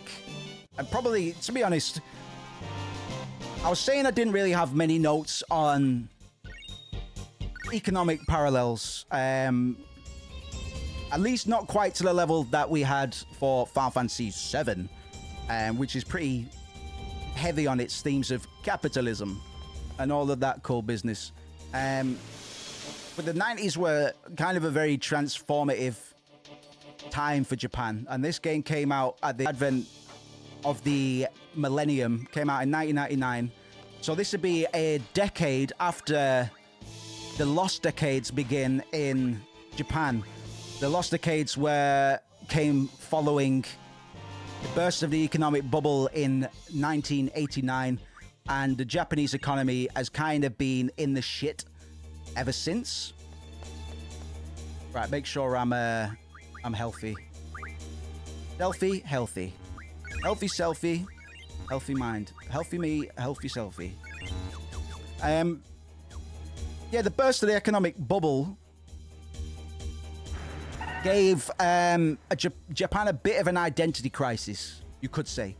And it also saw the rise of the post-modernism movement roughly around the same time.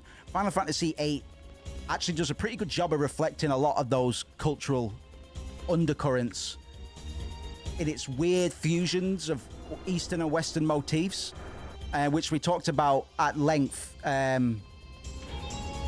with the I trust this is going to go my way this time. So the rockets are supposed to fire, but they're supposed to come back and hit us and blow us up instead. Yes, okay, we're good, I think. Okay. Fucking I shit my pants. Excuse me. So Final Fantasy VIII kind of does an alright job of mirroring Japan's struggles and aspirations during that time. I discounted that originally, but after looking at this tech and stuff, I'm only reminded more of the similarities this game does actually have with Final Fantasy VII. The game's design does a very good job of juxtaposing... Oh, I need to do blind. If I've got it. Put haste on selfie. Should have some blind somewhere.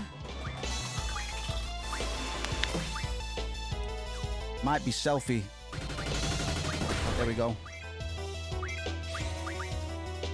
See how this goes. Oh, we got it first time. Brilliant. Yeah, the general design of this game juxtaposes futuristic tech, or would-be futuristic tech,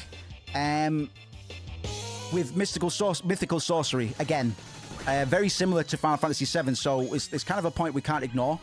Examples kind of include, and we'll get into Esthar later on, but Esthar is a futuristic locale, and traditional elements such as the sorceress mythos does a very good job of blending the new and the ancient.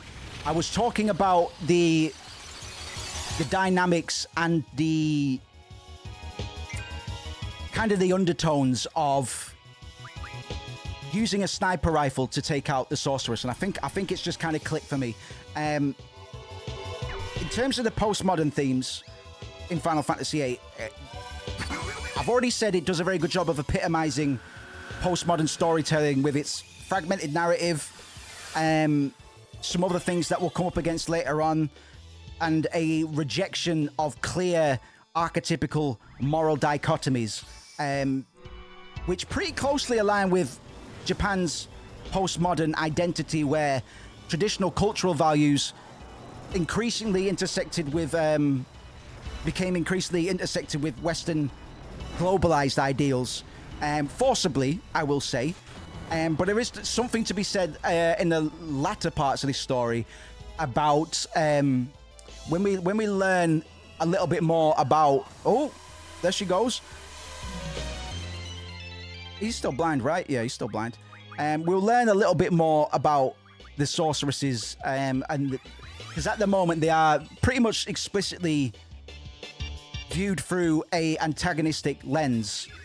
But Rinoa is going to kind of represent, in some ways, what Sephiroth represents in Final Fantasy VII, and I'll try and explain that as best I can when I'm able to, but we're not quite far enough with the plot just yet.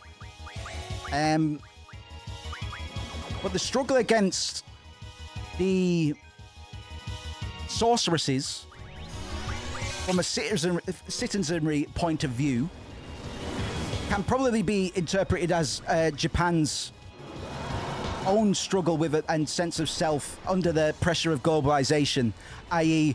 these mythical spiritual beings are put under pressure because of modern conventions, an idea that we're only going to see doubled down on when we learn a little bit more about the myth or the legend of Hein when we progress a little bit later in the story. So we'll come back to these ideas, man, because I'm just starting to scratch the surface of it, I think. But there's a particular fear that we're not privy to yet, as per where we are in the game's narrative, that is going to kind of help double down on a lot of this, along with the legend of Hein as well. Particularly where the idea of individuality and history collapsing into a singularity of sorts. These kind of wider themes, which will be expanded on as we progress, does a pretty good job of echoing concerns about the loss of national identity in a rapidly homogenized world, in a very, very similar way to Shinra, Sephiroth, and Genova, right? Phoebe says, there is a guy screaming at someone on FaceTime outside the Turkish restaurant, and I saw the phone screen, and he is yelling at a man in a bathrobe. Fantastic. Who's got time to have an argument when they're in a bathrobe, bro? Fantastic.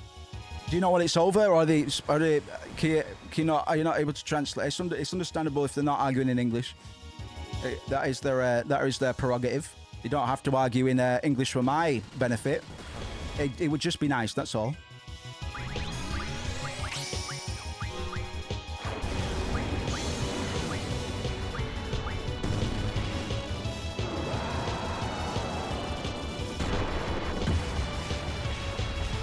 That's all. Skadoosh!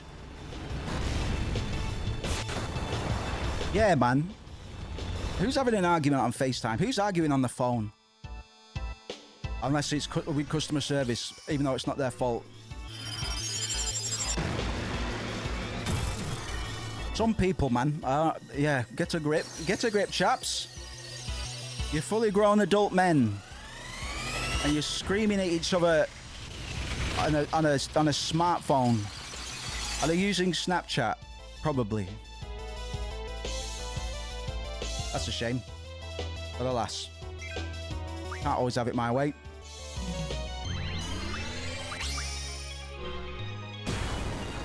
So I've gone for a quite a divergent strategy compared to the first time, man.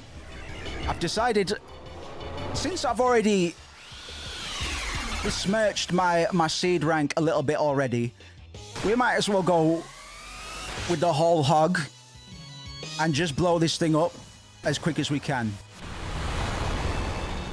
If I picked a lesser time limit, bro, we would have been done by now. If I picked 20 minutes, we'd have less than 5 minutes to do this fight, which would probably be fine, but 10 minutes, bro. Like, 10 minutes is an option, and it must be viable because they put it in the game, and they must have tested it, right?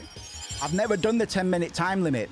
I'm very tempted to to run a playthrough parallel to this one in my own time, and see how sweaty I can be whilst doing all of the normal rituals that I would do whilst leveling up and stuff. We're not missing much by me not being too precious over a lot of the secondary stuff we could be doing, or stockpiling magic and stuff like that, because we're here for the narrative primarily. But this whole sequence is maybe quite curious. Obviously, it's got quite it's a big point of catharsis for me, just because I have very bold memories of my frustration when doing this bit as a child. So it'd be interesting to see if I put my mind to it, I could do all this in 10 minutes. Yeah, given what I've demonstrated this evening, I wouldn't blame anybody for shaking their head and smirking. To be honest, that's probably quite realistic. That's probably quite a realistic expectation to have. Something about this point of the game has clearly scarred my psyche, and it's not yet been undone. But there's nothing that a big old fireball can't fix. See you later, chaps. Yeah, I'm going to pick up on this idea of Japan's postmodern identity later on. I think I've started to scratch at something I've been trying to work out since I started thinking about the use of a sniper rifle to assassinate something natural, something governed by worldly forces and not governed by technology. Right, we're done. We're done. The missiles have fired. Sure. Balam Garden's fine. But it's not looking good for Selfie, Zell, or Quiztis. So we'll just take this moment to remember Zell, Selfie, and Quiztis. As they await their final moments, I just want everybody to admire Selfie's Ugg boots and Zell's red and black trainers, which don't actually look too bad. There's a lot to be said about the fashion sense of these protagonists, but unfortunately, no matter how much style you have, no amount of fashion can protect you from a barrage of intercontinental ballistic missiles. Squall will take care of the rest, right? I wonder if he'll organise the garden festival. Nah, can't count on Squall for that. It's all over. I've always thought about when this day would come. Living a life full of battles. I guess you could say I was prepared. But when I think this is really it, damn, it pisses me off. Squall, why did you choose us? Did he choose us because he knew this would happen? That's a bit conceited, was this? What are you all saying? Squall chose us because he believed in us. I'm sure of it. We can do it. That's what he thought when he made this team. Isn't that right, Squall? Just parry him, man. Just dodge roll. Iframes. No worries, Auntie. Thank you very much for sticking with us, even through that mess. Rest in peace.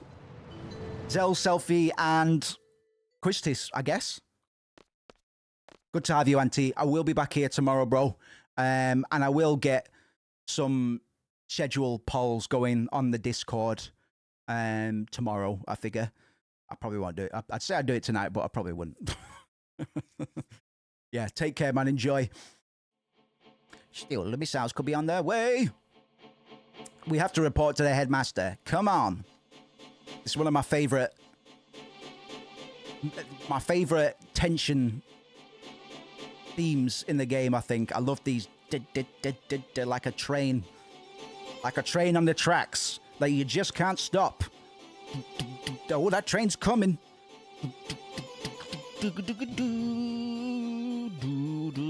Just scrolling to a relevant point in the guide. Oh! We're gonna see some outdated dialogue soon. What? We're gonna see some dialogue that wouldn't pass the bar in this day and age. Let's just put it that way. I'll keep it a surprise. I'll keep it a surprise. Just be ready for some inappropriate dialogue. And I'll explain why it's inappropriate, because a lot of people will still talk like this without knowing why you shouldn't say such things. That's all I'll say for now. Oh! So it looks like the Lamb's going through some stuff right now. All the students are looking for Headmaster Sid. Why are they looking for Headmaster Sid? We don't know. But the Garden faculty has always been kind of lording over Headmaster Sid. Wanted to make a point to point that out early on when we first seen it become a factor in the discourse between Sid and his alleged faculty. We're going to learn now that the faculty aren't working for Sid. Oh, no. You three, which side are you on? Huh? Answer the question. Are you with the Garden Master or are you with Sid? I don't understand what the fuck you're talking about. Do you swear your allegiance to Garden Master Nog? I guess for now. Yes, we do. All right then, go find Sid. Members of his faction are protecting him. Kill them if they interfere. What is going on? What is going on? Heavens to Betsy. It's all kicking off. There's monsters all about the place. The students are running up and around and everywhere. Headmaster Sid has gone into hiding. The faculty are looking for Sid. And now we're just hit. Oh God, I need to junction my characters. We're just now hearing about this Garden Master Nog. Whom is Nog? And why haven't we heard of him before? This is going to be further evidence for the fan theory we were talking about before, the Squall is dead theory. This is part of the fantastical,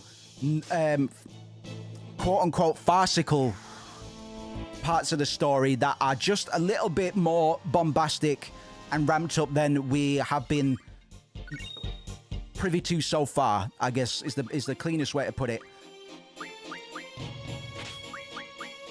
Oops, you go there, and you go there. Yes, and then you go there. So we'll wrap up in about 20 minutes. I killed a bit of time today, but fortunately, that hasn't had to happen too much. Alas, we've had a bit of a disrupted stream today, so I apologise for that. We had the PC malfunction briefly towards the start of the stream, and then we had a bit of a dilemma at the missile base, but you know. Okay, Fujin Raging. We're asking them what is going on, and Raging's telling us that, I don't know, at first they were saying something about rounding up the seeds, you know? Now everybody either siding with the Garden Master or the Headmaster and fighting everywhere, you know? Disturbing! Disappointing for the disciplinary committee, but disciplinary committee, all of our work for nothing, you know? Why are seeds being targeted? And where's the Headmaster? Is he safe? We got no clue. We need to see him right away. It's right important, lads. Galbadian missiles may be headed right this way. What? We gotta get out of here. Ow! Ah, geez, all right. We'll warn everybody about the missiles. Man, this is no time to be fighting, you know? We'll go look for the Headmaster. Caution! Yeah, the fighting intense everywhere. And watch out for those Garden Master goons, you know. Hey, who do you support? Headmaster Sid or Garden Master? Hey, just like Fujin said, you know. We're with Cypher. Always have, always will. I like Fujin and Raging. What do we think? Round of applause for Fujin and Raging, man. Brilliant, brilliant side characters. Cypher, he sided with a sorceress. You guys all right with that? Are you okay? Do you need your head checked? Right, let's go find Dr. Kawaki because she's going to say something inappropriate that I completely forgot about until I was just reminded of it. So we need to go to the infirmary. We're basically going to search in all the different wings to try and find where Headmaster Sid is hiding. I already know where he is, but we're going to pretend that I don't. But where do you think Headmaster Sid could be hiding? Where would you hide? Would he hide in the infirmary? The training center? The dormitories? The parking lot? The cafeteria? The library? His office? Who knows? I certainly don't know. Get frickered, man. Oh, I need to put draw back on. Because we need to stockpile some magic, boy. These are all pretty low-level enemies anyway, but, you know, even stockpiling low-level magic may have more effect than having low amounts of second-level or even third-level magic. 100 Thunders may be better than 5 Thundergers. Not necessarily. Cafeteria. But we do well to just do a little bit of due diligence in the way of resource gathering. Put that on half, though. I am running around with less of a random encounter rate, just for the sake of the playthrough, man. And that's one of the levels that's one of the reasons, sorry, that we are a little bit underleveled.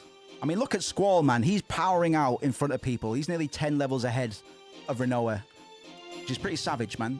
Which is why I put Renoa on this squad for the most part.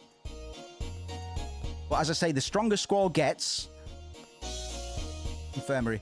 The stronger Squall gets, the more chances he has of netting the most XP in every fight by way of last hitting enemies. Looks like Sid has some decent pawns. This is fucked. You can see the junior non-seed student body shaking with fear because they're having to fight the seed, who are composed and ready to protect their philosophies, the stuff that they've given themselves to. Yeah, help them, man. So the Utes are just being forced into this, man. You can tell they don't really want to do it because they probably know they don't stand much of a chance in a one-on-one fight with any of the Seed members. Remember, the Seed are the elite part of the student body, man. They are the creme de la creme. So they're rightfully scared to be approaching them in this way. Who can blame them?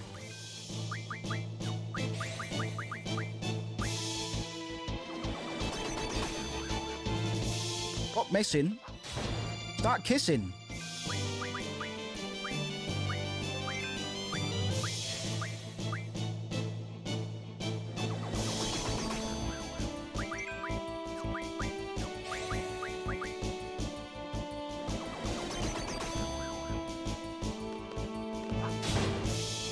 Yeah, Squall's doing okay damage, I will say. Quite happy with how Squall is shaping up. Just want to make sure that the other party members don't become redundant. I mean, just having them in the party is valuable, you know, even if it's just a backup Squall.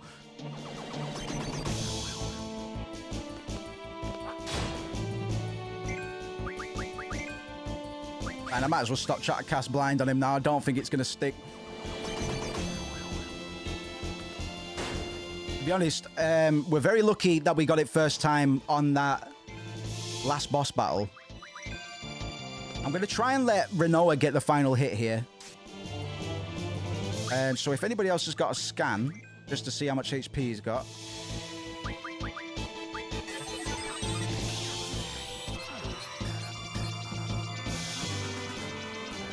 Right, we've got a bit more damage to do first. 800 to go. 821. So let's hit it 3 more times with Squall.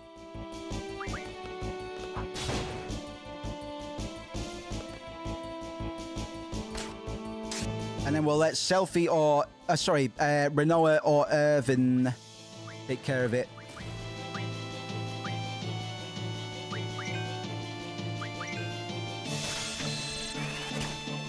A weird little adjustment I have to make to try and keep my other characters in the race.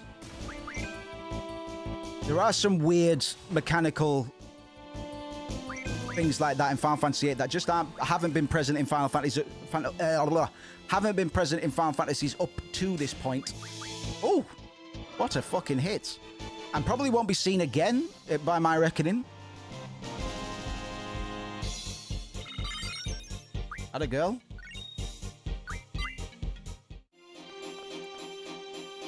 Oh my! Can you stand up? Why are you helping me? I'm with the garden master. Not being ridiculous, you idiot. I don't care whose side you're on. We need to take care of those wounds now, you hear? Squall, don't just stand there. Give me a hand. Okay, here it is. What's all of this faction mumbo jumbo? It's ridiculous. Mumbo jumbo is what slave owners used to refer to the language of African slaves, saying that their language is all mumbo jumbo, taking the piss out of any of the ways that their slaves would speak. So this is a bit off color. Pardon the pun. Pardon the egregious pun. It's quite funny to see this in here, but like I say, people still use this turn of phrase even today. But I've come to learn what it actually means since the last time I played this. So every other time I played this wouldn't have stood out to me. But yes, mumbo jumbo is actually it's a slur. It's a borderline slur that has kind of maintained its presence in the English language even to this day. But I just wanna outline here, it's not okay. This is language from a bygone, embarrassing age for humanity, and I'm a bit disappointed to see it here. I'm not going to blame the core developers. I'm going to blame the translators, because I'm pretty sure Japan, they probably got their own slurs, man. I'm sure they do, man. But mumbo jumbo is very much an English-born slur. Let's just call it a slur. Let's just call it what it is. This is a bit silly, to be honest. But I'm not going to blame Square. I'm going to blame the translation team, and I'm going to blame censors and the ratings board for letting this shit past. It just goes to show how normalized a lot of hateful language still is in the English language, man. I've only just Cherry. I'm not. Don't let me reset my cam whilst I finish this rant. I don't want to come down on anyone or put anybody down for using it, because I did up until the point where I knew what it meant, and then I walked it back. It used to be used against mentally retarded people. I didn't actually know that, but I guess that kind of makes sense as well. I didn't actually know that, but I guess it just goes to show, man. Like there's levels to it. So it's not the end of the world, man. I'm just virtue signaling, but we should always virtue signal. Whoever decided that virtue signaling was an inherently negative thing is probably a bigot. You know what I mean? Probably a fascist. So sorry. Yeah, lesson over. I have to point it out because it's in the game, but I'm not coming after anybody because, as I've just said, it's been normalized to the point where people just, people don't worry about the history behind it.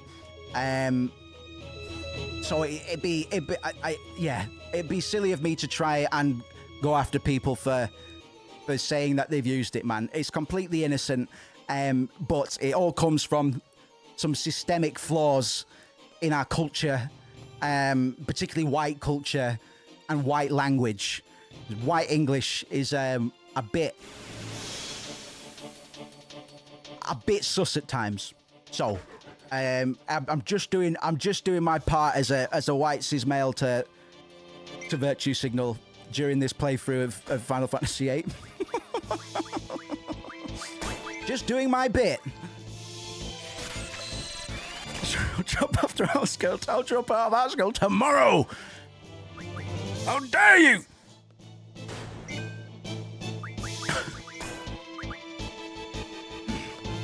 Bless you, man. I'll back it. I'd vote Cherry for president, man. You can have all the Cheerios you want, then, bro. Right. I beeline directly to the infirmary just so I could tell people off. Quite funny I did that. It's quite funny how I did that. I can't wait to do this. Can't wait to virtue signal. Yeah, but no, I'm being silly. Like, so I remember the whole Gamergate stuff years ago, bro, and like virtue signaling being flagged as a negative thing by Twitterians. Nah, man, it's your duty. It's your duty as a white person to virtue signal as much as you can, but actually believe in it as well. Like, it helps if you actually you internalize and factor these things into your belief systems. Ideally, that's what we can go away from this play session of Final Fantasy VIII on YouTube today, and hold deep within our hearts, and just treat everybody and every breakfast cereal with respect. Let it be known, all cheer. Absolutely, man. It's a transaction. Hey, I'm with the headmaster's faction. Hey, buddy, I was like, it's transactional, man. You paid for the service, bro. Hey, listen. Hey, it's all right with me. It's all right with me, man. Cheerios don't have feelings. Suddenly it feels really sickening to say stuff like Cheerios don't have feelings. Oh man. No, I was gonna use mumbo jumbo in a joke then, but let's just cut myself off. Let's just cut myself off before it's too late, man. We're so close to the end of the stream, man. We've done all right today, despite setbacks. We've had an all right stream, man. We've talked about witches. We've talked about postmodernism. We've talked about Joseph Campbell. We've talked about Carl Jung. We've done all right today, man. We've done all right today. I'm still kind of lamenting the setbacks that we did have, but not really. It's fine. Sure, I may have promised some beneficial social steps up the ladder. Some beneficial... sorry, excuse me, I can't read anymore. But that's besides the point. It's a weird world that we live in, man. Like, there's a lot of hate that's ingrained into our society on a very passive level. And because I'm a smart ass, man, and somebody told me this at some point, I get to be the one that potentially tells you. And there goes the circle of virtues, man. The wheel of virtues. Spin it round, round and around she goes. Which underprivileged peoples can we protect today? In earnest. Whose rights can we protect today whilst playing Final Fantasy VIII, a game about 6 or 7 white people saving the world, made by Japan? It's a confusing place to live, man. Oh my god, it's a dinosaur Rex. Goes around, comes around. Exactly. That's the wheel of virtues. Ow! That really fucking hurt me, actually. Shoot the dinosaur. Man, he might actually kill me. He might actually kill me. I don't know how to run away. I don't know how to run away anymore. The buttons have changed. The rules of conduct have changed. Oh, God. Quick. That was close, bro. Yeah, just do that. Just do that. Just spam GFs, bro. Let the GFs handle it. Let the GFs take the hits to their head, bro. I'm over it. I'm over it. My fighting days are over. Padre.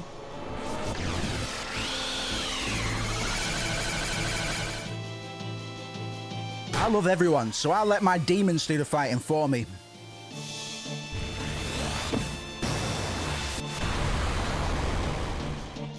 Okay. Evan, just survive one more turn, buddy, and I think it's yours. The world is yours. I need to get more ammo for my guy. We need to use brothers again, because anytime we use brothers is a good time in my book. Definitely looking into this webcam business. What was the other thing I said I was going to look into? Can't remember. This is why I should write things down more often. Kill the dinosaur Rex. I fucking hate Jurassic Park. Nah, I like the first one. I like the first one. Even though the dinosaurs aren't historically accurate. There's not enough feathers. Dinos are just big chickens. We need to accept this as a society. We need to understand that dinosaurs were just very big chickens. And that's why we do this to him. Turn him into a Big Mac. Sorry, not a Big Mac. A McChicken with mayonnaise on top of the burger buns.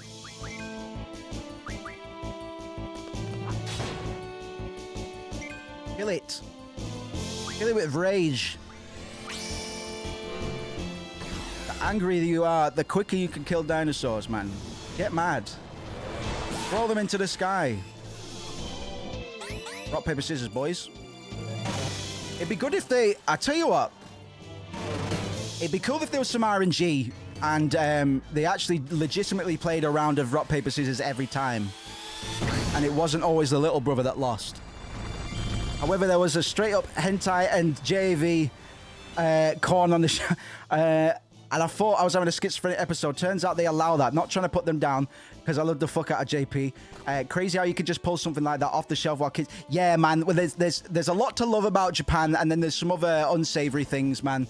Age of consent has always been a bit of a bugbear for me. You know, for all the progress that Japan have made in regards to sexuality and stuff, they're certainly doing a good job of oh my god!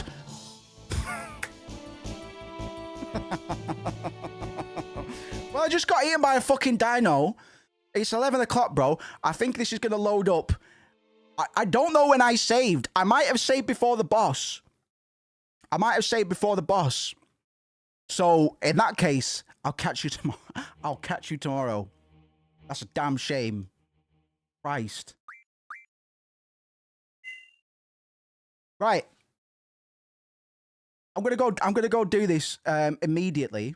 Ah, fuck it. I'll do it now. No, I'm not. I'll do it in my own time, because that's some bullshit, man. I'm all for parties from a vending machine. It's a service, bro. And if consent is there and it's all business strategy, I could give a fuck, man. You know, fucking have at it, man. Bo. Right, fucking horrendous stream today in terms of progress.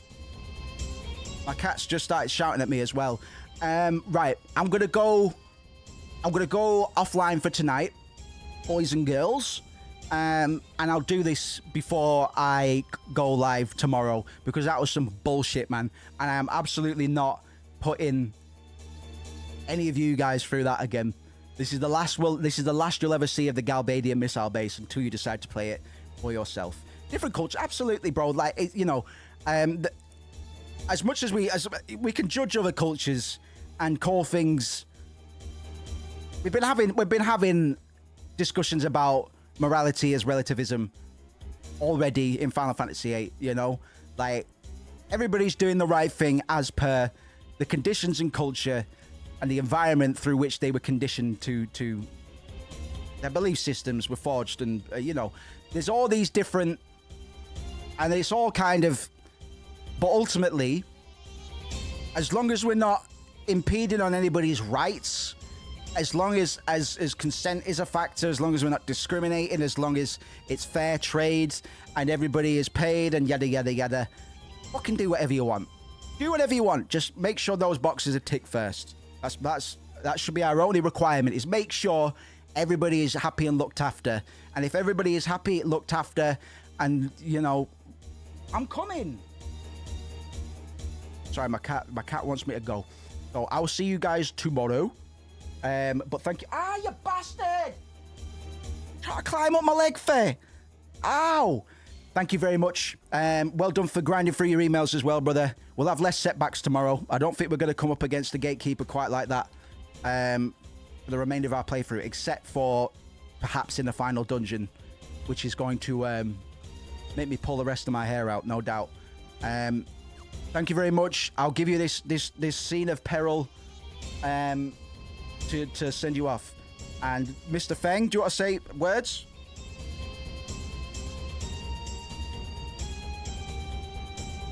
Thanks.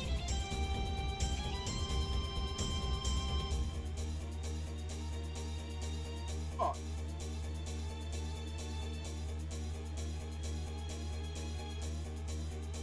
He wants his second dinner, so he's having a bit of a naughty protest. Don't walk on the keyboard. Don't walk on the keyboard. I know, but you're fucking up the joint. I'll send this off. Closing words. Closing arguments. Closing arguments.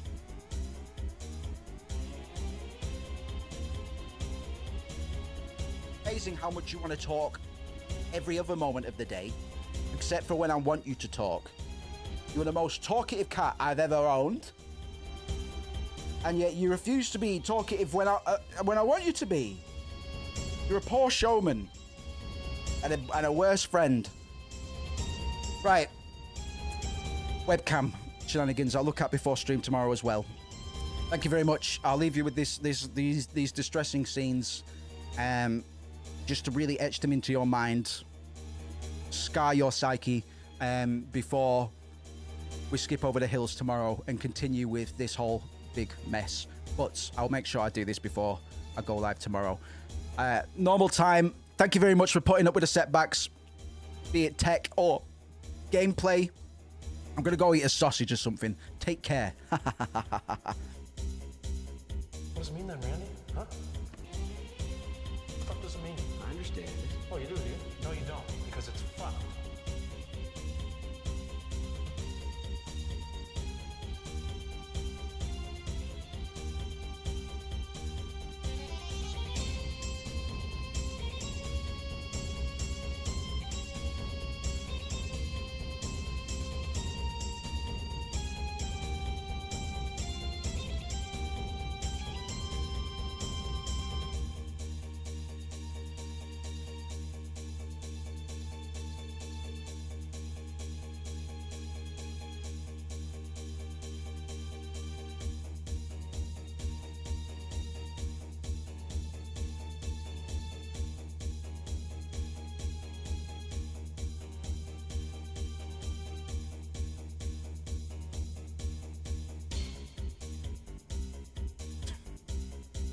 What does it mean then, Randy? Huh? What